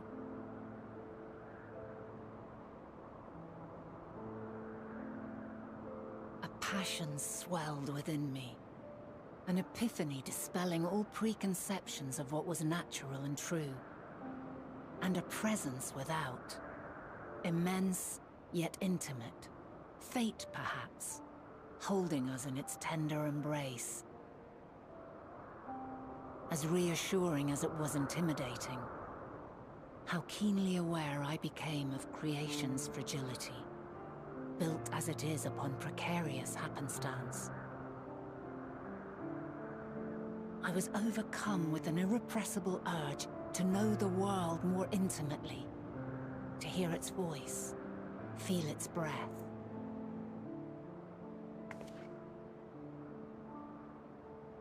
I ventured forth on a journey that very day, so very long ago now.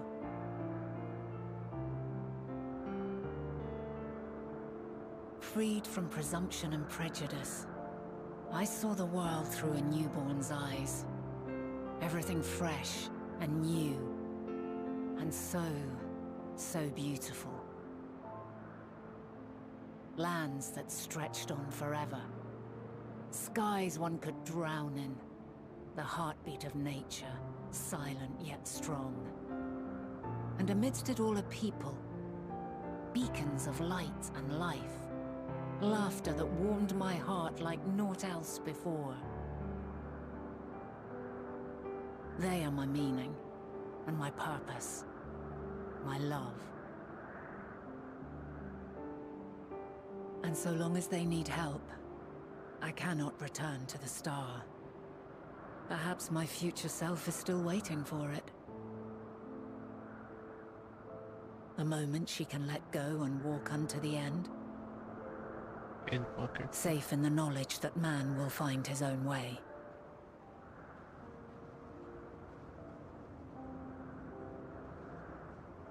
You, who are our future, tell me this. And tell me true. Has your journey been good? Has it been worthwhile? So worthwhile. It's so good and so worthwhile. Like, it's such a good game. Like, the story is amazing.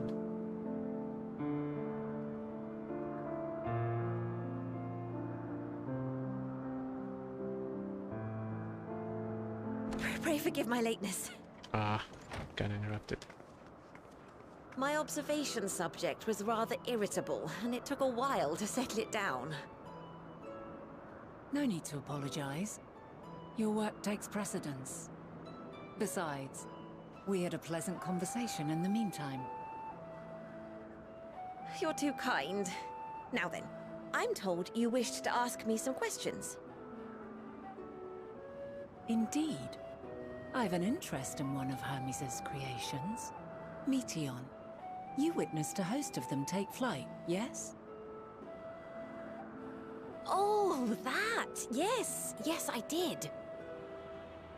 'Twas in the dark of the morn.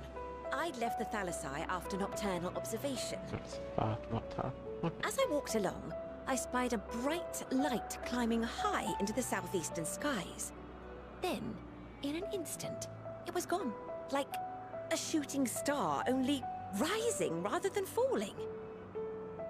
But then another shot up, then another, and another. Intrigued, I made my way to the edge to investigate. And who should I spy on an isle to the south but Hermes and Meteion, the Metea, rather. There were lots of them. and I realized they must be the shooting stars that I'd seen. A dazzling spectacle indeed. Have you spoken with Hermes about this? Oh, yes. The sight left such an impression on me that I approached him about his mystery project the very next day. Alas, he said that he couldn't reveal anything just yet, that he needed to conduct further tests. It shouldn't be long now, though. He often returns to that isle, and I have a feeling he's nearing a breakthrough.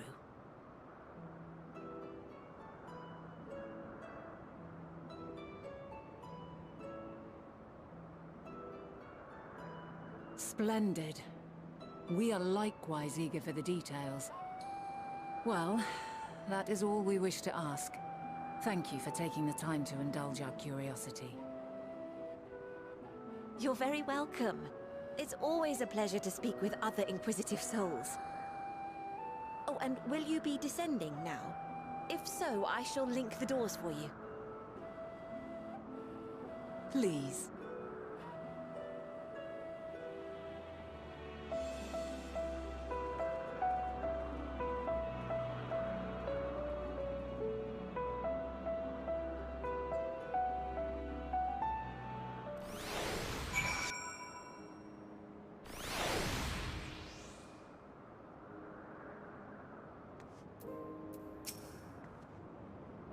So another piece of the puzzle falls into place. From what we've learned this far, I think we can safely conclude that Hermes hasn't been revealing details of his research to others. Which suggests that either someone will appropriate his discoveries and make use of them, or that Hermes himself will have a hand in causing the final days. Since we have no reason yet to suspect the former, we should consider the latter most likely, and the more likely possibility. Proceeding under the assumption our next step should be to divine why, even if he might desire such a terrible fate for our star.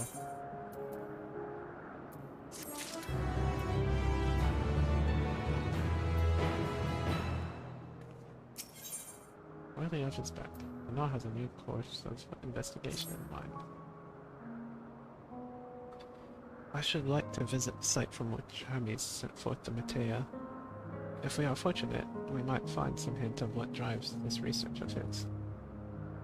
Galeen said she spotted him in the southeast, rising from an isle she could see from the edge. If we stand at the same vantage point, it should not prove too difficult to locate the isle in question. Let's have a look, shall we?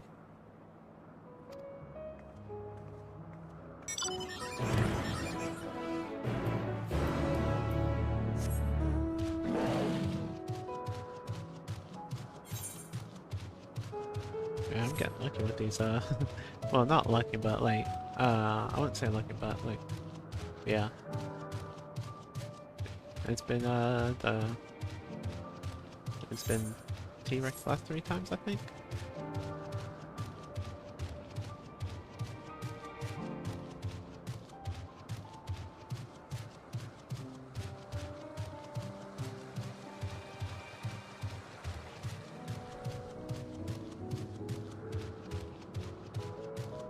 I think I'll stop when I get back, when I'm done with the Elpis quest line.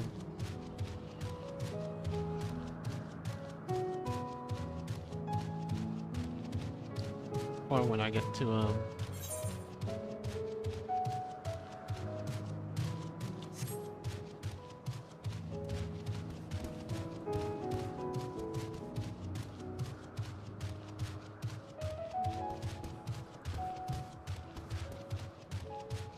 when I get to the 87th dungeon, whichever comes first.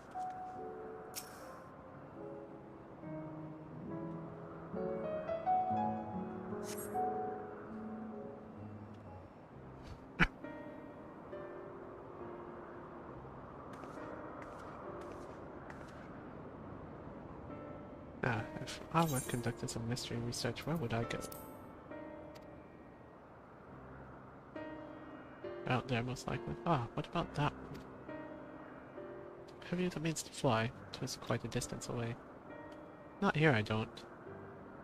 Inconvenient, but hardly an insurmountable problem. Yep, I was like, it's Argos time. Tell me, Argos.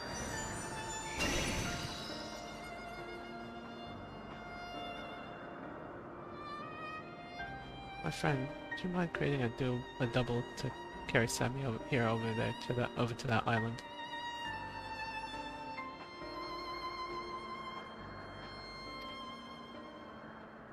Stubborn creature. There's no place on this great star. We have not together traveled, and still he remains obstinate in the presence of strangers. Argus has rather exacting standards, I'm afraid.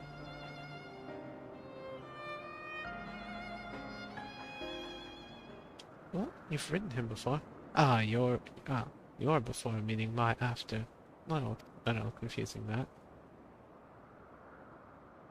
Interesting. That's certainly not unthinkable. But speaking of here and now, quick solution is for us to face off in a sparring match. What? Demonstrate to him that you are capable of holding your own against me in battle, and you should convince Argos that you are worthy of his back. Besides, I might even teach you a thing or two into the bargain. But I think you seem doubtful, but useful lesson or not, it will certainly be a moment to remember, a memory of the distant past to cherish. Let's say you traveler out of time. And if this memory turns out to be a bad one, choose your battlefield.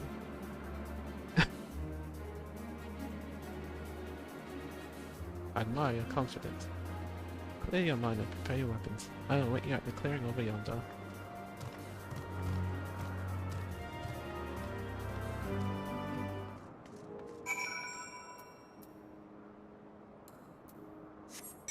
Unless this becomes an instance, which I doubt. I'm bringing out Salvador. Let me just ride him.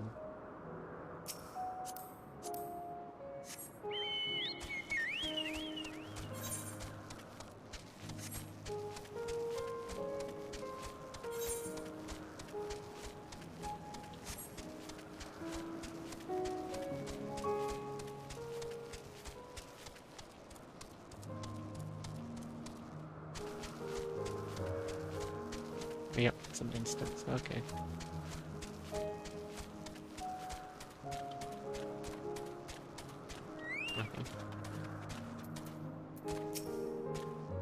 The entity is identical to the one you encountered in Mara Lamentora. Except this Argos is pointedly ignoring you.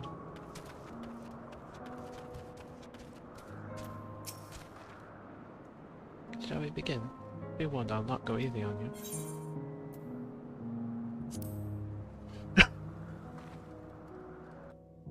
Alright, this is gonna be rough. Maybe. Prove your strength to the knob. Let neither side hold back.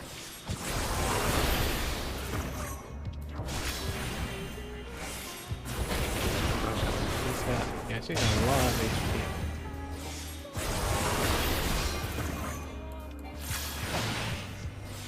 My blade sings!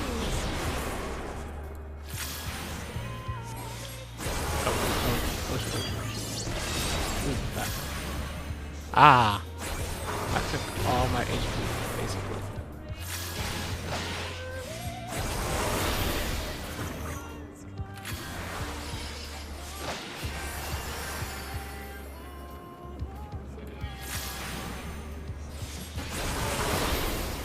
I have to get behind her now.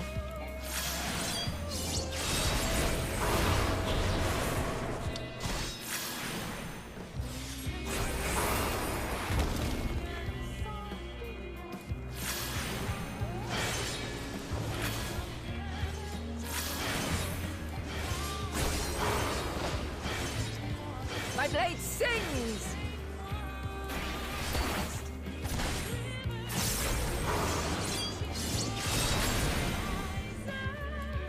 Have to use that. Have to use a corpse of quad. Impressive.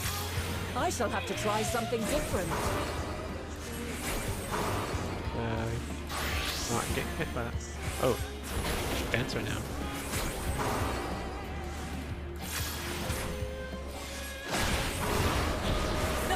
quarter. Yeah, okay.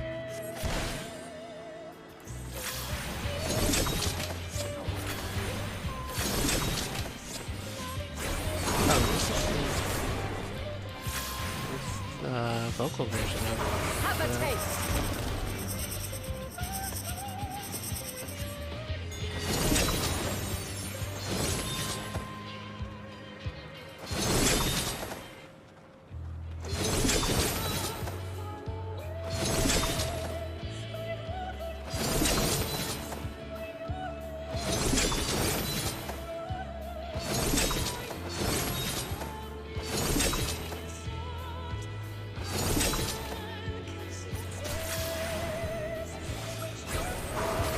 I see you won't be easily overcome, but neither will I.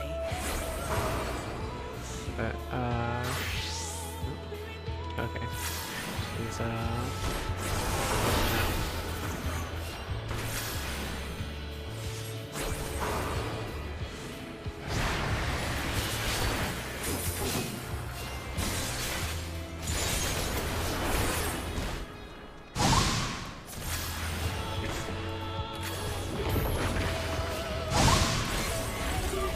Prepare yourself.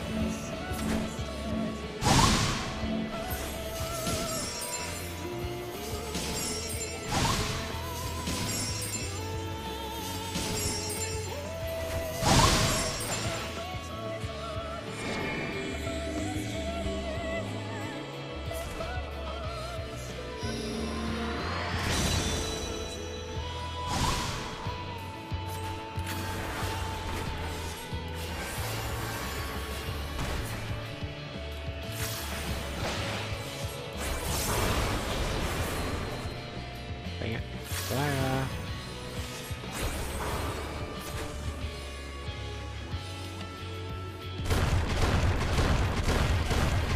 Ouch. I tried to get back to the center. Tried to get back to the center. Yeah. Oh, was I on easy the whole time? Oh shit. Thought I went back to normal. Oh well. Let neither side hold back.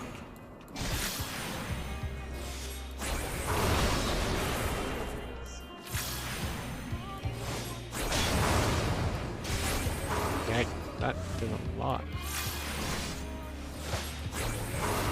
My blade sings!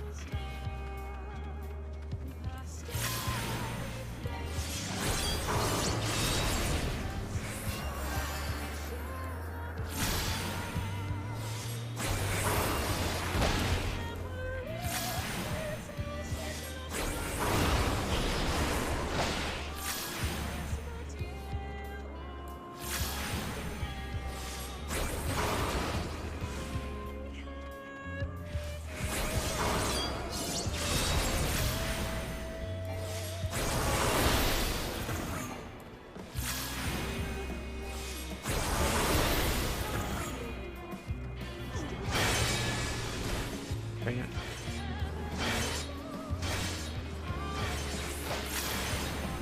My blade sings!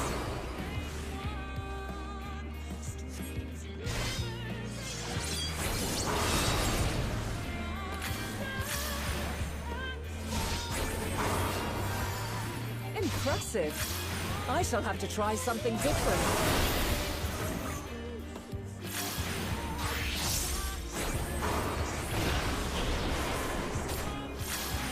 I hope she only goes through one class, like tank, DPS, and then... quarter. I hope she only does like tank, DPS, and healer.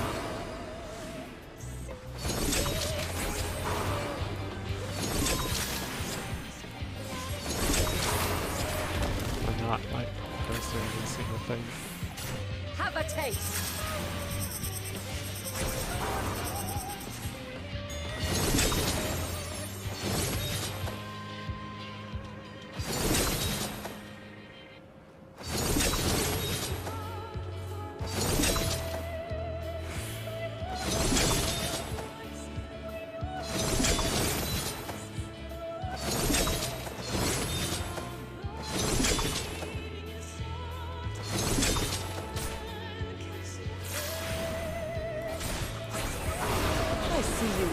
easily overcome, but neither will I.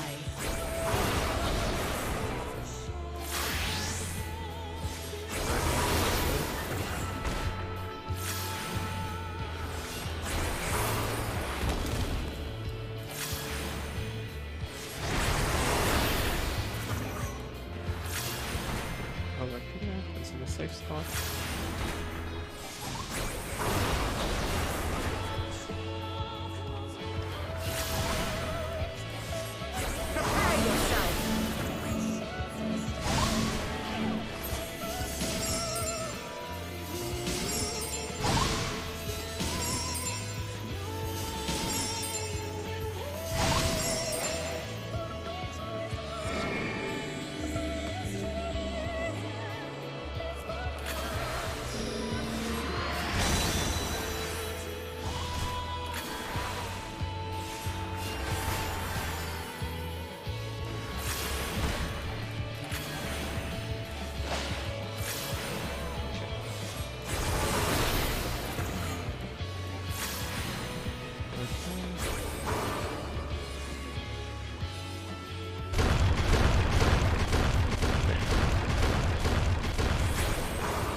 Avoided it that time.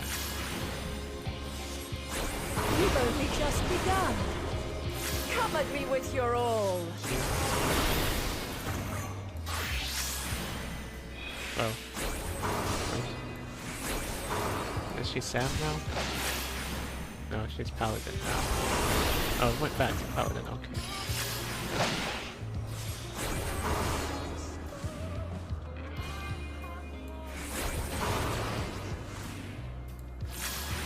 Shit. I thought she was facing the other side. But then I saw the arrow facing the other way.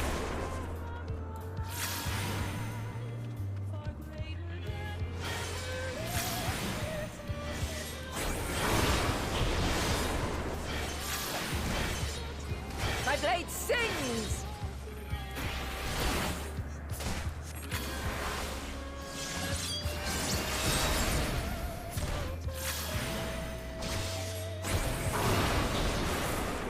Impressive. I shall have to try something different. Okay, back to Dancer.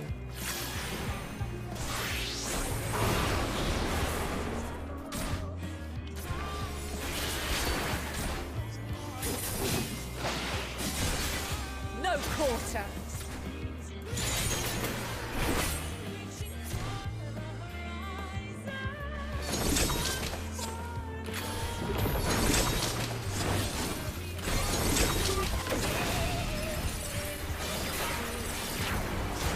Have a taste.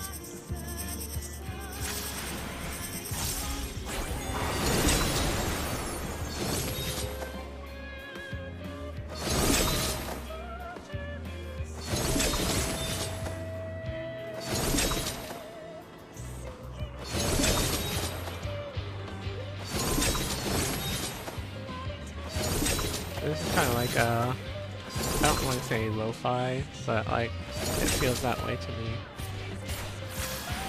Feels like kind of feels like I see you won't lo-fi. be easily overcome, but neither will I. Yeah, it feels like lo-fi.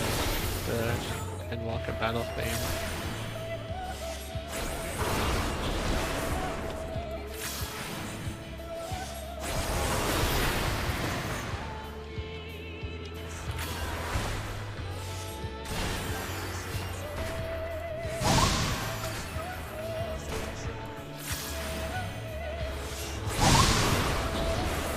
Prepare yourself.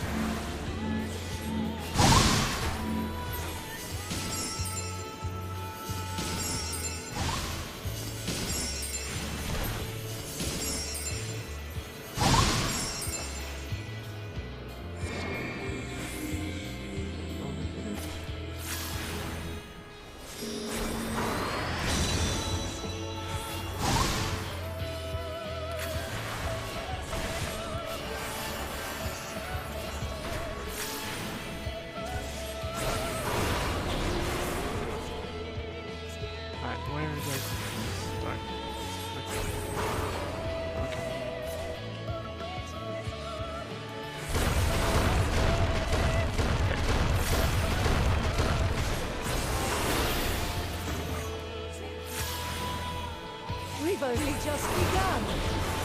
Come at me with your all.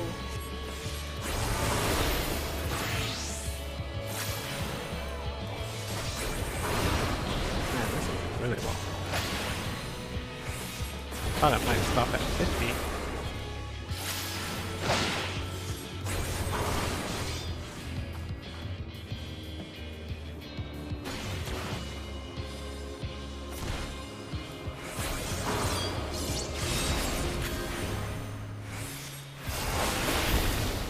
Very well. Let us move to the final trial. Okay.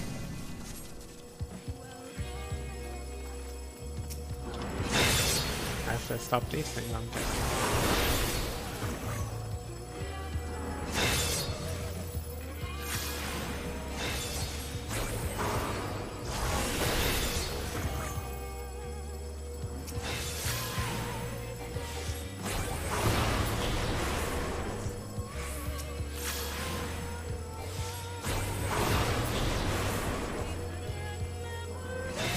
Oh, there's more. This one goes faster.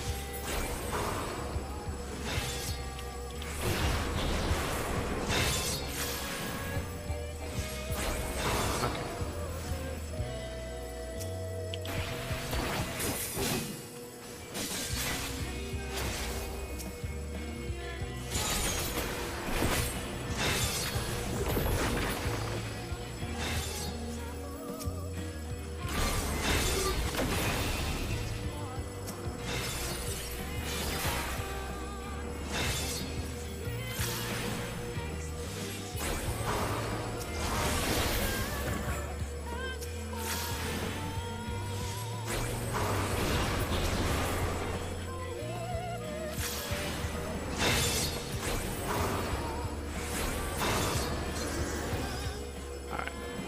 Oh, still. Okay. Should have expected that. Nothing's been quick.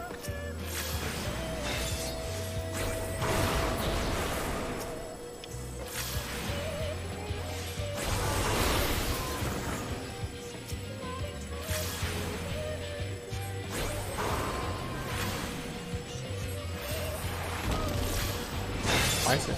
Wait, why is it not taking damage?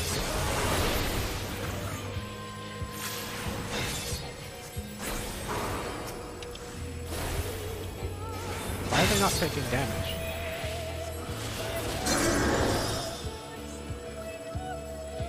Are you serious?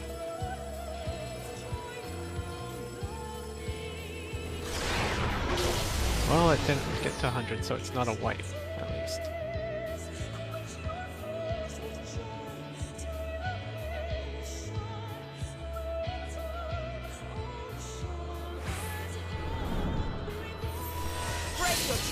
Shed your burdens and show me your strength of will!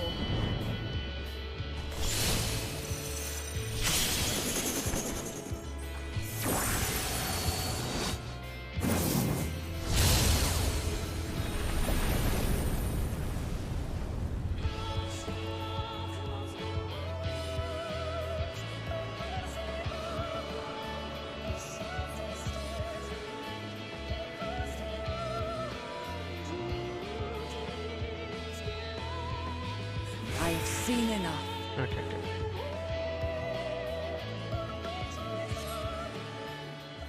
good. Yeah, that was close.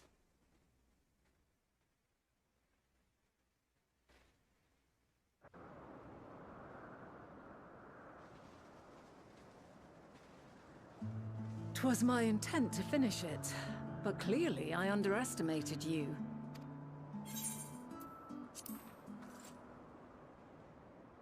One would think I never learn. I made the same mistake with Azam when we first sparred.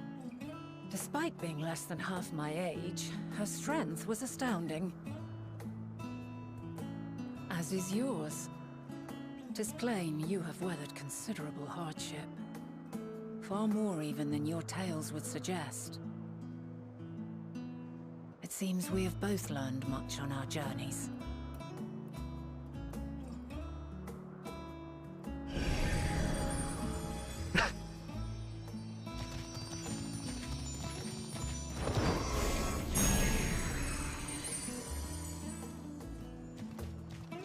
Alright, I guess I'm ready now, huh? Hey, buddy. Well now, I dare say he is warmed to you. A boon to be sure. He never forgets his favorites, and is ever eager to come to their aid.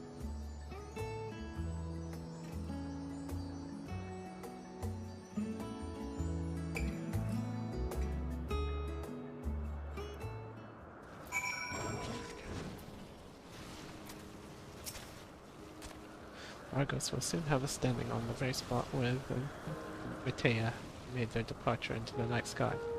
It's luck we will learn something of Hermes' intentions. My hope is that we find no connection, no festering wish for oblivion. Then we might have Hermes and his considerable expertise working for us rather than against us.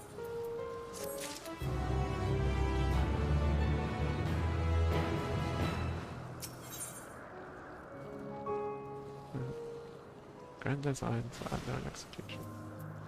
The flower upon your return. Vanilla has Argos and his double at heel. Let us move over before...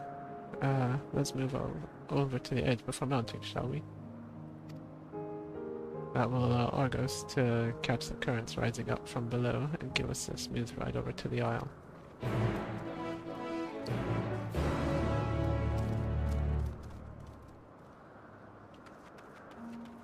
Alright, I'll go ahead and...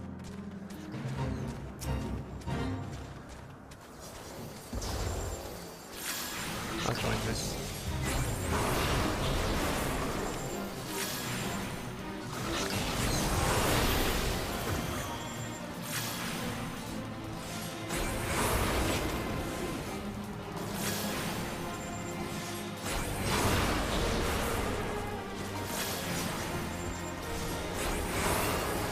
I'm not gonna get any HP for it, or XP for it, I still get Bystone,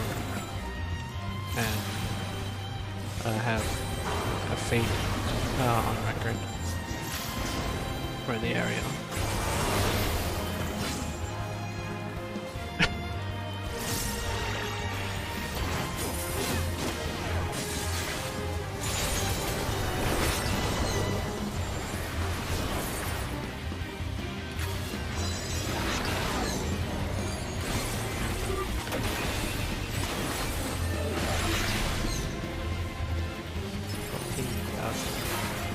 Damage on resolution.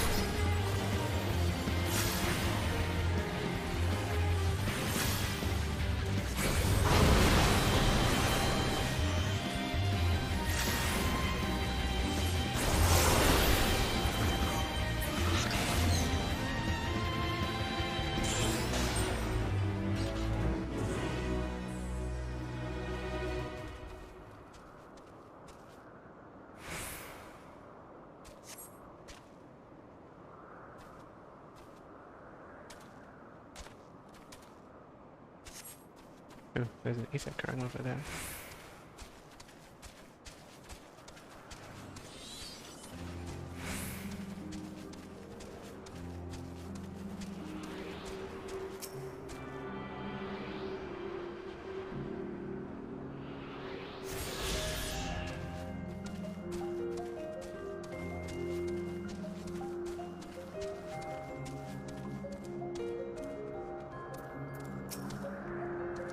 I'm onto Argos' back and we can be off.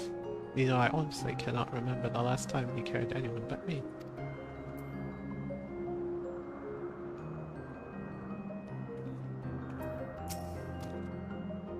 Argos wishes to his back with his muzzle. We've been given the go-ahead to hobble. Going Argos to the isle? Yes.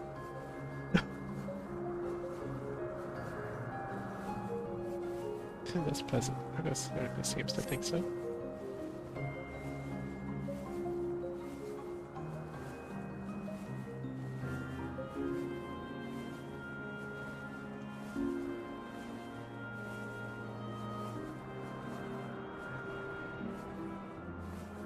No, what was the name of that tree? No, that's Neotophorion. Quite a striking specimen, isn't it? Oh.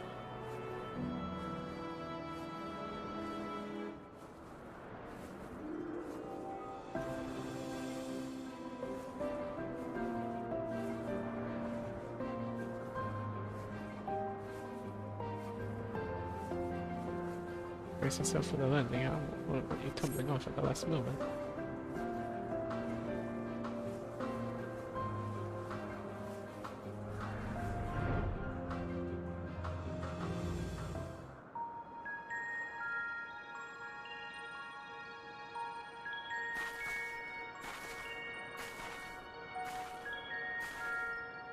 Quite a small place, lacking even the most basic equipment.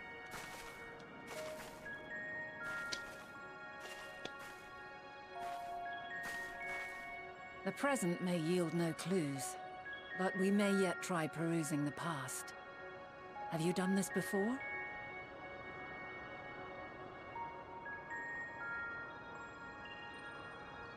So you cannot control the power freely. Worry not. I shall assist you. Come and stand before me.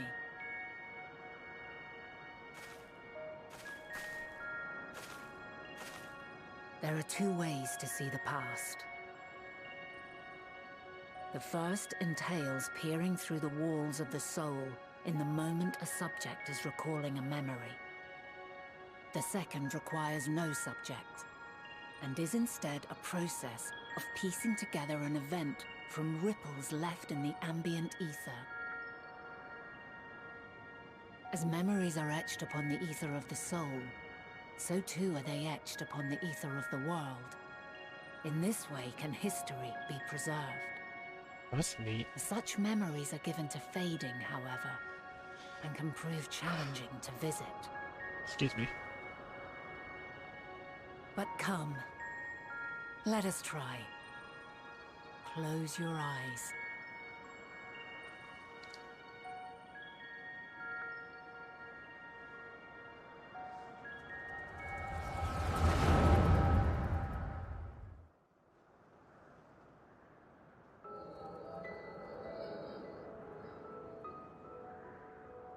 All units fully functional and proceeding on course towards their respective stars. Estimated time to completion of survey is 108 cycles. Is End that of status days report. or years? Severing connection with shared consciousness.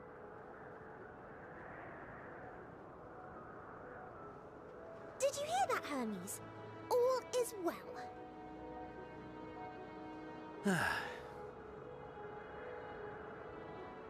Yes. Good tidings at long last. Every step of the way, I've been reminded how little we understand creation. How the universe defies imagination. But soon we won't need to speculate. We'll know the answers. What others live for. Indeed. And we'll owe it all to you and your sisters. I wonder what answers we will get. Whatever intelligent beings that exist out there are bound to be vastly different from us. Diverse in form and culture. Possessed of unique ways of thinking. Their conception of life and its purpose will be no exception. Completely and utterly unlike ours. Utterly unlike... how? I have no idea. Yet whatever answers we receive, I will not dismiss them out of hand. No, I will think earnestly on them all. And I will share them with our people, that together we may contemplate our own existence. Perhaps then our star will become a better place. Not only for man, but for all life.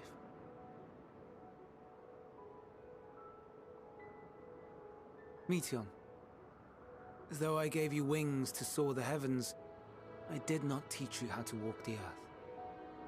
So loath was I to bind another living being. In the course of your long journey, you will learn from those you meet. Learn to walk and run and so much more. And when you return, older and wiser, We will have a celebration to mark your homecoming and coming of age both. Will there be apples? Covered in syrup? And how are you supposed to eat them? Rather than food, perhaps...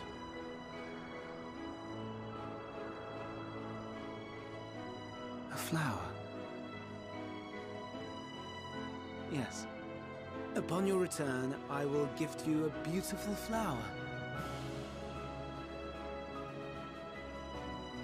Was that how he came up with the idea for Elpis flowers?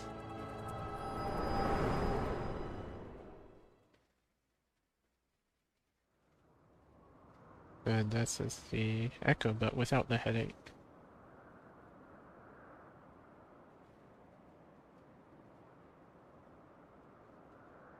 So, what is your opinion?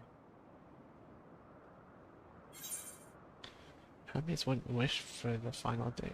I couldn't say just by this moment alone. Hermes is a gentle soul, and yet...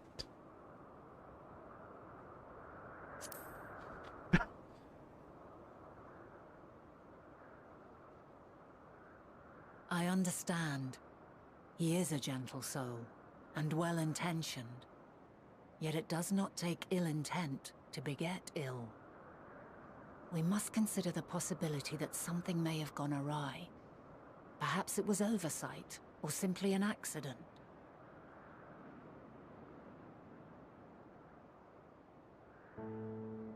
In light of this, I propose that we reveal your tale to Hermes himself. If he does not wish for the final days, as we believe, he may well join us in pursuing a solution.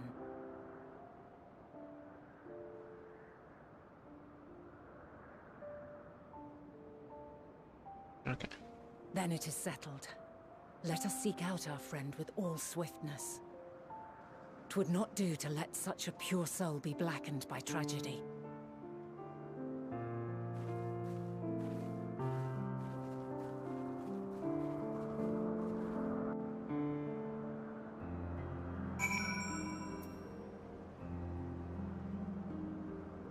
Hold on, what's Tetris right now? 87. Okay.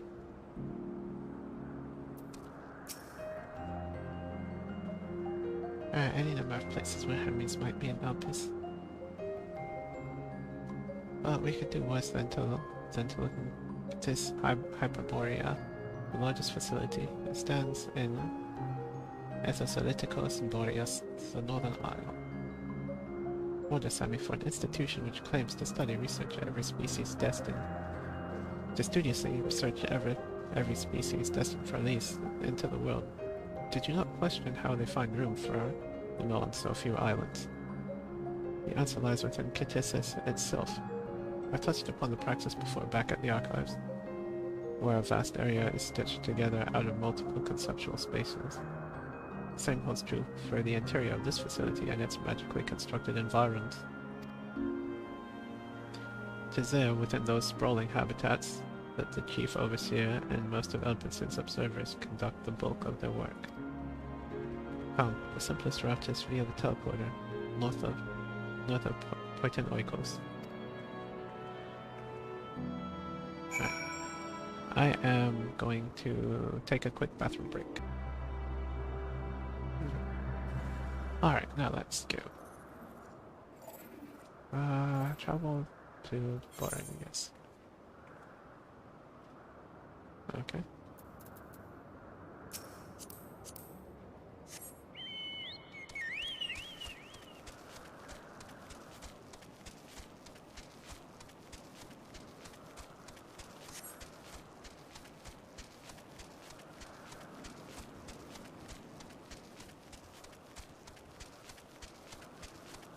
Someone just got put into the not instance. That was a fun fight. Long, but fun. I'm just glad that I just didn't know what was up with like not. I just don't know what was up with it. Like the thing's not taking damage. Did you like have to hit them when they were not stopped or what? I don't know.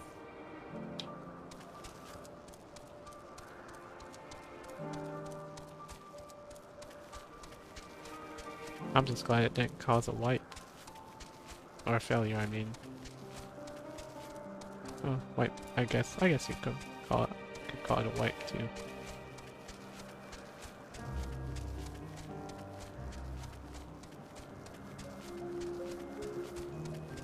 Ah, okay, so we're going to another teleporter.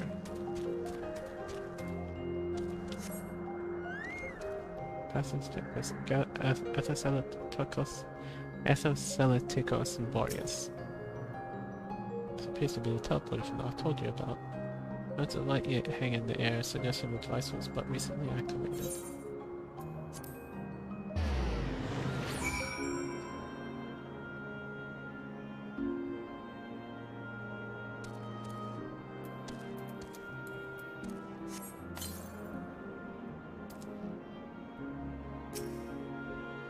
Ah, good. The teleporter acknowledged you as my guest. You should now have the authority to use it as you wish.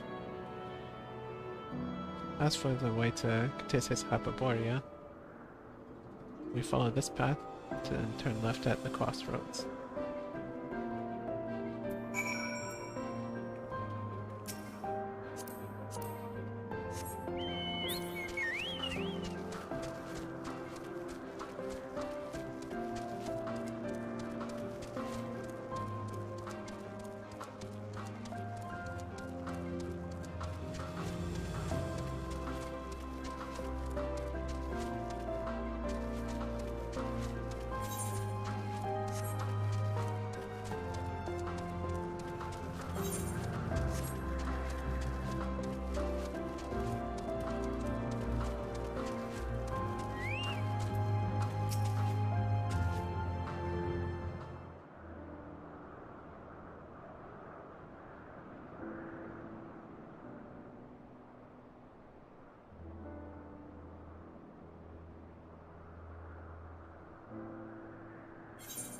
Here we are, the grandest research facility in Elpis. Should head inside and ask after Hermes' whereabouts. Hermes is at another facility, as we just discovered. That's Emmett and Hythlodaeus, I bet. Yep.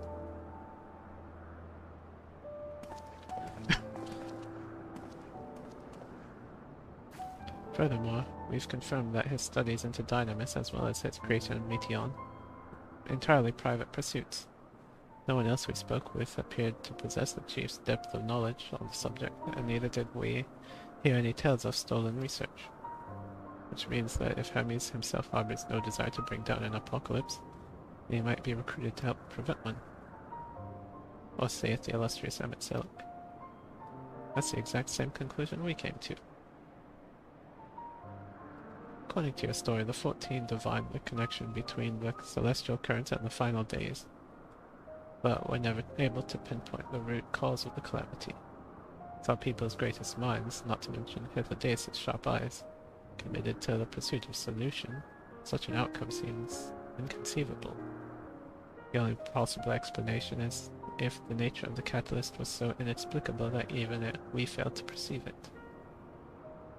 And what benefits the inscription than the invisible, intangible Dynamis? Which in turn leads us to our next question. How did Hermes, in his role as Fandaniel, not recognize the subject of his own research? We must assume that he either knew and was unable to help, or that he was otherwise prevented from identifying the cause in the first place. At this juncture, all we can do is speculate.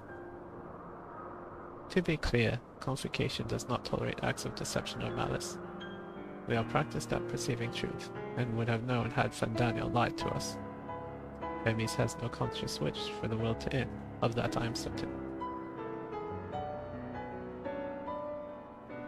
It seems there is more to the tale after all.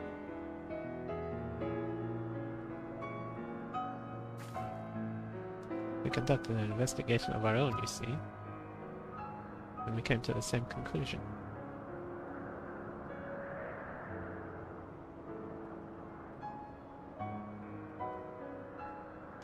How comforting. We seem to have reached the exact same conclusion. I see no reason to delay further. 'Tis time we brought Hermes into the fold, as it were. Thank you for understanding. Thank you for your understanding. Save your thanks. I did not say I believed your ridiculous story. But as Emmett Selleck, I have a duty to examine any potential threat to our existence, no matter how ludicrous or personally offensive I may find it.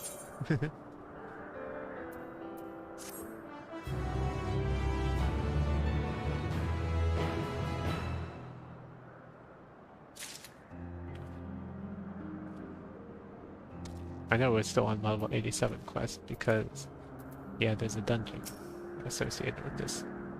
It'll probably be back on the source, or back in the future, or back in the present. How lovely, our married duo has become a quartet. Past disagreements are no reason to reject collaboration in the here and now. I commend Emmett Selleck for his practicality.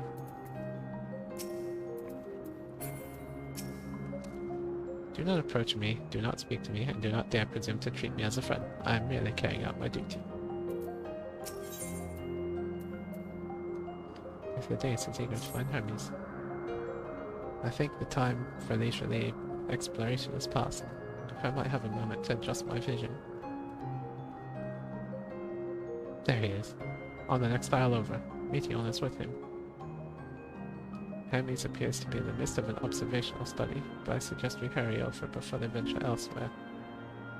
Head straight down the path, and we can teleport to Miss Opson's Euros from the device at the bottom of the slope.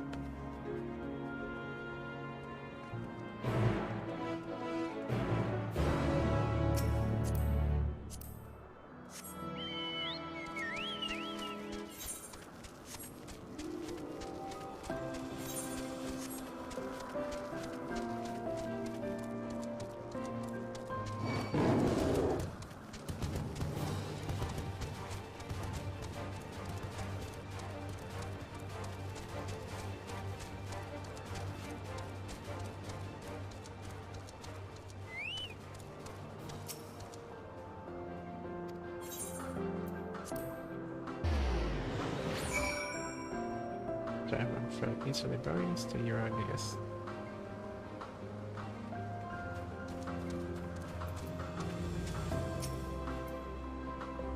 The subspace Euros is interesting in that it's the only region in Elpis which lacks a researcher hub. This is largely due to the nature of its observation sites, within which they let new creatures anticipated to be unruly and dangerous. I have also heard tell that the area is kept deliberately sparse in the event that, well, let's just say that no one should live near the teleporter, which provides access to a certain facility.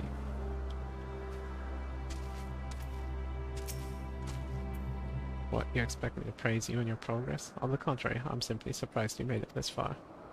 Then again, even with your slowing her down, there's no denying that Vana is an accomplished researcher.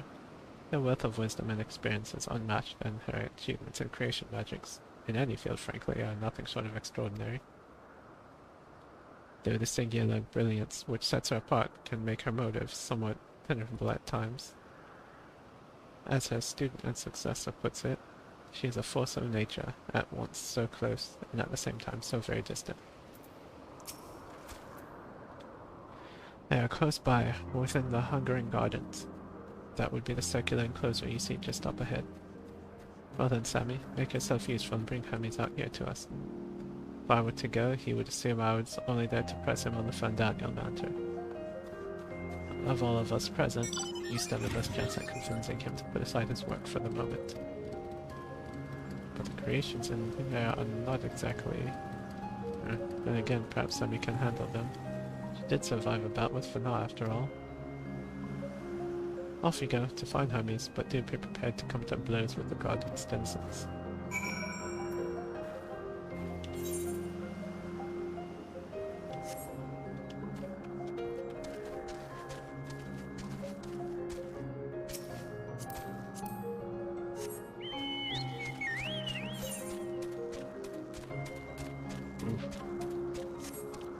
That's a big thing.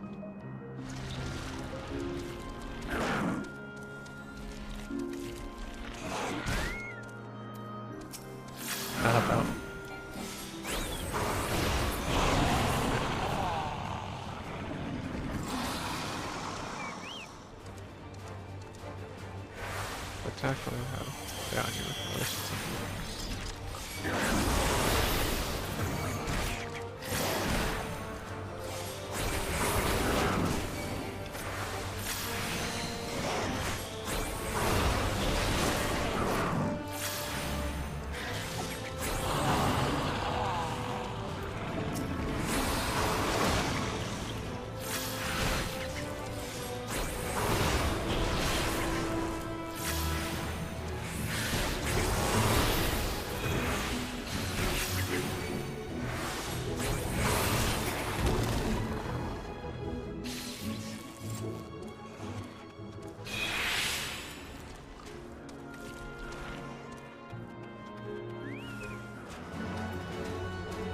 Okay.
I wonder if that's on like a timer. Ah, there he is. 18. Sammy, where did you come from? Sammy, what are you doing here? I thought you were keeping it the days at Excel Company. In what manner? And unrelated to my decision on shut down you said. Well, yes, I will come, as soon as my work here is finished. It will not be long, I promise. But you should really wait outside the garden while it's the others. This is no place for idle exploration.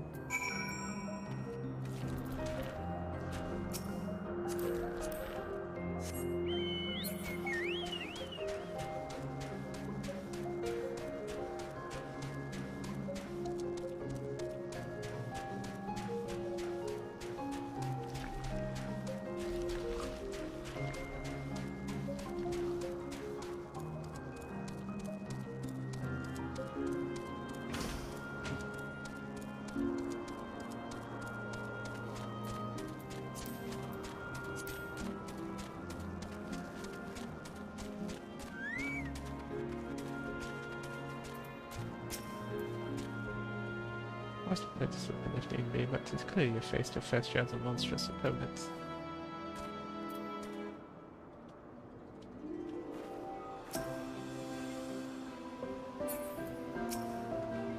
What's that ghastly odor? Hey, I dodged it. Spoke with Emmys then. And were briefly entangled with the denizens of the 100 Gardens, as I will see. Why should I say smell? I cannot speak for certain convocation members, but I for one am impressed with your fortitude. Well done indeed. Now that you've convinced Hermes to confer with us, let us pray that things will soon take a turn for the better. For as fascinating as it would be to meet the Emmett Silk who would recreate Amara in the depths of the ocean, I think it best for all concerned if such radical events never came to pass. Be it in our future or your past, assuming yours is not truly written in stone, I hope that is.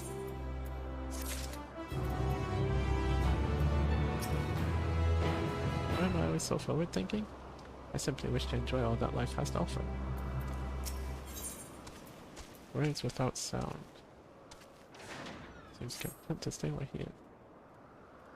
Hemi said he would not be long, yes? Then we shall wait here until he emerges.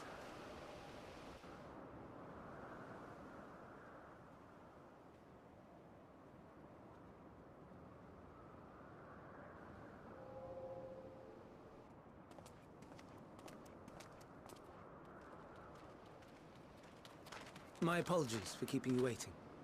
I understand there is a matter you wish to... Oops. Sorry. Aye. A matter of the utmost gravity. If one can suspend disbelief. Go on then. Tell him what you told us. Who you are and why you came.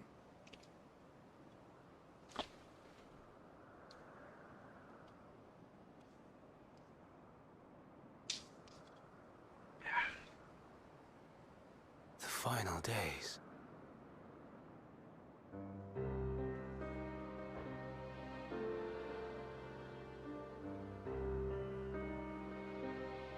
The phenomena observed during these star-encompassing calamities is likely the product of a dynamis reaction. And none is more versed in the applications of this energy than you, Hermes. I must stress that we do not believe you would desire such destruction. We come not to lodge accusations, but to beg your wisdom. And so, distressing though the exercise may be, I ask that you share with us your opinion on the matter, on the assumption that our visitor's tale is true. Even you, Vana.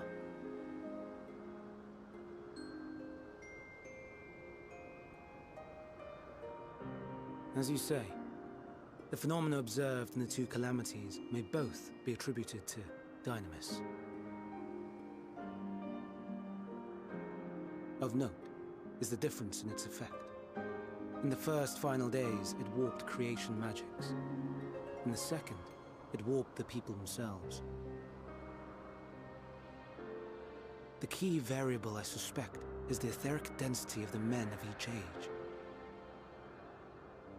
As you know, ether, in essence, negates dynamis.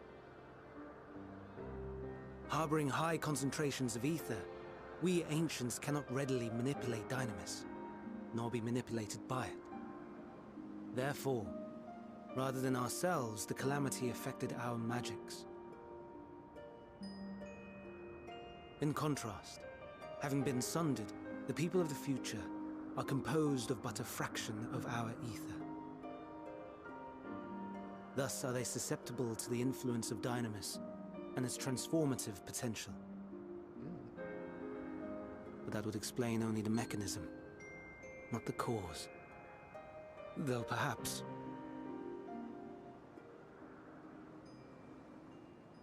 What is it? Even should it be a hypothesis, we would hear it.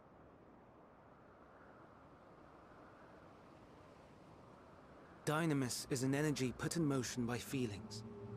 Feelings for which there must first exist a source. A source to which the victims must be attuned. One that harbors the selfsame negative emotions. Elsewise it could not be the agent of such extreme change. So it wasn't the stagnation of the celestial currents. Someone, or something, is instigating the star's demise.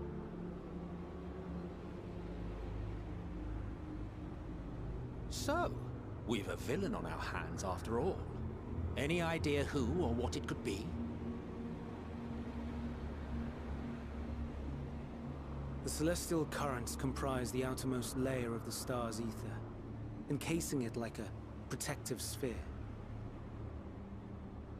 According to your tale, it was where the currents were weakest that the phenomena first manifested. If the inciting factor came from without a Theris, then its effects would first be seen in those locations.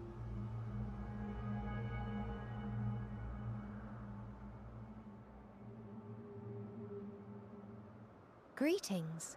Can you hear me?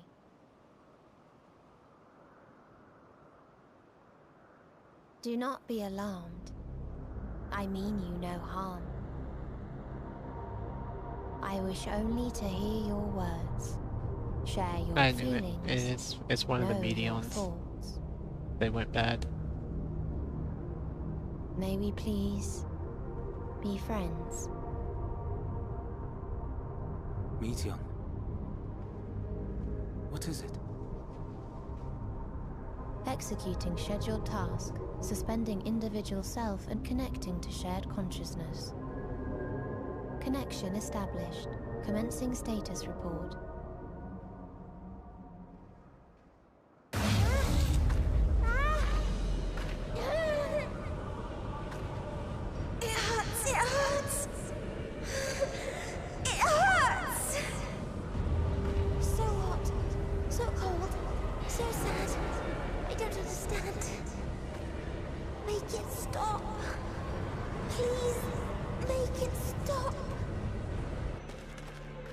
Steady, Meteon. Steady. So scared. So lonely. The pain. It's too much. Why? Why? Why do we... They hurt. Hurt. Ooh. Hurt. He's crying blood. This is wrong. All wrong. She's gone? But how? She has altered her etheric density in order to blend in with her surroundings, an ability for avoiding confrontation. Most effective. Frustratingly so. I can't see her either. Not even a trace. Stay away. Please. This is wrong. My mistake. So please. Are you all right? That's a worse than your average echo In headache. your mind? No. We only heard her speak the instant before she vanished. Of course. When communicating without words, Meteon also employs dynamis. That will explain why you were able to hear her when we could not. Then you are our best chance of finding her. Follow her voice and try to track her down. Hindered though we may be, let us split up and search as well.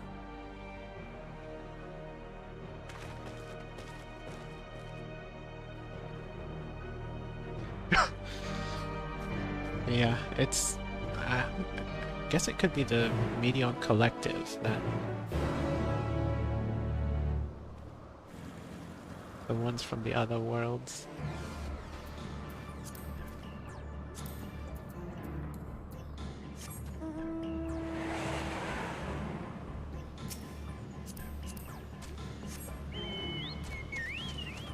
Touch the air from Meteon. Suspicious disturbance. I better kill this thing. Otherwise it might attack me. Why?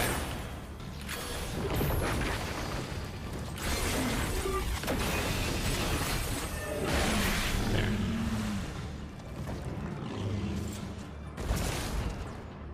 Well, you calm your mind, your senses, questing for any hint of Meteon's presence. Listening. But you fail to hear her voice. She must be elsewhere.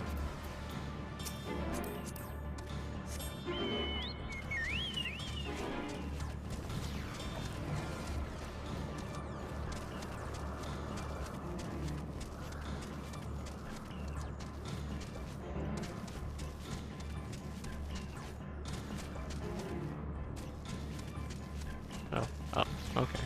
Not down.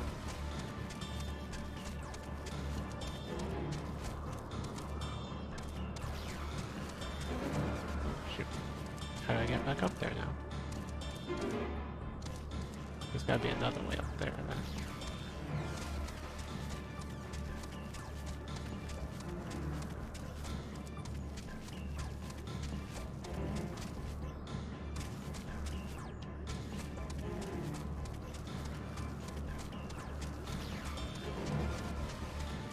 Oh, that's like no, there's no etherite to teleport to.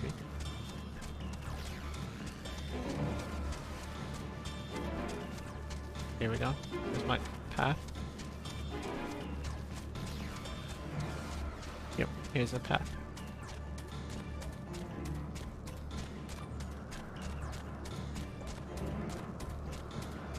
Oh, here we go. Suspicious disturbance.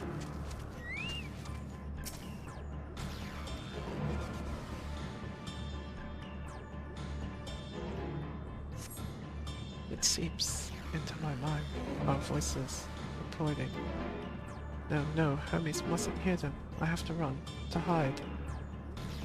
Mikhail's anguished voice grows distant as the source seems to flee down the slope.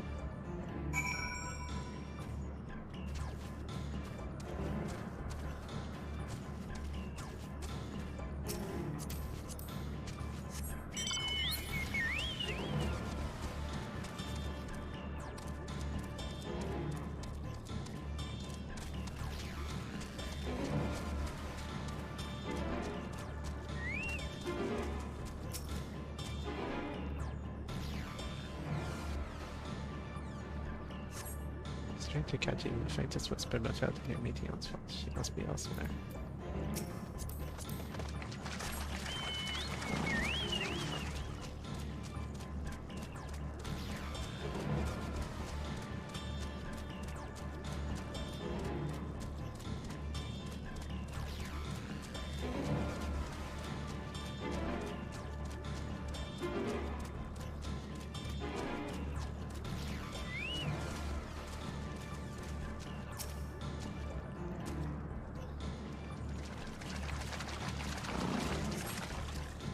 Cutscene.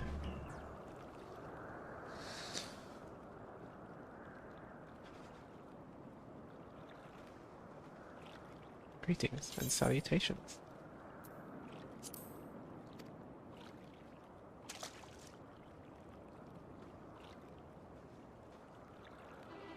Commencing report. Oh no, oh no, we can't tell them that. We must run. Run far away.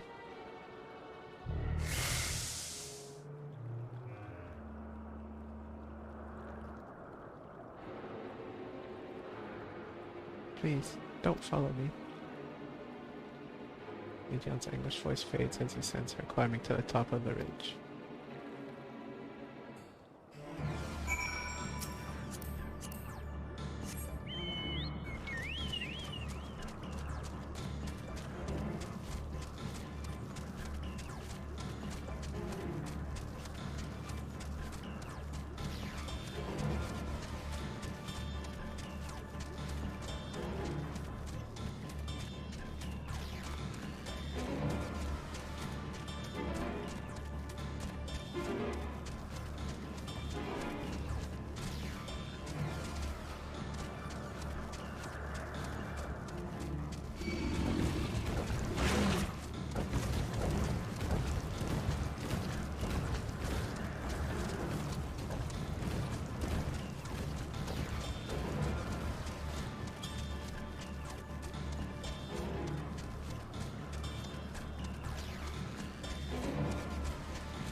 Oh, over here then.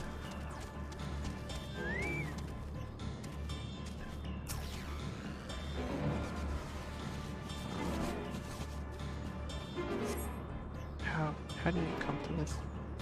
Is this the reason we traveled to the stars? Why we sought out other life forms? Is this it? Is this the answer? No, it cannot be. It cannot be.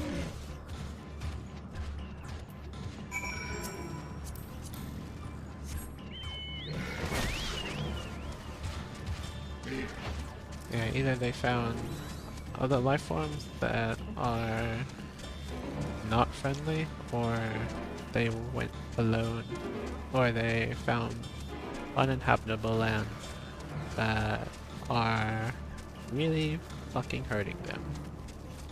Cause it said so hot, so cold, yeah.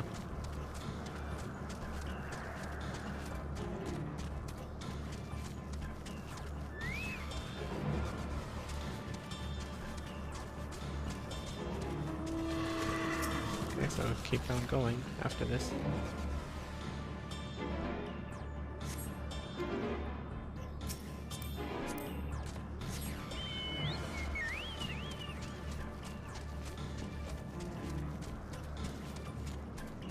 Over here.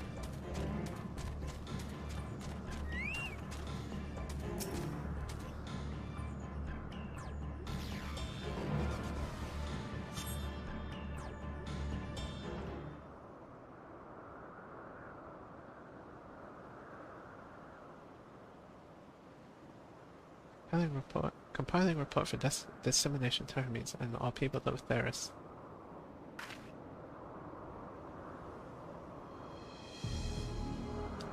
Processing expedition data, preparing profiles on intelligent civilizations, formulating answers to the question, finalizing report.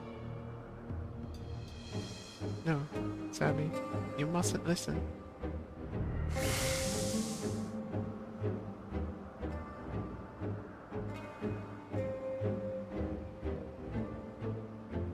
It's wrong. It's all wrong.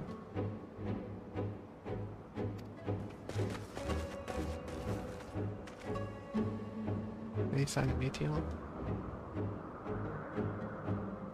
Panicked and confused, which will make it all the more difficult to predict her movements. Hermes, what do you make of this situation? The Matea are linked to a single mind, shared consciousness, which connects them across any distance. I suspect something has happened which has disrupted its usual harmony. How might we access this shared consciousness of theirs? Much as you would approach any sentient being directly. In Matea's case, that means speaking to any incarnation within physical reach. So unless we can track down the meteor we just lost, we have no means to communicate with them. No way of knowing what befell her sisters, no way to provide directions or guidance. We had best set our musings aside and concentrate on how we might find her.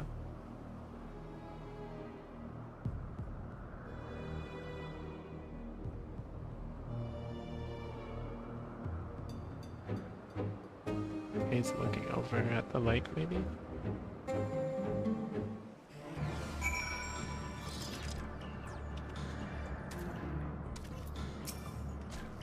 Frantic search will reveal us settled. We must be clever about this.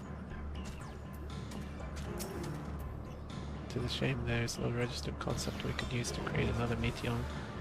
Assuming, of course, we can link her to the shared mind, but no, if it were a viable solution, Hermes would have surely suggested it.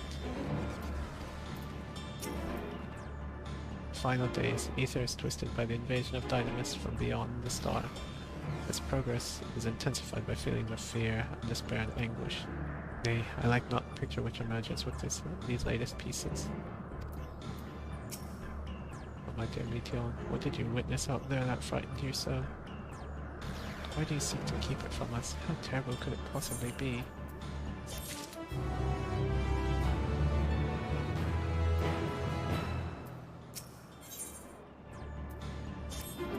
Follow, wander, stumble, listen.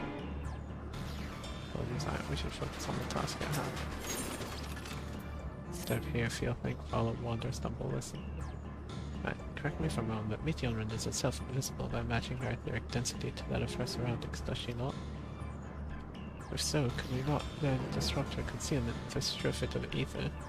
Much how Emmett solidified your presence when we first met you. Don't be absurd, I can hardly channel ether to a recipient whose whereabouts are hidden from me. Which is why we must all work together. Sammy will continue the search in the same manner as before, but this time with you in tow. Once she ascertains Meteon's likely location, we proceed to reveal our wayward familiar with a swift ethereal downpour. Very clever, and thankfully she has made herself easier to capture by fleeing towards Lean. Assuming she is made visible, it should prove no great feat to herd her into a corner. When we have our plan, Sammy and Emmett Silk will be our tracker and trapper, respectively, while we others predict and obstruct Meteon's avenues of escape. Emmett Silk and I will keep an eye on each other's ether to help coordinate our efforts. Let us be about it. Well, it seems we are partners for the time being. Let's return to where we last saw Meteon and pick up the trail from there. I will keep myself in a state of preparedness, ready to rain down ether at a moment's notice. And it falls to you to keep the way clear.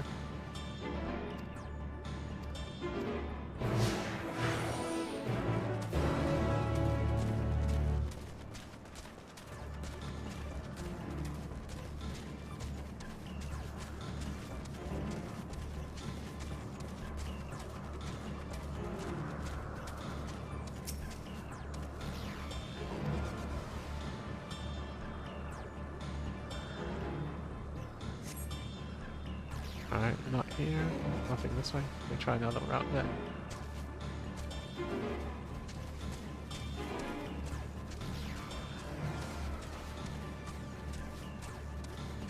Ah, over here.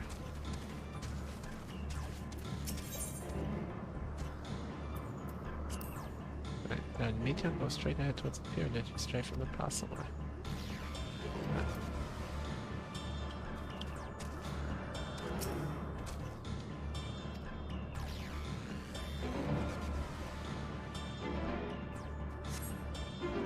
Why can't I fly? Are my functions being restricted? Right, yes, I'll just have to hide then, where no one can find me. Heads towards water's edge. She went into the lake, as if this wasn't tiresome enough. But at least the let open expanse should be make it easier to find. You won't lose her this time. Oh, that's a dialogue spot, I guess.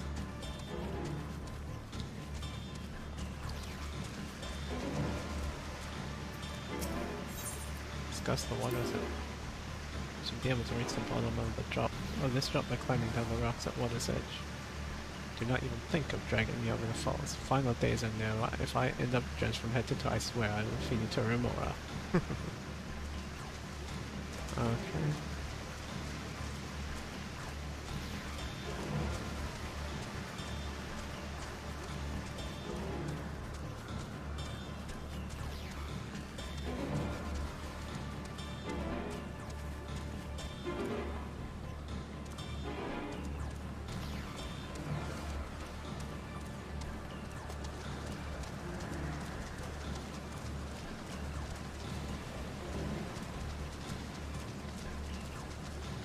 There.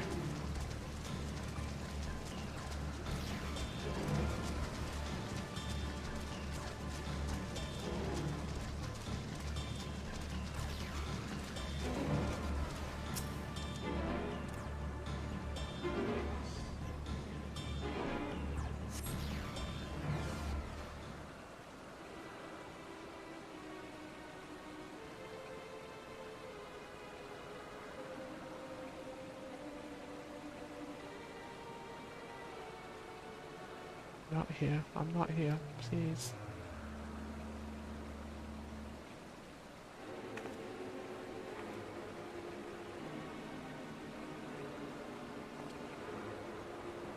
By that rock, is she? Very well.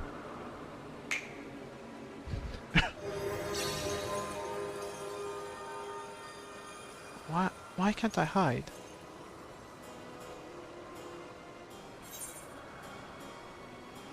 We will hear your report, good or bad. Okay, there's no need to run, Meteon.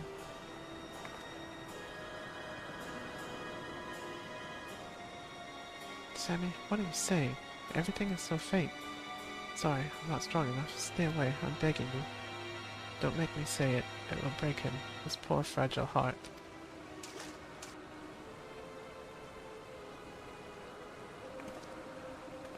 Now we have a chance. Once the others are in position, the two of us can herd her into their midst. Maybe it is Fandaniel, or maybe it is Hades then. Oh yeah, he's still accompanying me, so I can't mount up.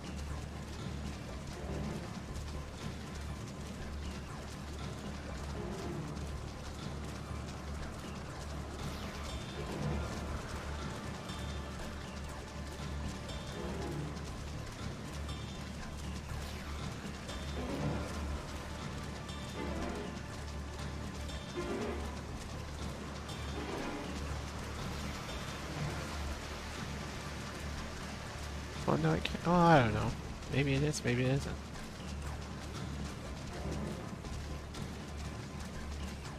I mean, there's gotta be an 8-way. I mean, they never said that, I mean, Emmett did say that, he was in need of a Daniel when he recruited Amon.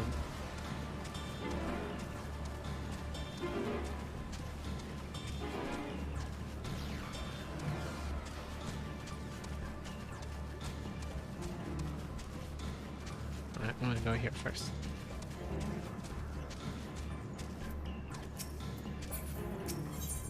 Discuss the teleporter. This teleporter is not in use, it seems. Is this teleporter not in use? Seems to have been left to the mercy of the elements. The way it bears no trace of Nejon's existence. Removal.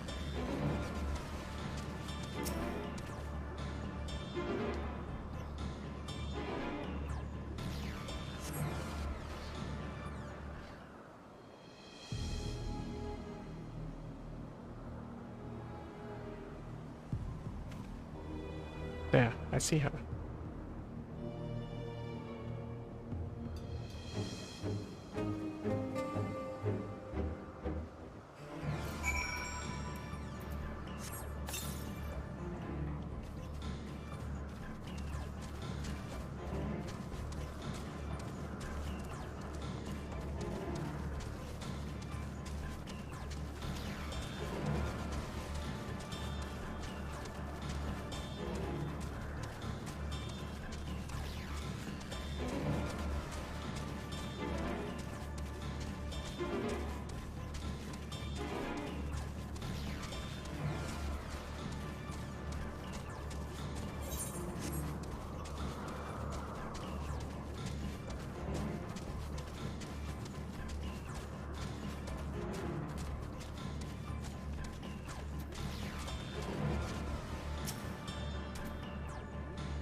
Aha! Give chase. We shall herd her into the shelter.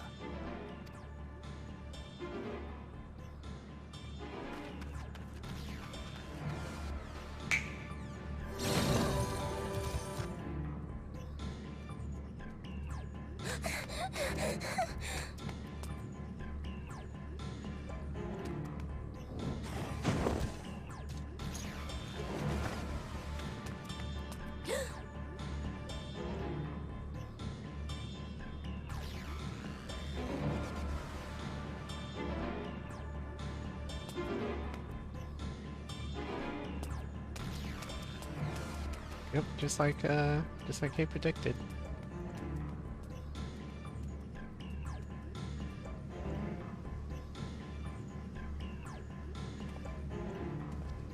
And there's Hythlodaeus and Hades, or Hermes, and Vanal. Please, Mission. We must speak.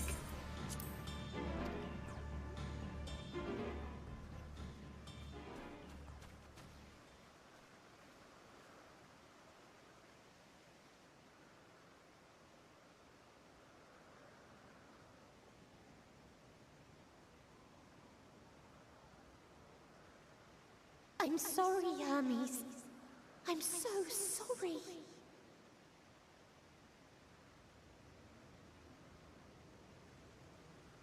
If someone can hear these words, then please.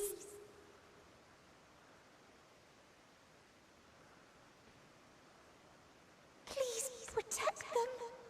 Protect them all.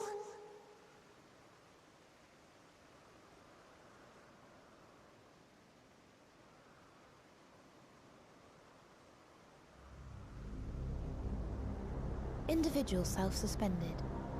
Connection with shared consciousness stable.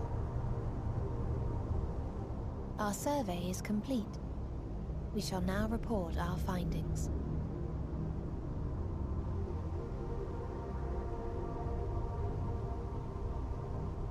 All units safely arrived at their respective destinations. Seeking answers to Hermes' question, we attempted to make contact with the intelligent denizens of each star. Results are as follows, in order of numerical code. Enna. Traces of civilization found. Structures believed to have served as domiciles. No extant life forms detected. Dio. Ruined remnants of buildings scattered across star, surface of which is encased in ice. Presence of life could not be verified. Tria. Evidence of large population centers, akin to cities recovered. No extant life forms found, only their lingering essence. Tessera. Edifices surmised to be abandoned residences found. No extant life forms detected. Deadly plague or extreme environmental degradation likely to have led to mass extinction. They are all dead. Octo. Star found in state of violent conflict. Contact successfully made with inhabitants, but deployment of weapons of mass destruction resulted in total annihilation of local population shortly thereafter. Inea. Star is a barren desert. No identifiable flora found. Bones of living beings resembling men discovered beneath sands, but determination regarding their intelligence inconclusive.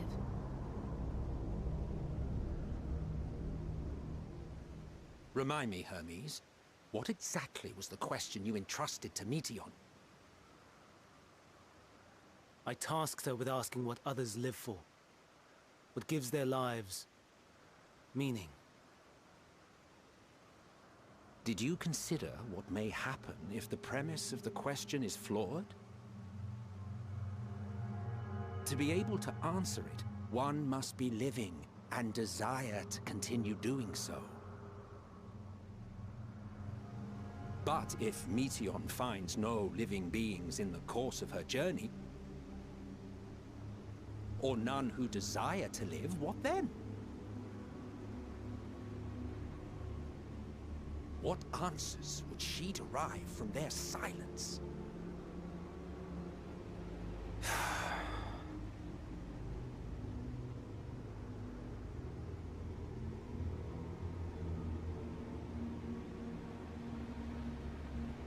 Meteion, enough! Suspend your mission and return hither at once. Decapente. Local civilization once flourished under auspices of higher power. Said power later laid waste to civilization in fit of rage. Upon revealing this to me, entity elected to self-terminate in lieu of providing answer to question. No other intelligent life forms found. Turning a deaf ear, are we? We are taking Meteion back to Amarot. As I understand, we will need her if we are to bring back all of her sisters. Yes.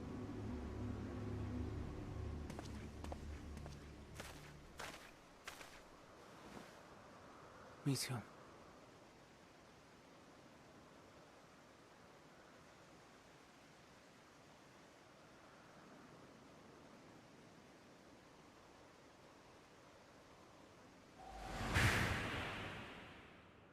It isn't right, is it? It isn't right to turn away from the answer. Even if the answer is pain.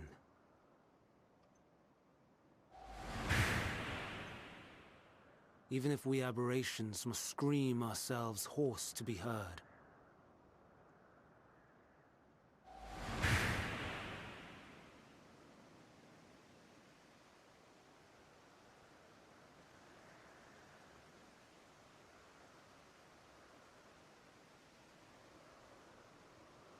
What's he gonna do? Aye. Whatever answers we find, I will not dismiss them out of hand. These words I said to you, and I will hold myself to them.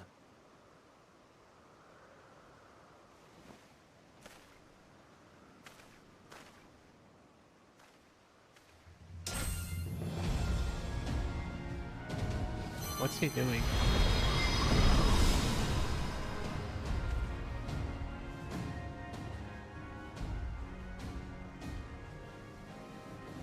What is the meaning of this?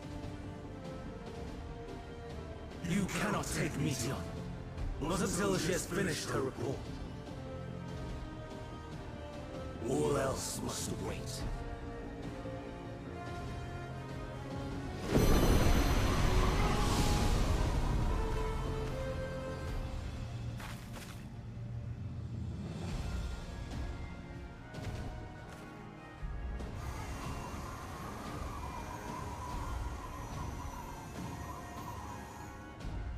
You fool!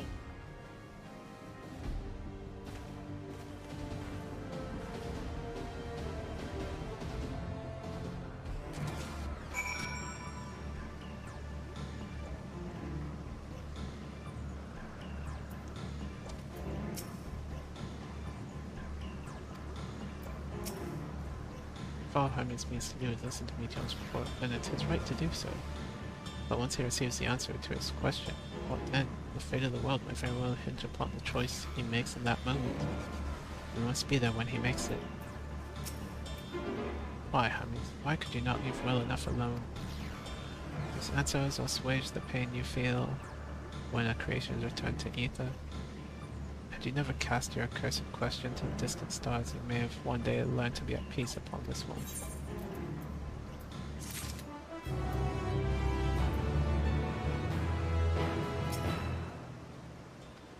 Do you understand why Hermes would do this? The logic escapes me entirely. Well, this might be the last one because Aether Current. Hermes was headed to Ctesis. Considering the expansive dimensions of the place, even we may have a difficult time locating his ether. All I can say is that he entered from the rooftop and is likely to have arrived at the uppermost point of the facility. So, do we pursue him? Of course we pursue him, no matter what Hermes might be thinking. Meteon is a potential threat that needs to be brought under our control. Qualification's duty is to safeguard the star. It takes precedence over any personal stake in the matter. Vinal? Sammy?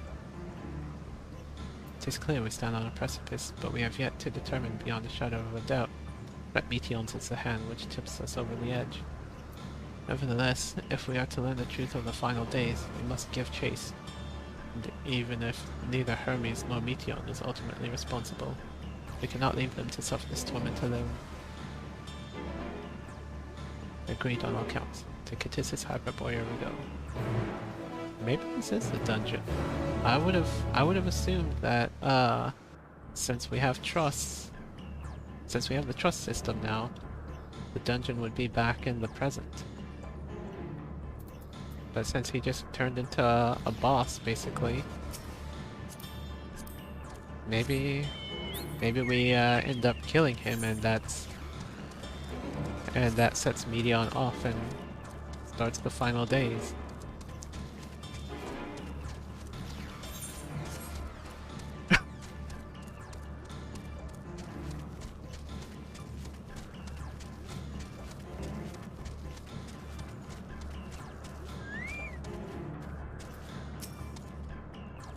I mislike the look of this.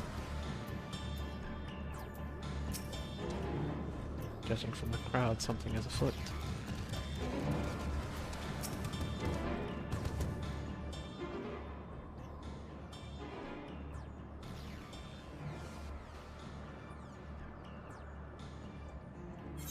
What have we here?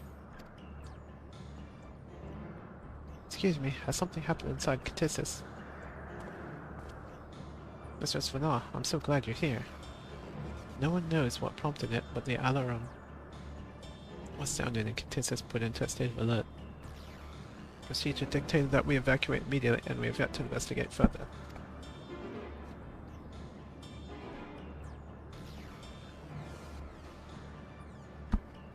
This is Hermes is doing, obviously. What does the state of alert entail exactly? A field of dampening magic is draped over the entire facility, usually in response to escaped entities and the like. Catissus scholars and observers are unaffected, but everything and everyone else is weakened to a fraction of their usual capabilities. Or it could just be an instance, like the one in Garlemald, because weakened to a fraction of their usual capabilities. If it is an instance, then I'm gonna stop here for tonight. And consider us forewarned. Do, however, have urgent business with Chief Hermes, and we must enter the premises regardless.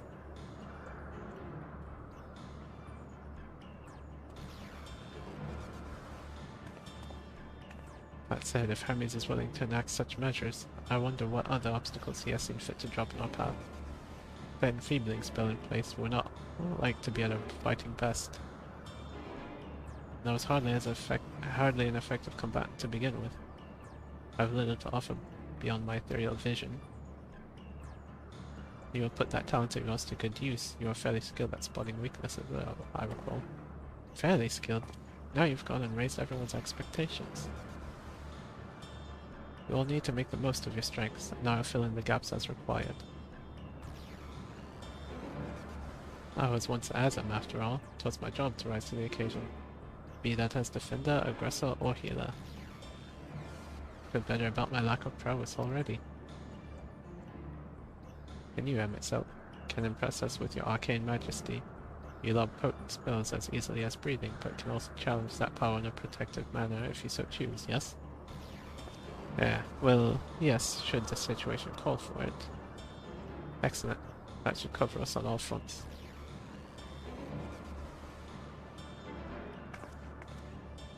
Your tale led us here, Sammy, so 'tis only right you lead us now. No matter what lies ahead, we will win through to Hermes and Meteon.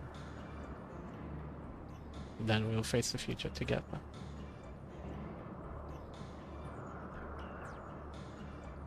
Is it gonna say now accessible? Nope. Wait. There it is. This is Hyperborea now accessible. Okay, so it is the dungeon. When I get them as trusts.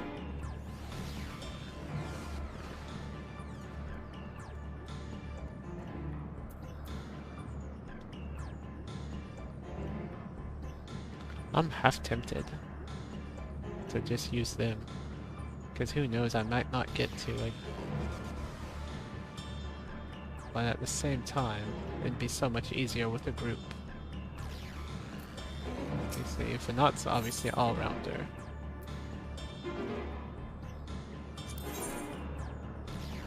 Yeah, all-rounder, Fanat, Hippodeus, Emmett.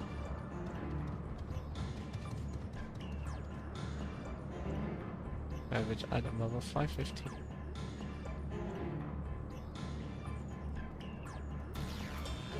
Okay, so Emmett would be tank. She would be, yeah.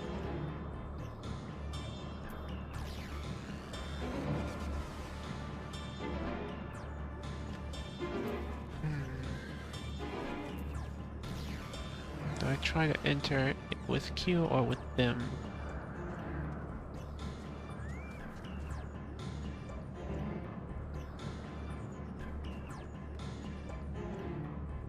I wonder if I can, like, I don't know. Are they a one-time trust or not? I wonder. That's what I'm wondering. Fewer items. Some enemies will no longer drop your reward. Avatars. The challenge previously with body of NPC avatars will gain XP and level up. I don't know. They wouldn't make them a trust without having. But I really don't like the trust system. Well, I mean, okay, it's fine. But what I mean is, like, if you die, it's a wipe. There's no chance for them to heal you, to res you. Just if you die, it's a wipe. Most extensive facility in Elpis, Catissus Hyperborea. The sprawling complex of magically simulated environs. Concepts awaiting evaluation are brought here for the last stages of observation, and meeting the appropriate criteria are finally released into the world at large. Determined not to surrender, Meteon is within the facility. Hermes has taken refuge, and you and your companions must find and confront him if you are to shed light upon the truth of the final days. Alright. Yeah.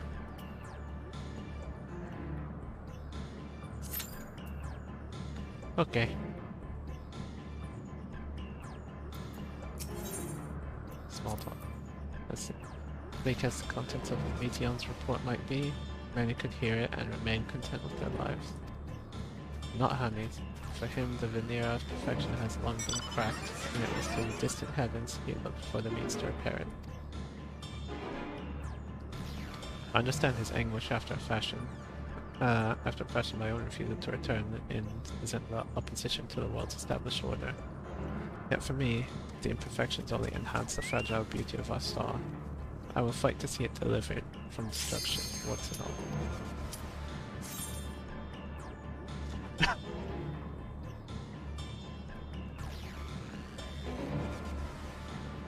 Come on, tank.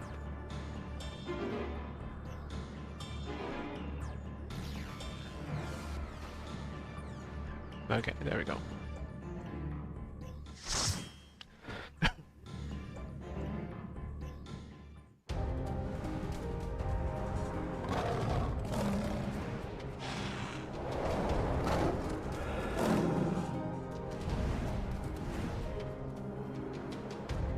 Oh, this is a nice looking place. Yeah, well done, something. Catissus Hyperborea. Oh, Hyperborea.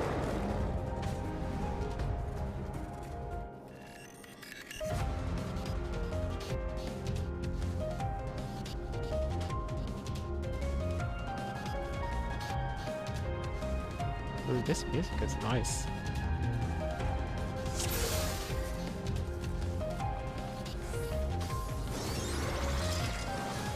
Please, turn back, else I might be forced to.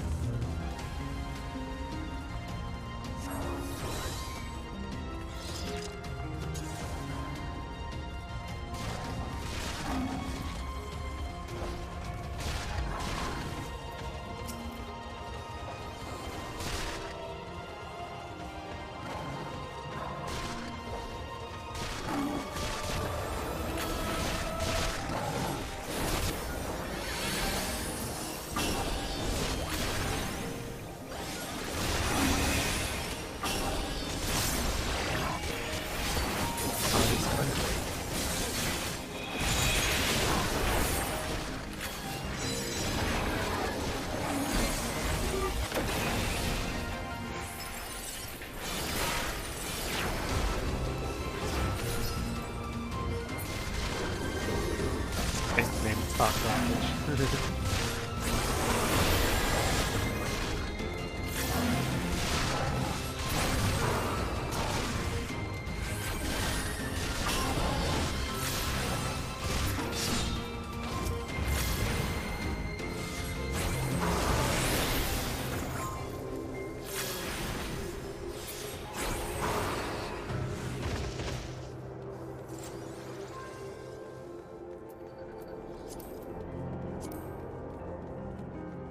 It turned out the end of this storyline for the past is very well, and the dungeon are one and the same.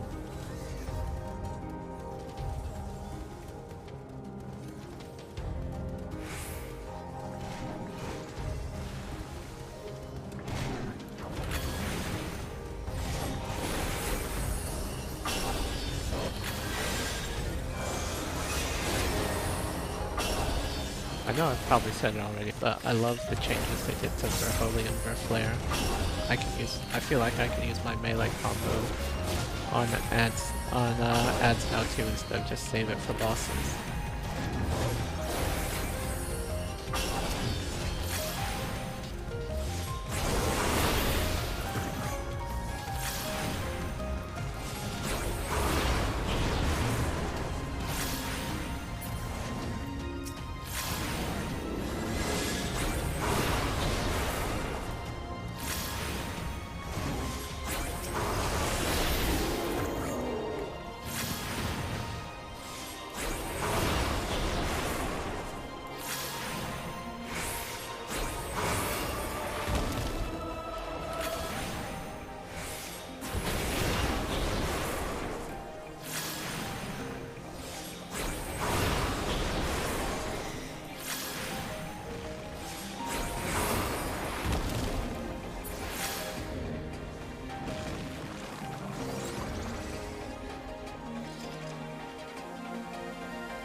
get closer.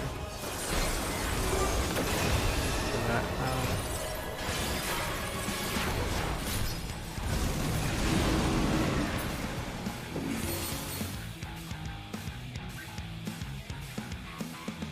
Where is it?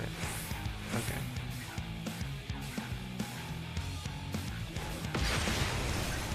Ouch. This guy's done this before, I mean, I had a feeling he might have done this before because it looks like he's wearing alpha notes here, so that's probably the Sage Runner.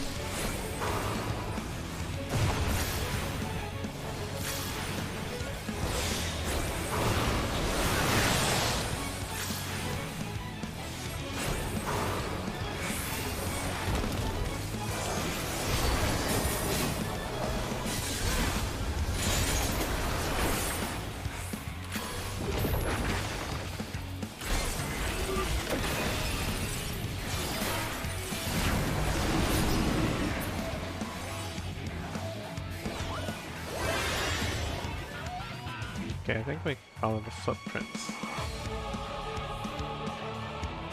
And that's why he appeared. Yep.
It looks like he went over here.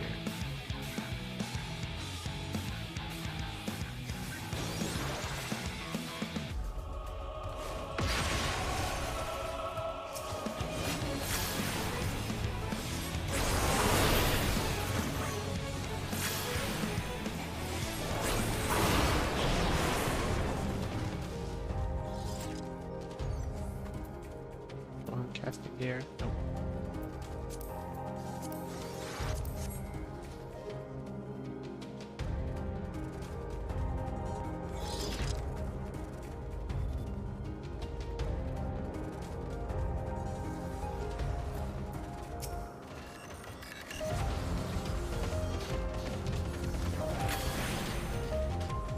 I'm warning you. Stay away!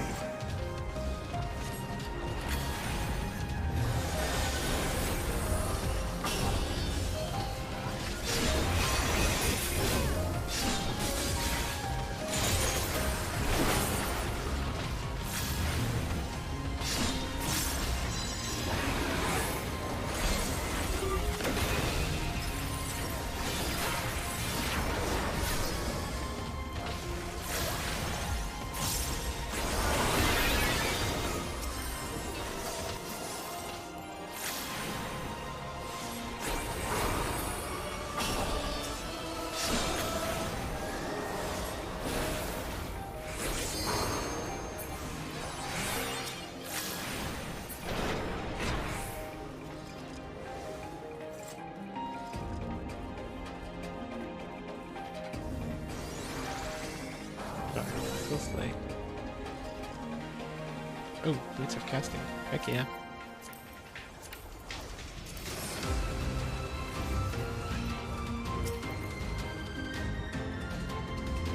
When this gets updated for Explorer mode, I might come in and look at the books and stuff.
easier for me, please?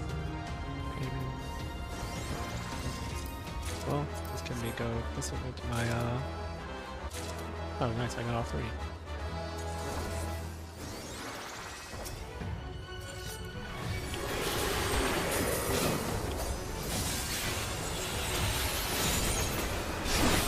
Since he has right eye on the back foot.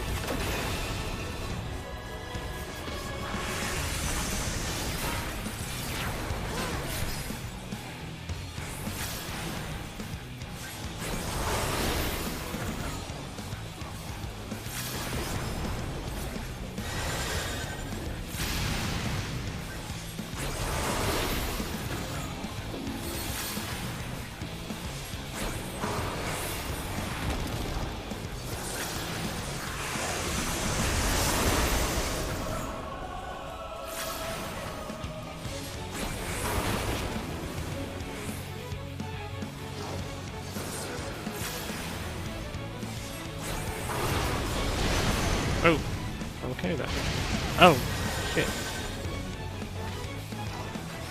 Did not expect that.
Damn it. Thought I was out for that one. Thought I got out of the way on that first. Or that second one, I mean.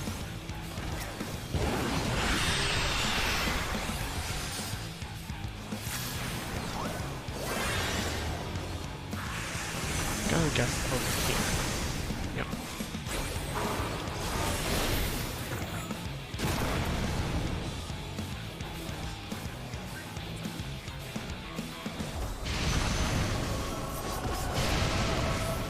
Come on, man. I was so out of that. Unless it's like an instant not. Like, unless it's like an instant cast on both sides once it finishes the first attack.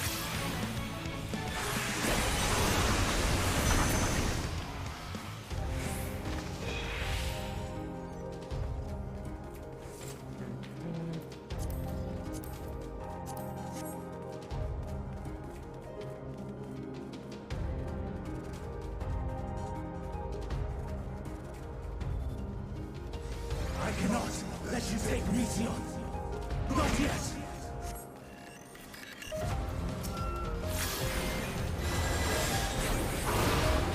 We're fine with letting you wait, but you can't do what you're doing right now.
Oh wow. I must hear their answers before they're expunged from existence.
I'm not gonna get that because there's a trap here.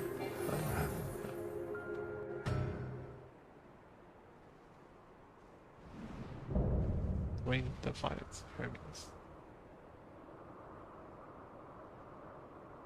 So, it comes to this. I have no wish to fight, but this time, I cannot yield. Though the world may think me a mad, desperate fool, I will hold fast to my conviction.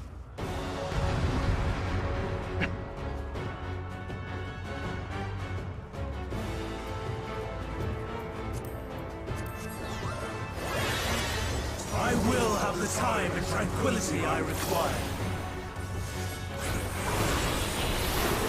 Dusk and pain, gather to me!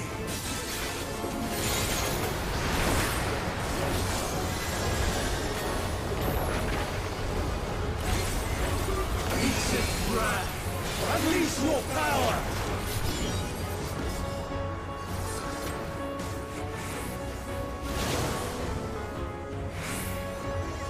Dancing winds, pierce my foe!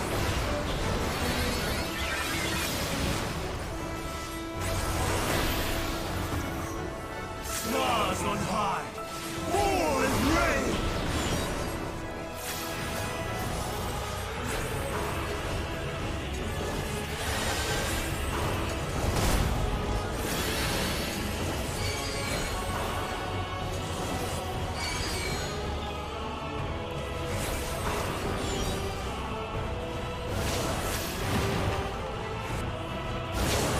Ouch.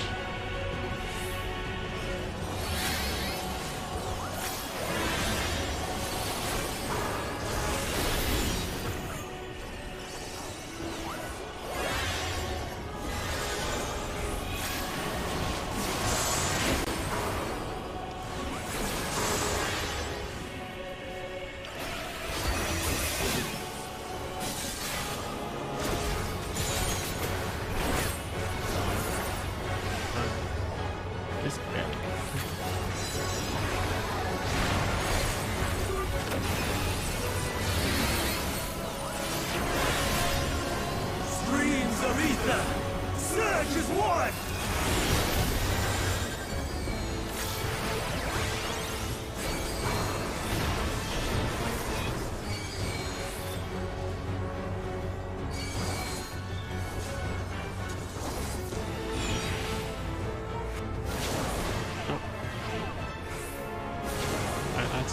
second.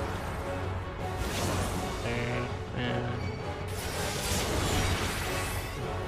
barely got out of that.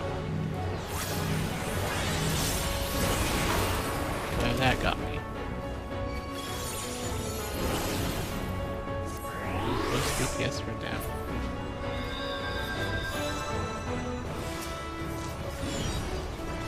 Dancing winds, here's my flow!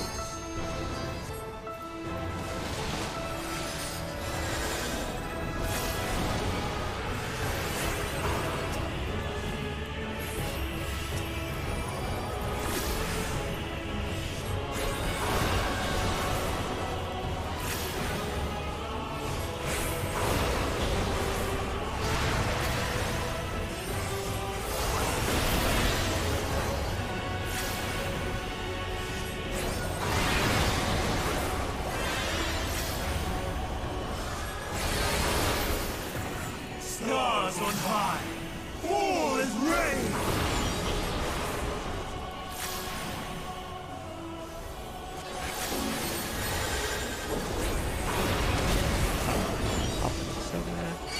Alright, okay.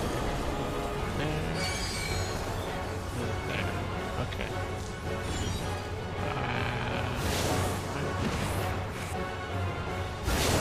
Oh. Okay. I chose wrong again.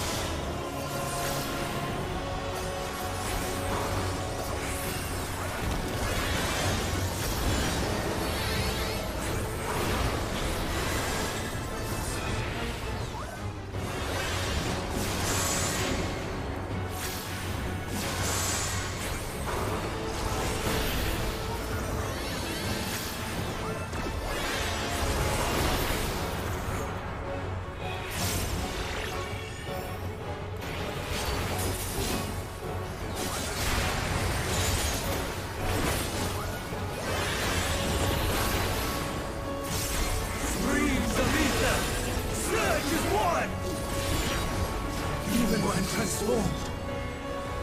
But I am not finished yet.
I'll calm the tank since, yeah.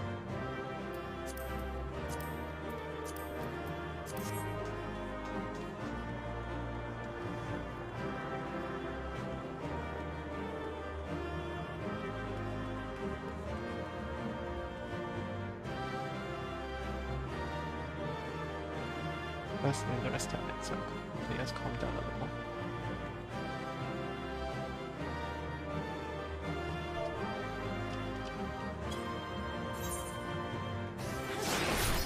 Oh, never mind. Never mind, okay.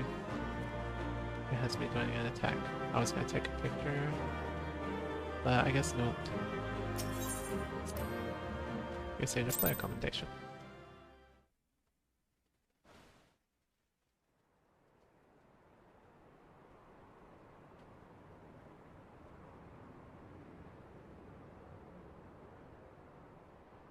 It's over, Hermes. In the name of the Convocation, I hereby take Meteion into custody. And setting aside the matter of your nomination, you will come with us too. We require your knowledge to assess and resolve the situation.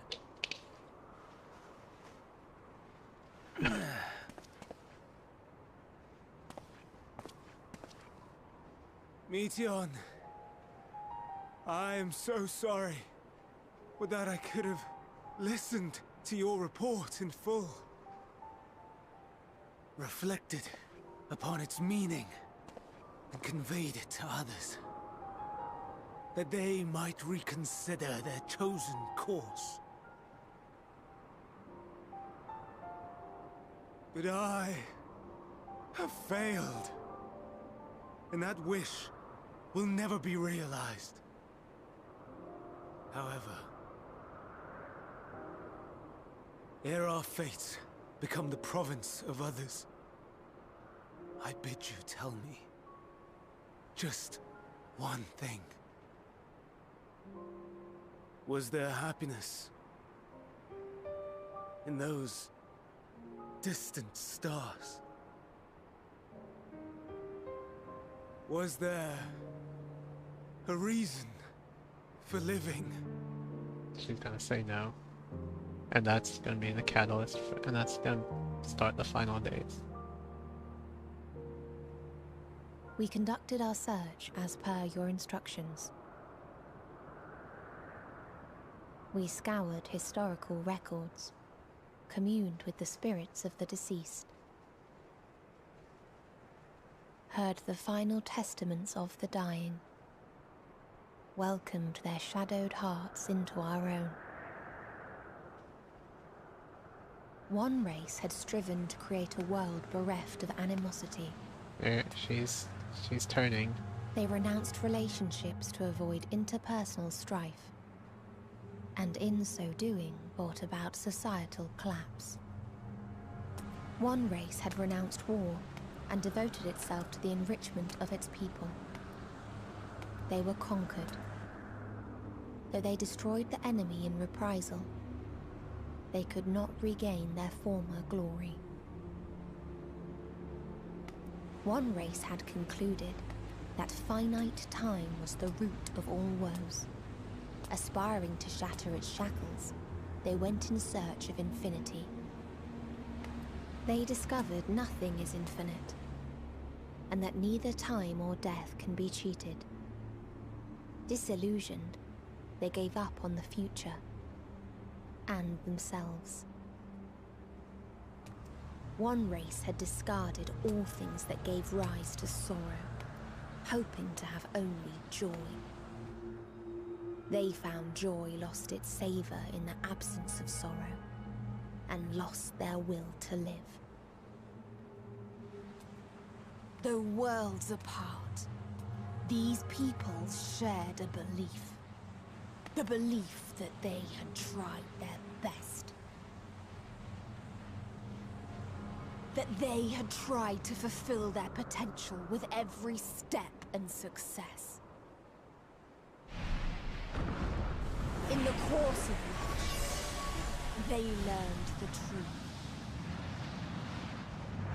That they would never be free of fear and sorrow, anger and despair, of loneliness, so long as they yet lived. Even now their souls cry out for oblivion. And to this song of anguish, I lend my voice. We lend our voice. Oh, beloved mankind, shimmering jewels of beautiful Etheris, rejoice, for we will free you from the cruel yoke of existence. There is no need to struggle in vain, for in nihility awaits salvation. You will know peace and serenity, and it will be beautiful. I came at We will make our nest at the edge of the universe. And there in the dark of dead worlds hoard sorrow and suffering. There we will sing, our chorus ever louder and ever clearer, that our song may reach even this ether-shrouded star. Such is the answer we have found in the stars. Such is the gift we now offer to Atheris.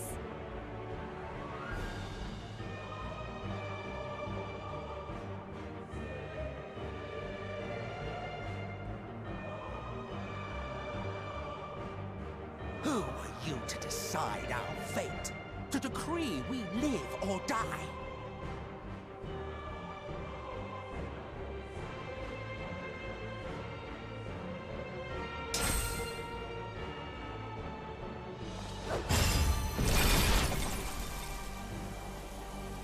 Have you lost your mind? You heard what she said. She means to destroy us all, yet you'd still take her side? In the name of the star, we have discarded those creations that we deemed flawed.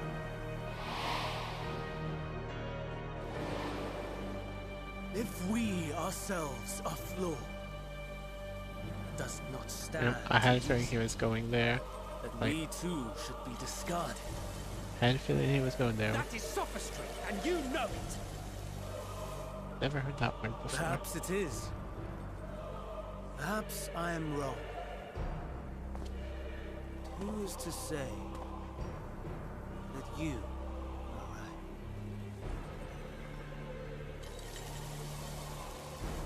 Let us settle this with a determination.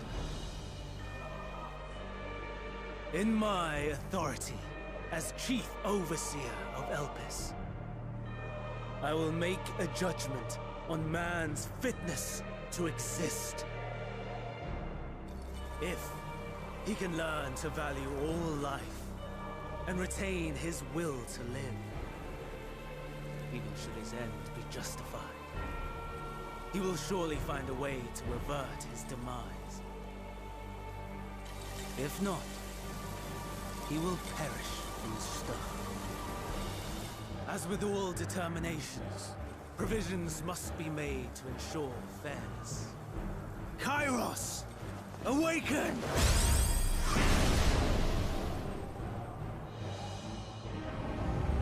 Memory reconfiguration system Kairos activated. Awaiting instruction. Command. Universal memory alteration. Target area. Catesis Hyperborea. Starting point. Arrival of Emmett Selk of the Convocation at Propylion. Endpoint. The present. Erase the memories of all events, and replace with a vague recollection of the following. I was here, preparing to demonstrate the functionality of Kairos to Emmett Selk and Hither Days. Hopefully I'm not affected by this memory shared rewrite. consciousness became unstable. She and her sisters could not sustain their existence, and all dissipated and burst. The resultant shockwave accidentally triggered Kairos, which erased several days of memories from all present. Damn. Execute. Command acknowledged. Initializing. 3 processes remaining to execution. Bravo. I dare say one would be hard-pressed to make it fairer. Everything that you told us, everything that has happened, the fact we've even met, it will all be gone.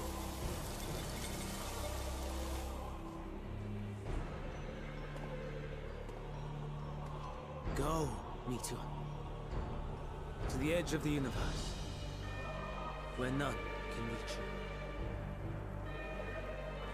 Hermes, won't you come with me? If you were to shed your flesh, I should be able to carry you. Shed your flesh? What? I will remain. As a man, I will oppose the oblivion you bring. Silly fool. Had you said yes, I would have granted you the gentlest end.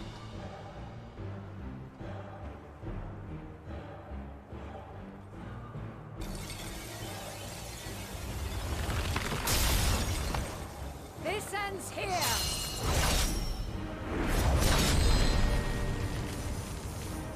Lie, Meteor!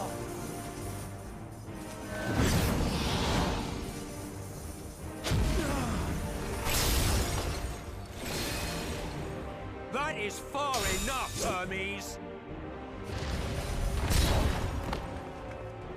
Argos, to me!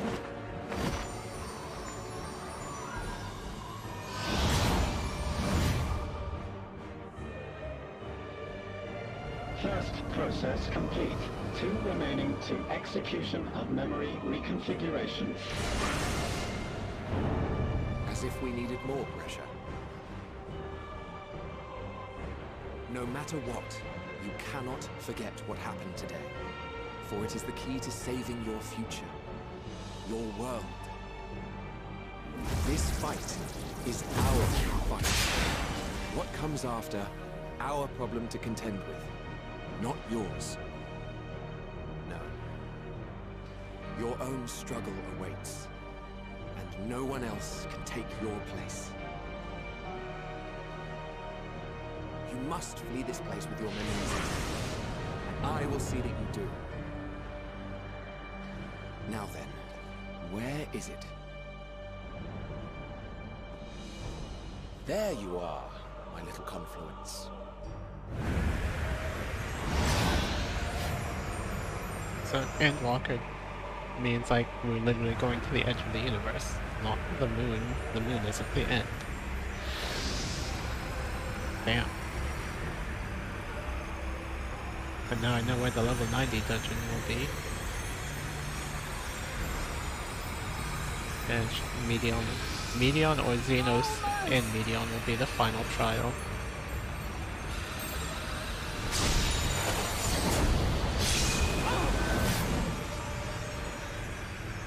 Very well then. You may elude us this day, but not forever.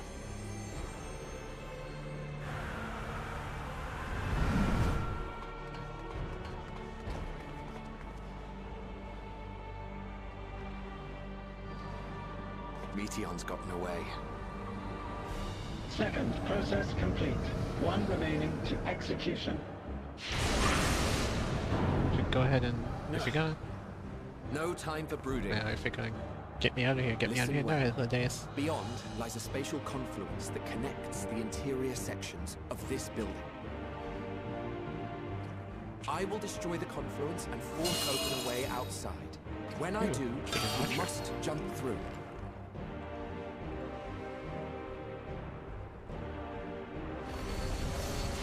I cannot tell you how sorry I am. But neither can I let you escape!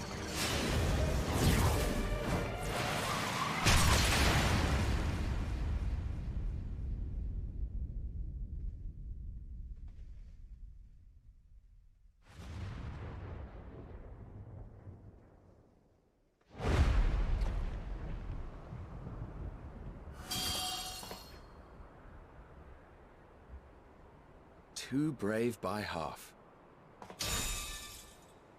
Well, that's one way of escaping.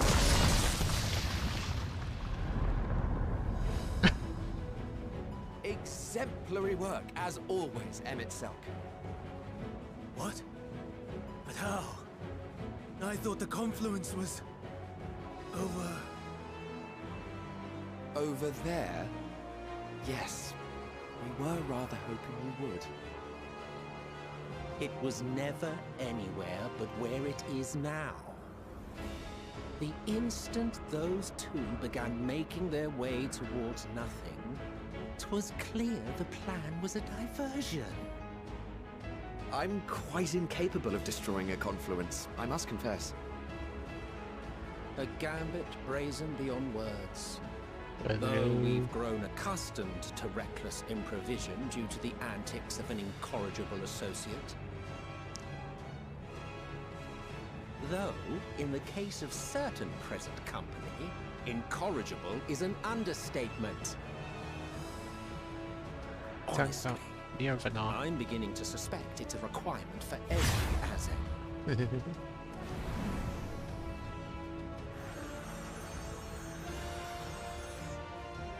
There's no time! Quickly! Even now, I do not believe your tale. I would not suffer us to walk such a wretched path. Still, if it must be said, do not squander it. The legacy I leave you.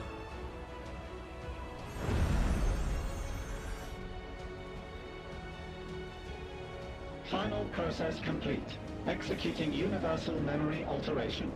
Am I gonna make it?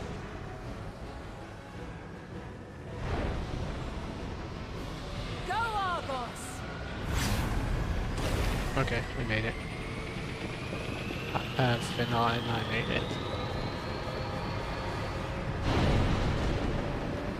And that's why she opposes Zodiark and the Convocation. Because she still has her memories intact.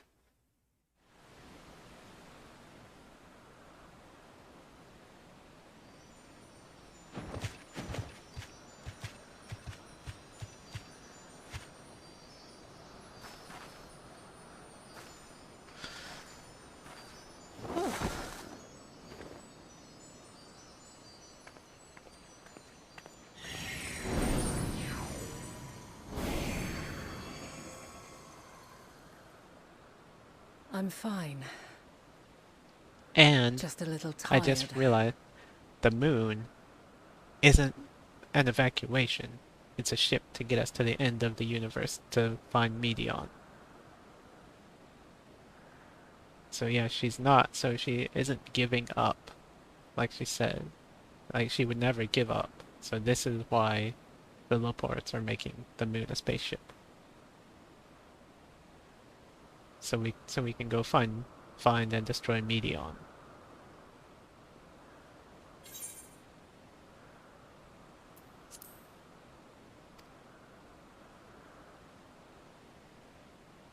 Can it be true? Are we the only ones left who see beauty in the world? In life? Are the stars above no more than husks of fallen civilizations?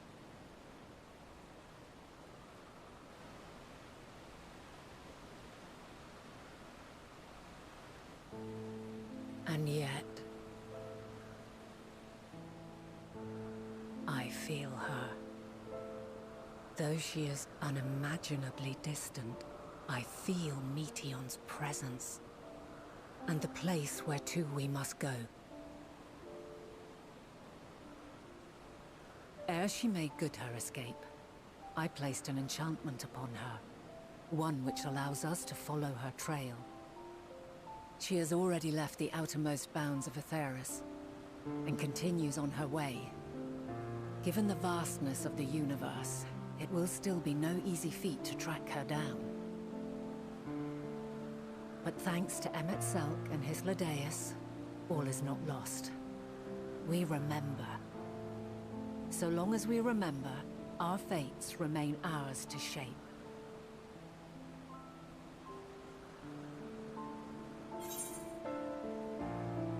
What became of the others? I wonder.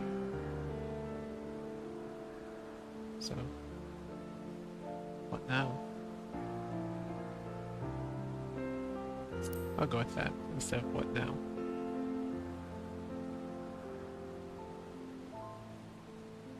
I'd like to know too. Let us ascertain the situation at Cutisis Hyperborea, where they should still be.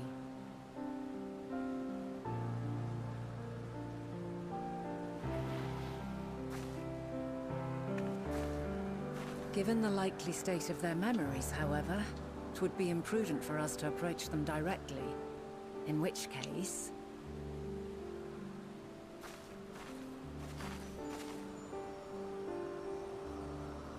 I am sorry, my friend. I've asked much of you this day. But may I trouble you one last time?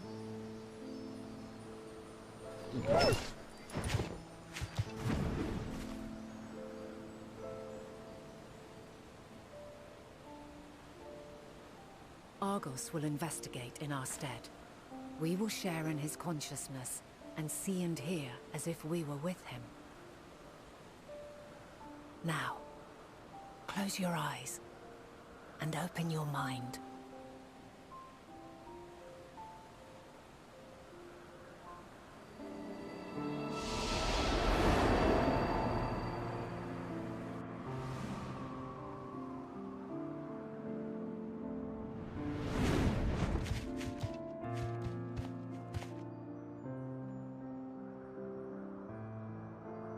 Thank goodness you are unharmed. Unharmed? There is a gaping hole in my memories. I can scarcely remember arriving here in Elpis. Forgive me. I was preparing to demonstrate the functionality of Kairos to our guests. But Meteion, her shared consciousness became unstable. And she...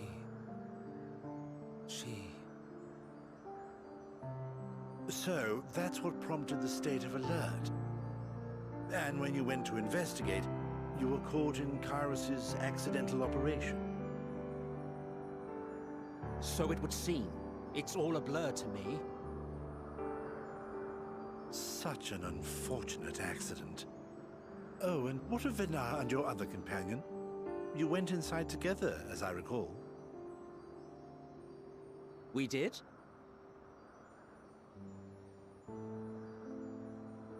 If Venar was with us, I have no recollection of it.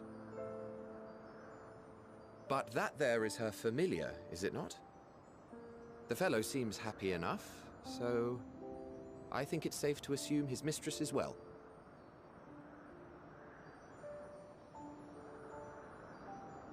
I haven't the slightest notion who this other companion might be, however. Ah, well, that individual struck me as a bit different, for want of a better word. Perhaps it wasn't actually a person, but some manner of creation. Curious. I must ask Venar about it when next we meet. Yes, yes, you do that. Now, if we may tend to Hermes, whatever this Meteion did, it seems he bore the brunt of it. Once you are fit to travel, you will return with us to Amarot. We need to make certain there are no other ill effects. Also, I am here on business of the 14. We've already had the conversation, like as not, but since your toy wiped my memory, we'll have to have it again. Yes, of course. As you see fit. This Kairos, it manipulates memories through the emission of etheric waves, correct? There is a theory which holds that memories scoured by blasts of ether are restored when the soul is cleansed in the underworld.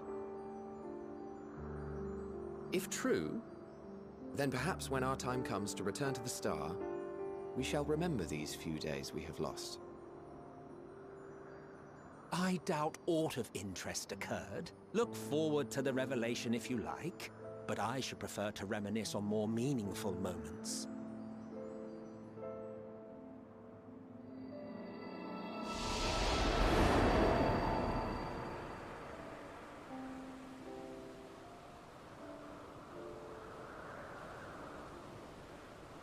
Let us rest. If only for a while. After all, you and I... oh, we still have a long, long way to go.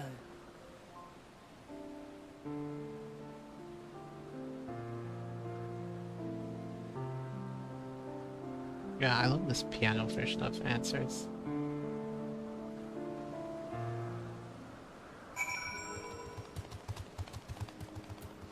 The Tetris is still here.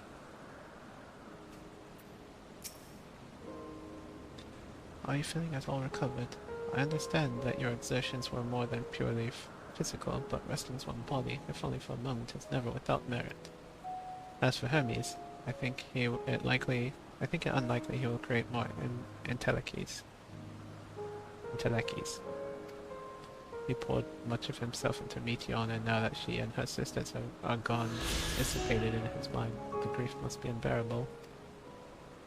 He will blame himself. He will believe that had he never acknowledged his dissatisfaction with the world, then the Meteor would never have been born to suffer and die.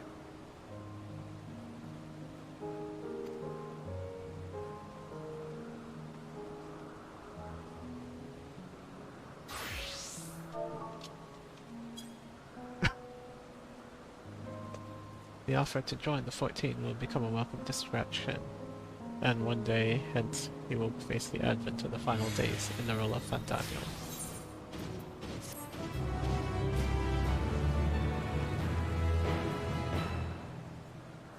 Okay. Okay. I want to see... Where's the trust menu? I want to see if... yeah? Scenario... Avatars... Okay.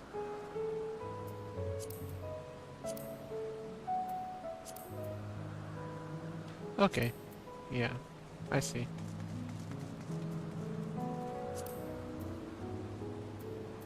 Okay, so I can... Okay. Yep.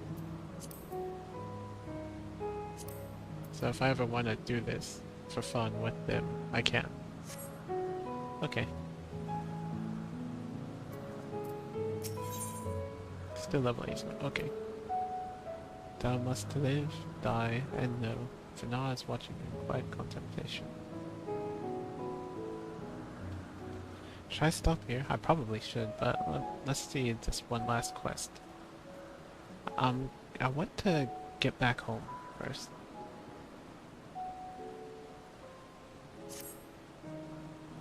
Sammy, listen to me. Our duty now is not to denounce Hermes for his misguided determination, or to convince Emmett Selk and Hythlodaeus that they have been deceived. No, we must instead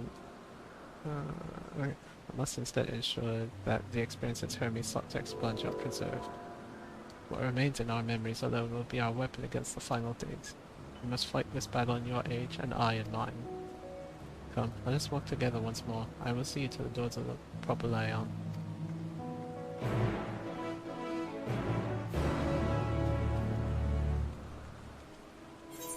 Where's Vidal?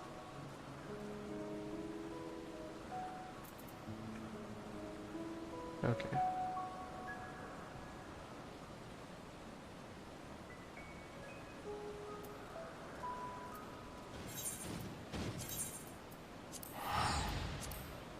Take a shortcut.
Carmen, this age is drawing to an end.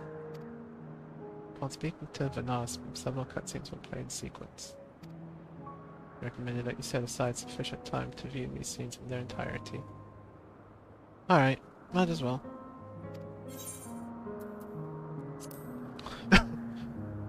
And this will truly be the time this will truly be the end for tonight's stream after this is done.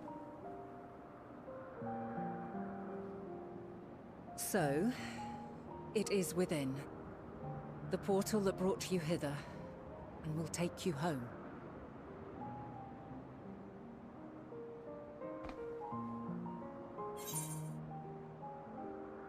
Yes, this is where we part ways.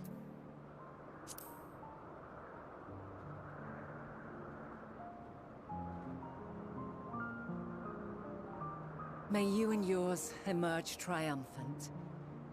Make use of the knowledge you have gained, that your days in Elpis and our friend's sacrifice be not in vain. With Meteion free to pursue her designs, 'tis only a matter of time until the final days are upon us. We must be ready. From fortifying our defenses to securing our escape, there is much to be done. In spite of this, we cannot allow the report that set this calamity in motion to become common knowledge. Were the masses to learn the fates of the other stars, I fear the situation would spiral out of our control. I must carefully consider who can be trusted and bring them into the fold. I'm one of them. Or the me here. Ordinarily, I wouldn't hesitate to call upon the 14. However, it was the desire for a fair determination that drove Hermes to attempt to erase our memories. And were he made aware of his actions, there is no telling whether he would remain a friend or become a foe. Alternately, we might try to alienate him from the convocation. Yet in doing so, we would deprive ourselves of a brilliant mind who would be invaluable in the crises to come. Quite the dilemma. Which is why I must work independently of the convocation. Regardless of how we proceed, if we are to permanently avert the final days, we must be equal to Hermes' challenge. We must prove that mankind is worthy to exist. And this hinges, I think, on how we confront the all-consuming despair that accompanies a senseless and seemingly inevitable end. Bewildered and divided, we would perish like the peoples of those celestial ruins. We could not hope to survive the final days, much less take the battle to Meteion at her nest. We must find a way to defeat despair, to unite and prepare as many as possible for the struggle ahead.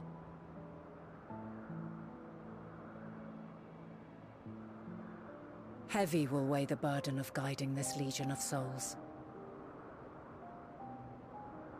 Yet I have faith in mankind's potential. As long as he believes in himself, there is naught he cannot achieve. So I will not give up on him. On us. You may find your world to be very different. Or perhaps the erasure of our friend's memories has sown the seeds of a conjunction between us. We cannot know until the moment is at hand. So shall I strive to do my best, taking naught for granted as I walk my path.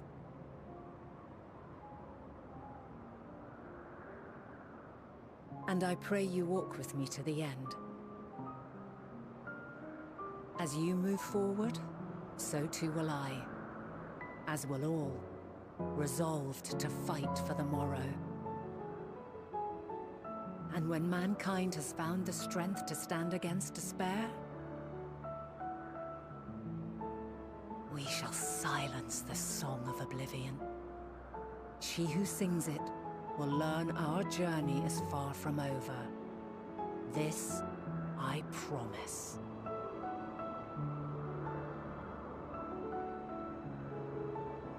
Fare you well, my light of the future, till we meet again.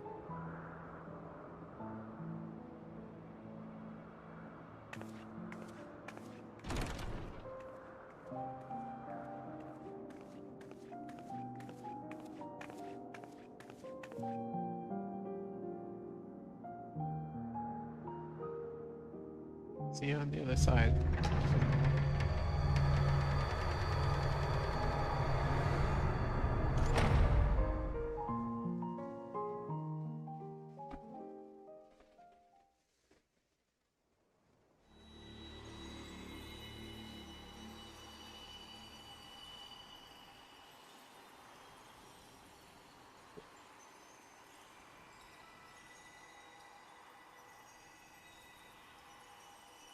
I just need to find the way home. From this day forth, I shall strive to bring honor to the seat of Vandani.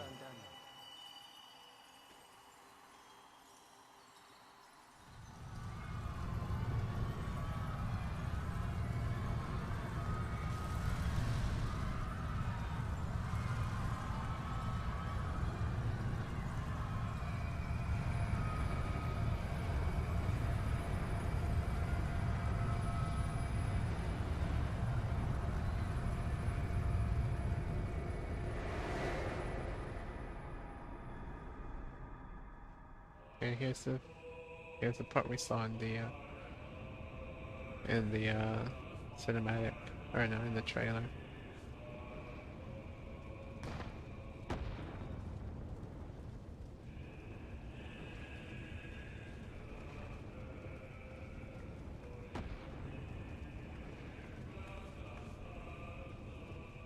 Even now, I remember standing there, locked in a moment where the sky is aflame. And that's playing answers proper. Where stars fall as tears, and screams darken the seas. Where resignation rots the trees.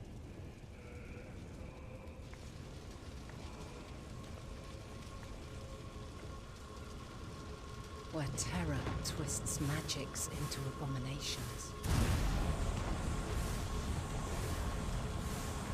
Such is the lament of they who have gone before. The song of they who tried and failed to create a better world. The song of the end.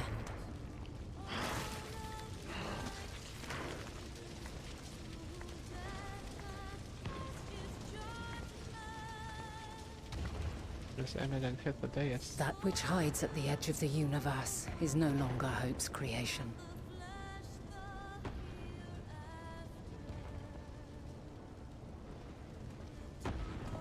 It is hopelessness incarnate. Sending him off to become part of Zodiac, I guess. That day, mankind saw half of its number sacrificed to bring forth Zodiac.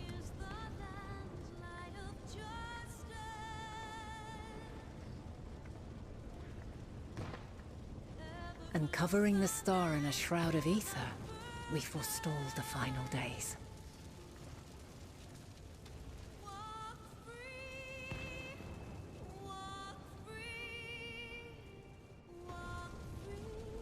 Damn.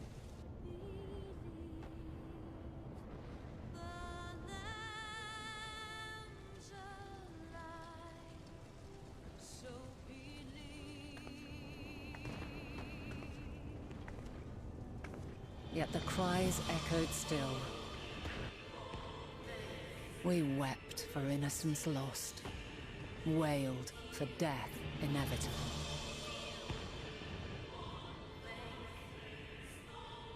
A reality too terrible to bear. And for too many who sought comfort in gilded memories of joyful days and tranquil nights. Cereal.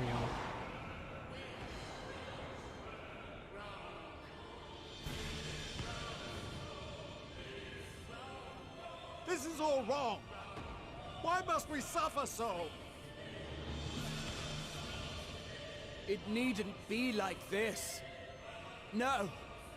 There must be a way to restore things to the way they were. To reclaim the perfect paradise we once the thing had. That's a line at the end of the cinematic, at the end of the trailer. My friends.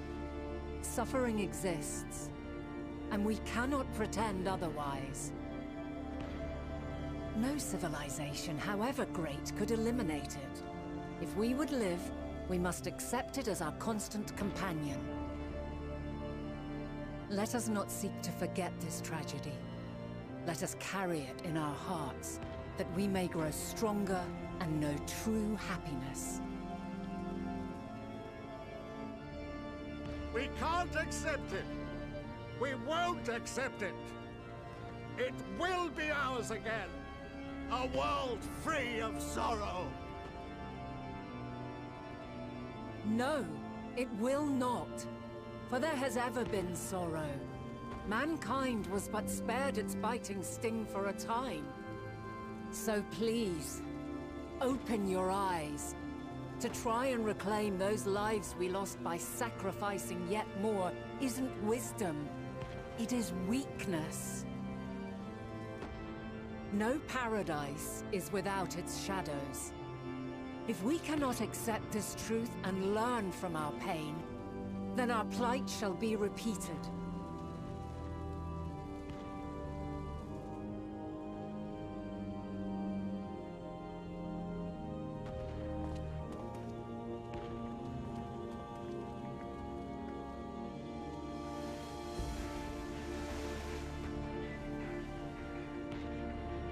Mighty Zodiac!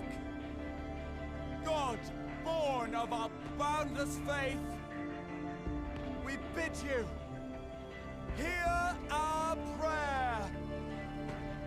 Accept this offering of lives, and deliver unto us the lives we once had. Deliver unto us the days of old, the days when the star was a font of love, and we knew naught but bliss. And this is what caused her to make... This is why she made Heidelin. Because they just ignored her.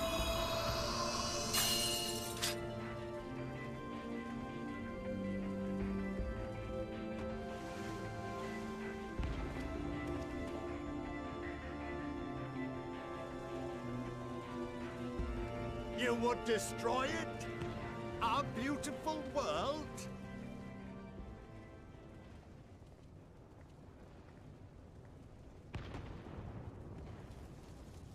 Lands that stretched on forever. Skies one could drown in. The heartbeat of nature, silent yet strong. And amidst it all, a people. Beacons of light and life.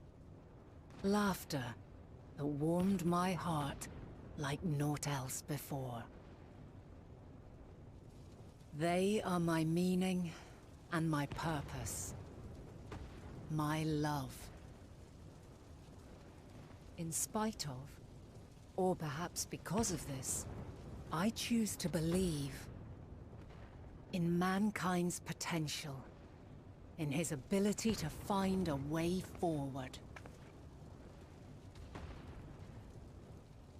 So let there be no way back.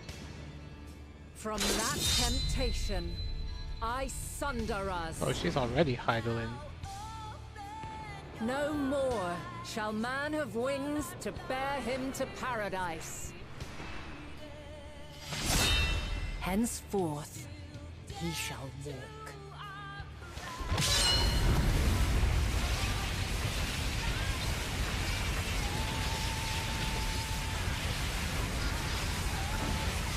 Now this is so amazing.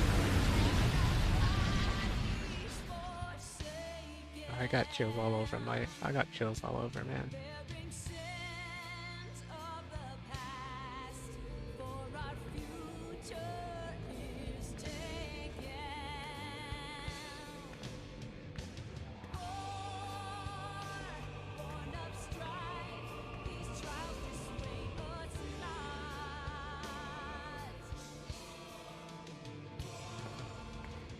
All is excruciating pain. I breathe fire and torment.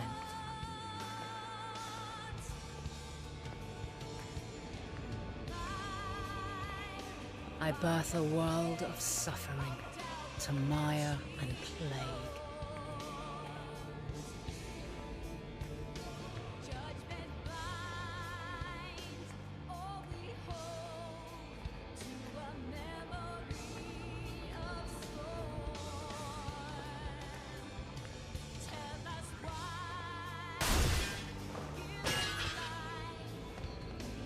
Oh, and this is like probably every rejoining she gets more beaten.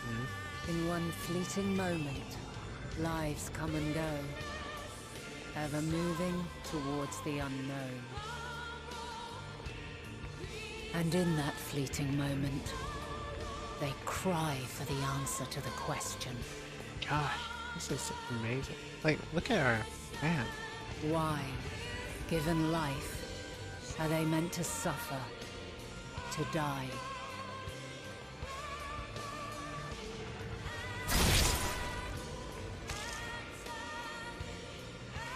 As fragmented, imperfect beings, yours is a never-ending quest.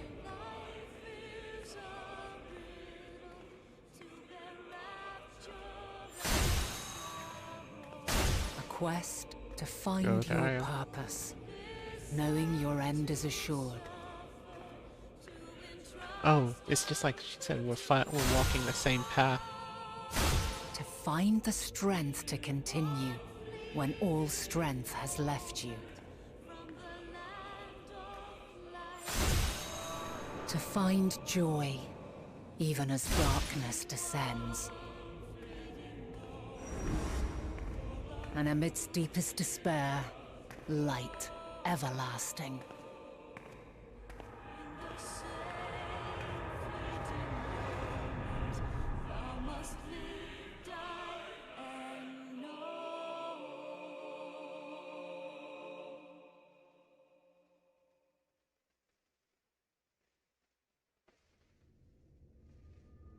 Okay, that was probably the best cutscene ever. A conjunction has begun to form, an intertwining of your time and mine.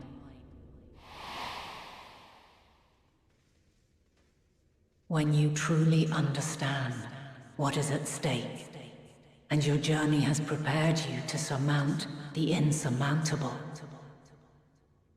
then shall I honor the promise made in another time, another age. That's what she was talking about. When we actually went and saw her. Before she was Heidelin.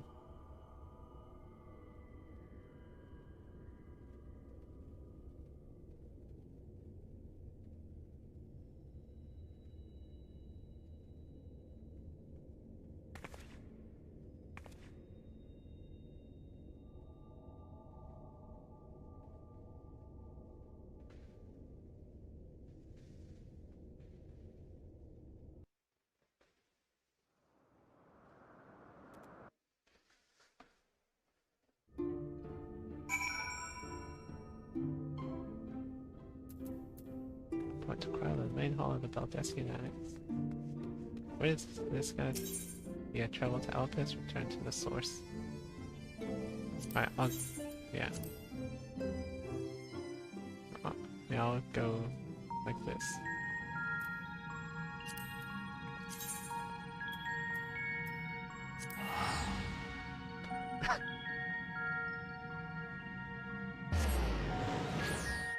That was amazing.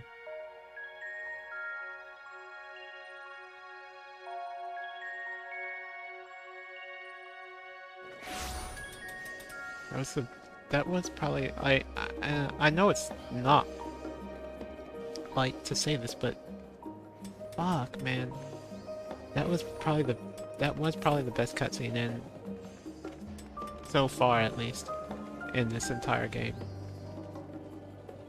And I thought the one when Ardbert joins us against Hades. And when, well, okay. Maybe not the one with, Elpis, where, like, after we beat him. But I thought that the one with, the one where Ardbert helps us out when we're fighting Hades was the best. But, fuck, man, this is so much better. Oh, gosh.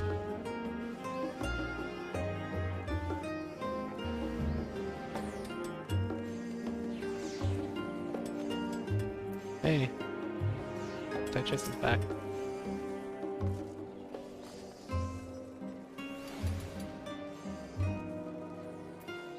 Alright, I'm gonna turn on Tails momentarily.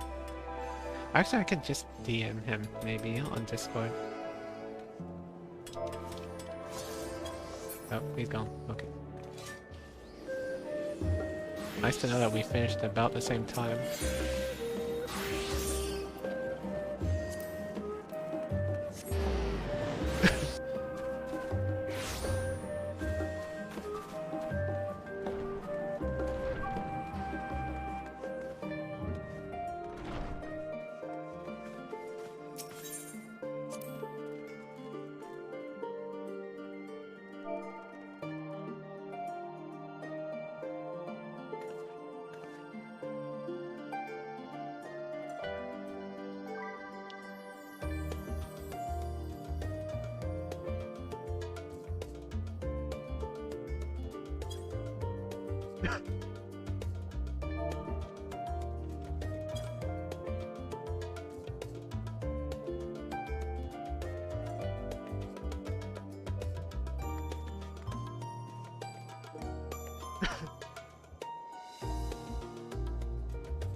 An act for turning up exactly when needed, and this is no exception.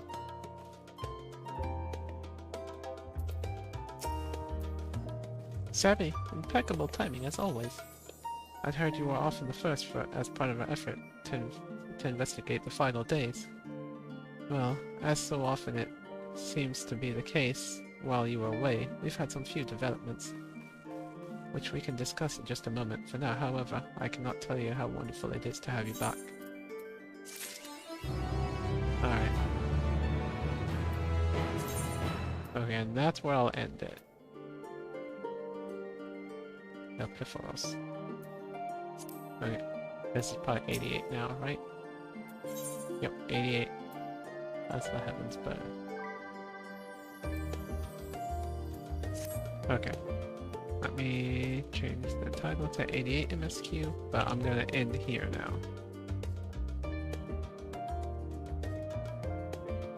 Because if I continue on, then I'm going to want to stay up all night. And I can't do that. So, yeah, I'm gonna head off now.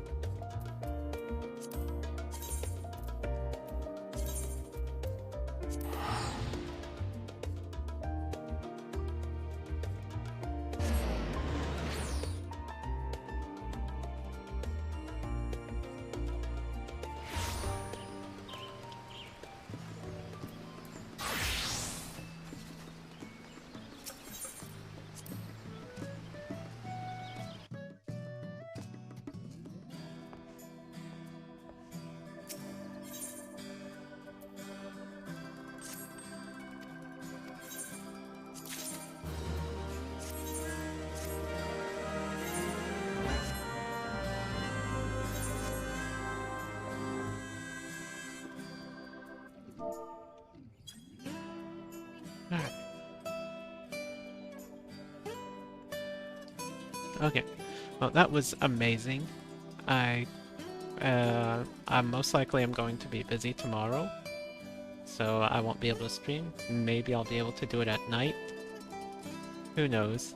But I want to continue this right now, but I can't because I need to get the fuck to sleep. So, good night, guys. I'll see you next time. It's too late for me to host someone because I'd want to stay in their chat if I did, so see you guys next time. Hopefully tomorrow night. It won't be a long— if it's tomorrow night, it won't be another long double-digit hour stream. Probably won't even be 5 hours, but who knows. Anyways, laters.